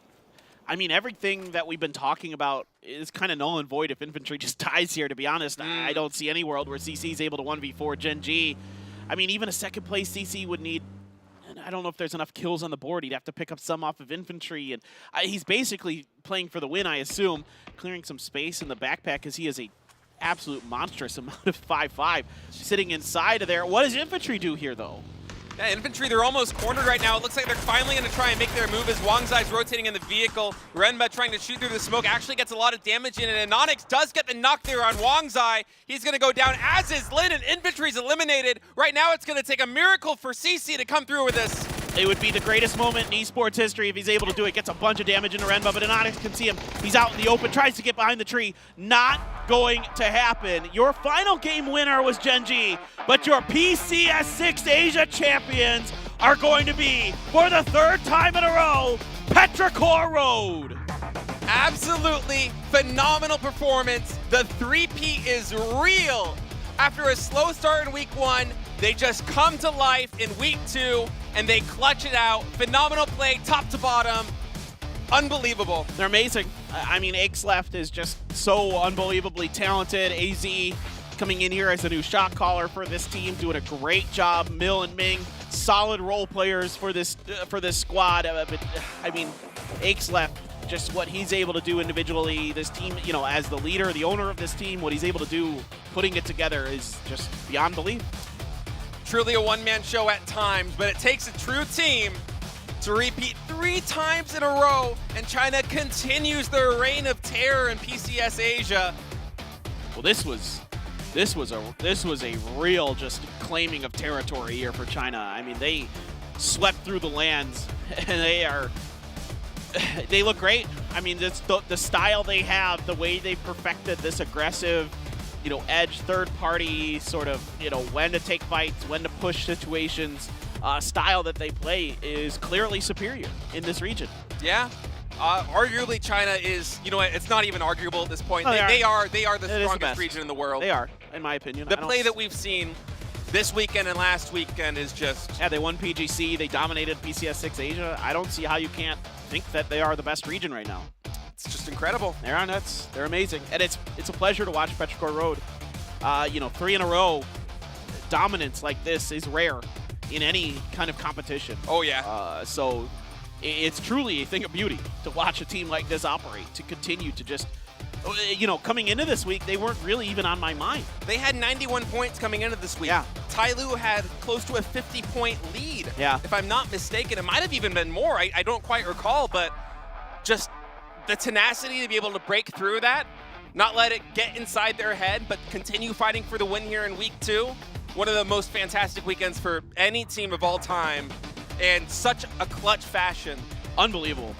I'm just so happy to watch this team be able to participate in their absolute run of dominance here in PCS, and so many good things to say about them. The way they navigate situations, the way they know when to hit the gas and hit teams hard, and when to play safe and to, you know, kind of play around those things is just so incredible. And of course, Left's individual ability. Mill has been really good too. You know, when they pass the Groza off to him, he's pretty nuts. I was about to say, yeah, Mill with the Groza has been a force of his own in this tournament as well, especially here in week 2. It feels like every time the team gets it, goes right on Mill, and he instantly makes magic happen. That gun is just something to behold when it's in his hands. Yeah, absolutely. Well said. I think the Gross is probably my favorite gun just because it creates so many unbelievable moments. Just the firepower it has. Absolutely special. I mean, I love the AWM. Who am I kidding? Yeah. I actually love the AWM. But both 2 fantastic guns. Yeah. Both are great guns. I mean, ZP there almost had a good one with both of them in his hands. I mean, that's the dream. If it wasn't for that nade, maybe he makes some magic happen, you know? It's true. It's very true. All right, here's your match leaderboard. Of course, Gen.G did win that last match, 19 points. That's a nice little cap on what has been not the best tournament, but I mean, this is a new Gen.G. This is a Gen.G without Pio. This is a Gen.G where Anonix is trying to find his footing as the new IGL of this team. And I mean, even if you're a Gen.G fan at home, you shouldn't be too disappointed in this performance. It's still solid. They're still arguably the best in Korea. And I mean, this is a sign of things to come, because it's only going to get better with Anonix at the helm. I would think so. I tend to agree with you that, you know, if this is the starting point for this new Gen.G team, and if they can improve from here, then that's a really good sign for this team going forward. I mean, Anonix, we just talked about him. He's your player of the match. The guy still is performing. He's still putting up really good numbers, him and Renba both. It's just a matter of kind of, to me, this had nothing really to do with Gen.G's individual performances or anything like that. This was strictly a meta strategy idea coming into this tournament. Like the way that they've been practicing for this, the way they've been preparing, and the way they've been playing was just off the mark. And it's not anybody's fault. It's kind of just individually, it's kind of a collective problem, right? They have to reassess how they're going to approach these lobbies with Chinese teams in them. Yeah, it just can't deal with the meta coming out of China. It's just, the two don't mix. Yeah. They don't mix at all. It's oil and water, yeah. Petrichor Road, your PCS6 Asia champions, 239 points in a really close one, man. We had 5 teams with 200+ points. Just Chinese domination. Tai Lu, Tiamba Esports, Jufu 17 Gaming, all fantastic performances. And want to give props especially to Jufu coming out in their first international debut here. Top 4 in a major event. That's fantastic. What a showing. What a showing from this rookie squad. I'm so impressed with them time and time again. The way they play together, the way that these guys were fragging out, just truly a revelation to see them in a situation like this, to be able to perform like that. Yeah, at the end they kind of ran out of gas coming into the last day, but I tell you what, these guys are probably going to be around. Maybe even in the next PCS. I don't know. Again, we talk about it all the time, but China's so stacked. But I mean, Xiao DD and Xiao Yang in particular were incredible this event. Absolutely. I mean, even from Jufu, it's promising that they were so consistent in week 1, and even the first couple of days leading up to today, the final day in the tournament. They were constantly getting top placements. They were constantly getting deep in matches with a lot of kills. It wasn't like they just had a couple games where they got lucky and circles went their way, or one player popped off and went wild. It was consistent success. We will definitely see more of them, and of course, road to PGC. Yeah, the points accumulated. You could see that their PWS or PCL points are on the left, and then on the right next to that is their PCS 6 points. So, Petrichor Road, of course, in the lead after getting 200. Then Tai Lu, and then Tiamba 17 Gaming, because they did so well. They got second place, and the PCL gets 20 off of that. New Happy got 40 from their win. The Freaks got 40, so they're at 80. So, a lot to play for here still, but Petrichor Road looking very solid to requalify for PGC. It is 300 points for the win for PCS7, so the points do go up. But I think even just winning this event, you're in a really, really good spot to qualify for PGC. Yeah, even some middling performances in the next ones. All right, I think we have a ceremony. I think we will toss it over to our host, so let's just throw it over there.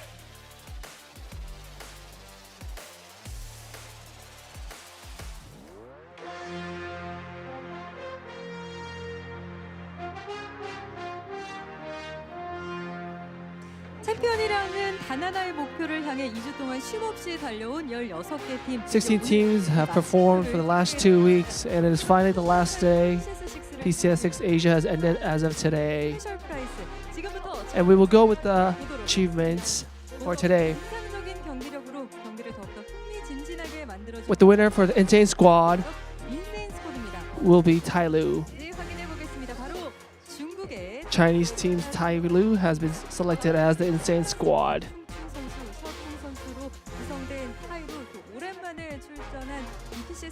They have dominated throughout this tournament, and they have won $5,000 with that. They have, always been competitive until the end to reach almost to the first place. Congrats once again for being the Insane Squad. Next on, with the dominant kill leader prize, goes to Aix Left from Pero. Within the 30 games, he was able to attain a total of 50 kills and has been selected as the kill leader for PCS6 Asia. And as of course, $5,000 will be given to him. And moving on to the next special prize is the All PCS team. The 4 players that have performed well in all the PCSs. The 4 players are Aix Left, Xiang, Xiao Yang, and Xiao. 선수가 선정됐습니다.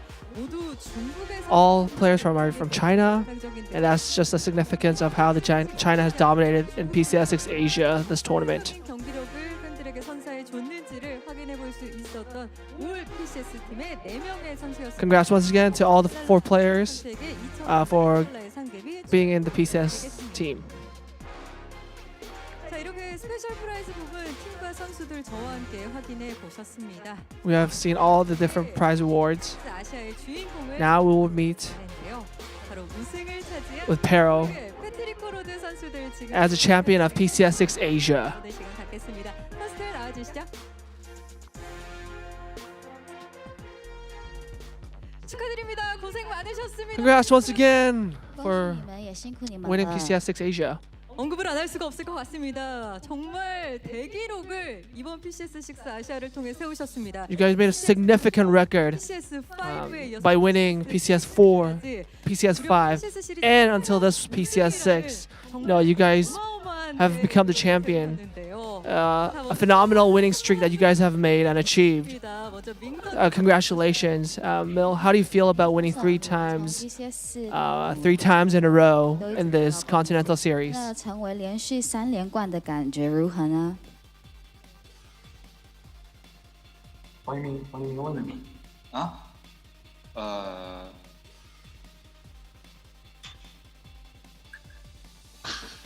不是，我没听清问题是啥。说3连冠的可能是不问错人了，不该问我。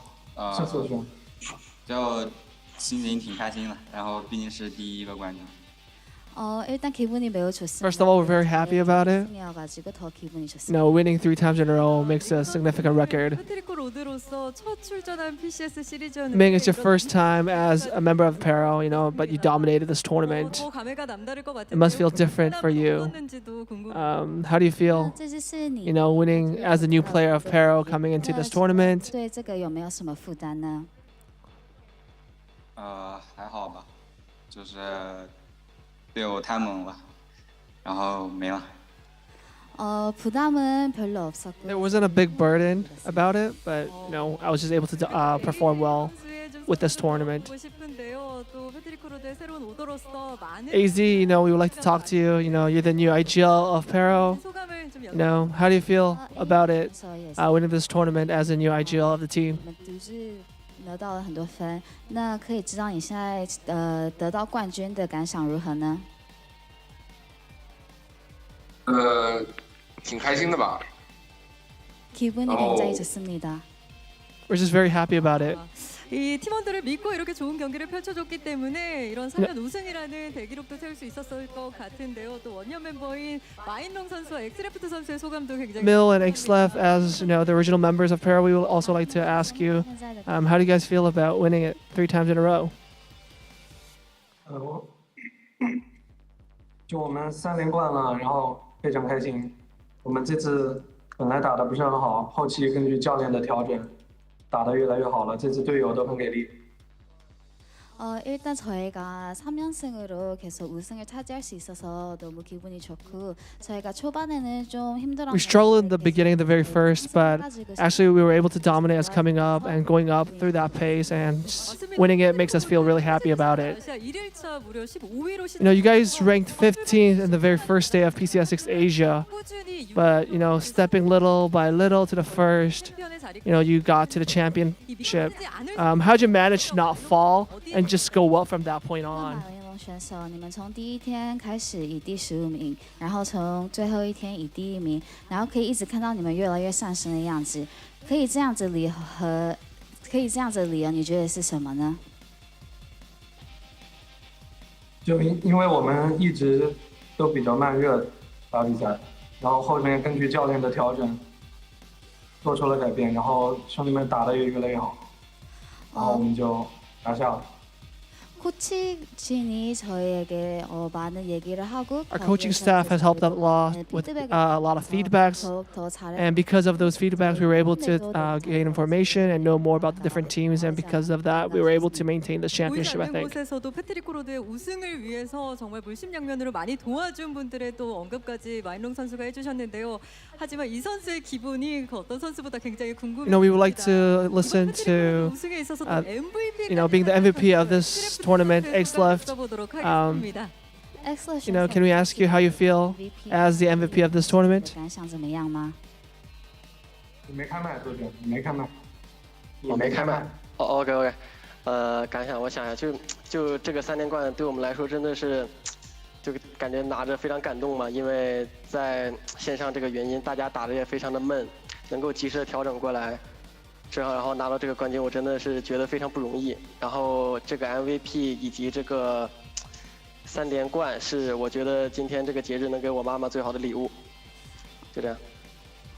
일단 저희가 처음에 너무 못하고 No, we struggled at the very beginning, 올려가지고 and we had a poor record, 힘들었지만 and it was not easy to overcome that. 점수를 많이 얻으면서 이렇게 1등을 하는 게 너무 감격스럽고 But actually, it feels better, and you know, feels way better to come up, you know, from the bottom. You know, because of that, it feels great. I think. 을 해주셔도 될 것 같습니다. 혼자 킬 리더로 50킬을 올리셨고요. MVP로서 You know, as the MVP with the 50 kill 이번 PCS6 in this PCS6 Asia, 본인의 경기력에 대해서 이번에 how do you think 해주신다면 you have performed in this tournament? You know, if you could tell us how did you perform throughout this tournament? Could you tell us a little bit about it?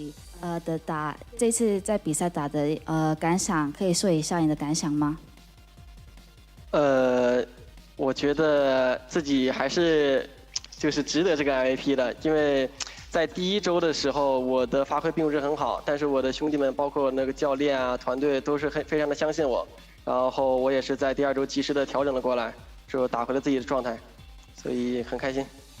제가 첫 주부터는 사실 그렇게 잘 하지 못해가지고 사실 좀 많이 실망했는데. You know, we were disappointed and kind of struggled in the very first week. 힘을 얻어가지고 이렇게 MVP를 You know, but being able to attain this MVP feels really great about it. 엑스레프트 선수가 스스로 박수를 치는 모습에 정말 좀 많은 부담과 또 안도감을 동시에 느낄 수. You know, we can see how you have felt about throughout this tournament, throughout this burdensome tournament for you, Xleft. You know, as a new order IGL, AZ, you must have felt the same. Would you like to share any message to your teammates who have followed your lead, your orders throughout the games? 可以对你们的队友说一句话吗？兄弟们加油，剑指世界赛。 계속 노력해가지고 PGC에서도 좋은 성적을 얻었으면 좋겠다라고 말하고 싶습니다. We want, let's say, work hard and perform well in the PGC, upcoming PGC. 네, 웃음을 좀 보여주셨는데요. 마이농 선수 역시 굉장히 많은 경험을 통해서 이 PGC 2021에서의 부진을 또 이번 PCS6 You know, Mill, you got to overcome some of the disappointments from back from PGC 2021. What were some of the changes, and what were you able to come back for this PCS6? And in these global tournaments, could we hear how you will prepare and have performed for them? 那可以在以后的世界赛，然后 PGC， 然后各个的世界赛，可以说一句决心吗？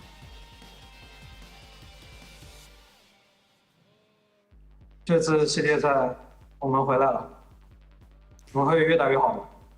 이번에 PGC 때 저희가 돌아오고 저희는 더 잘하겠습니다. We'll perform better for these upcoming PGC and come back with a dominance. We'll see how you guys perform for the upcoming tournaments. Congratulations once again for your win, Pero. 谢谢，辛苦了，辛苦了。 All right, well, that was our champions. Our three-peat is complete here as PCS comes to an end. This one, at least. We have one more to go. We have another one later this year. That's going to be about it for us. Yeah. What a great event. Great way to grind it. Great way to end a great event. We grinded it. We really you are grinded absolutely it, man. right. We just gassed 30 games of PUBG. I need a coffee. Yeah, man. I think we're about due for a little bit of a rest. Thank you, everyone, for tuning in. Big thanks to our production staff for all their hard work behind the scenes for making these things possible. So our hats off to them. They're the real heroes here. I don't know, man. It was a good one. I had a good time. I mean, it's exciting to see a team like Petrichor Road win 3 in a row, but that's going to do it for us for this one. EU's coming up with their finals later. Take care, everyone. We'll see you at PNC. I cannot be defeated. I can take off, I don't need a reason. Anyone Anyone that see me sweating, bleeding, I'm about to take off, can't believe it, yeah, believe it. I cannot be stopped, no, no. I cannot be stopped, no, no. I cannot be stopped, no, no. I cannot be stopped, no, no.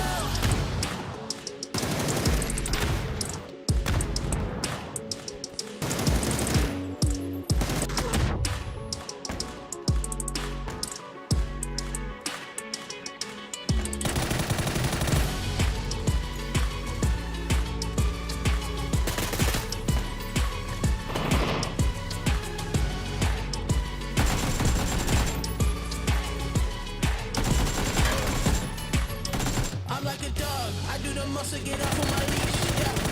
I am a beast, looking for something to eat, yeah. I cannot be defeated, I could take off, I don't need a reason. Anyone that see me sweating, bleeding, I'm about to take off, yeah, believe it, yeah, believe it. I cannot be stopped, no, no. I cannot be stopped, no, no. I cannot be stopped, no, no. I cannot be stopped, no, no. I cannot be stopped, no, no. I cannot be stopped, no, no. I cannot be stopped, no, no. I cannot be stopped, no, no. I cannot be stopped, no, no. I cannot be stopped, no, no. I cannot be stopped, no, no. I cannot be stopped, no, no. I cannot be stopped, no, no. I cannot be stopped, no, no. I cannot be stopped, no, no. I cannot be stopped, no, no. I'm like a dog, I do the most to get off of my leash, yeah. I am a beast, looking for something to eat, yeah. I cannot be defeated, I could take off, I don't need a reason. Anyone that see me sweating, bleeding, I'm about to take off, can't believe it, yeah, believe it. I cannot be stopped, no, no. I cannot be stopped, no, no.